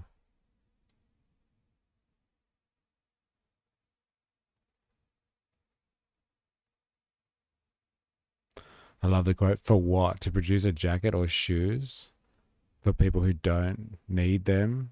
Just buy them? Yeah. It's crazy. Yeah, it is. It's definitely something that puts things into perspective. That's for sure. You know, everything's relative, as they say, right? Nice. What a message. Here's some modern day slavery. Sucks, right? Too bad. Give us money, though. We can sort it out. But, sorry, we can sort it out, but we'll alleviate it. We can't sort it out, but we'll alleviate it. The conditions will continue and the capitalists will continue to profit from it. That's the best we can do. Yeah, like I appreciate like the effort, but that messaging was pretty wrong. But all I can think is like they must need people to donate. So like, you know, if people are just sitting there like, oh, well, the problem is the system kind of thing. They're like, no, we need help. Can you help us help this child over here? Like it will make a difference to this child. And that's fair. But like, you know, it's a psychological trick that is not necessary, I don't think.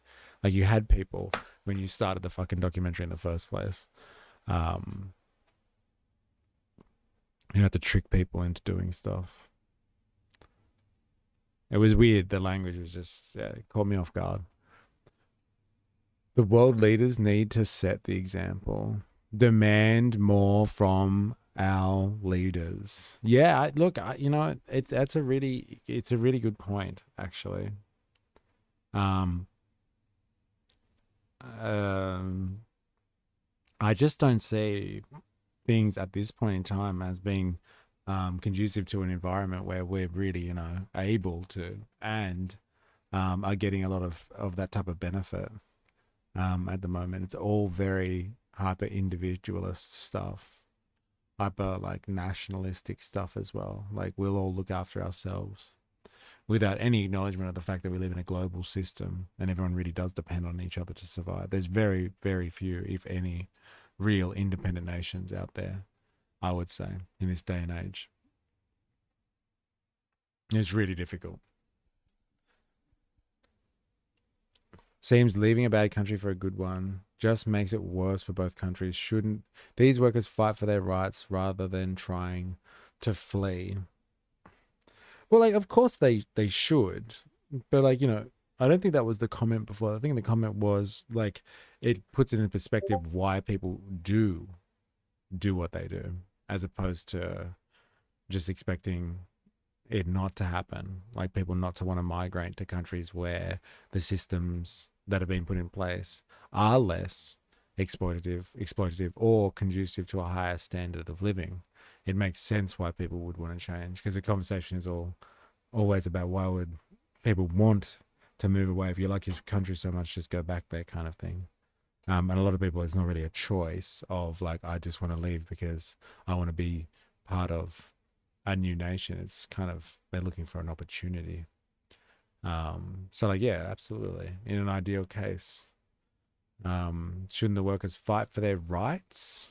Absolutely. Absolutely. They should. All right. Well, look, I'm going to leave it there.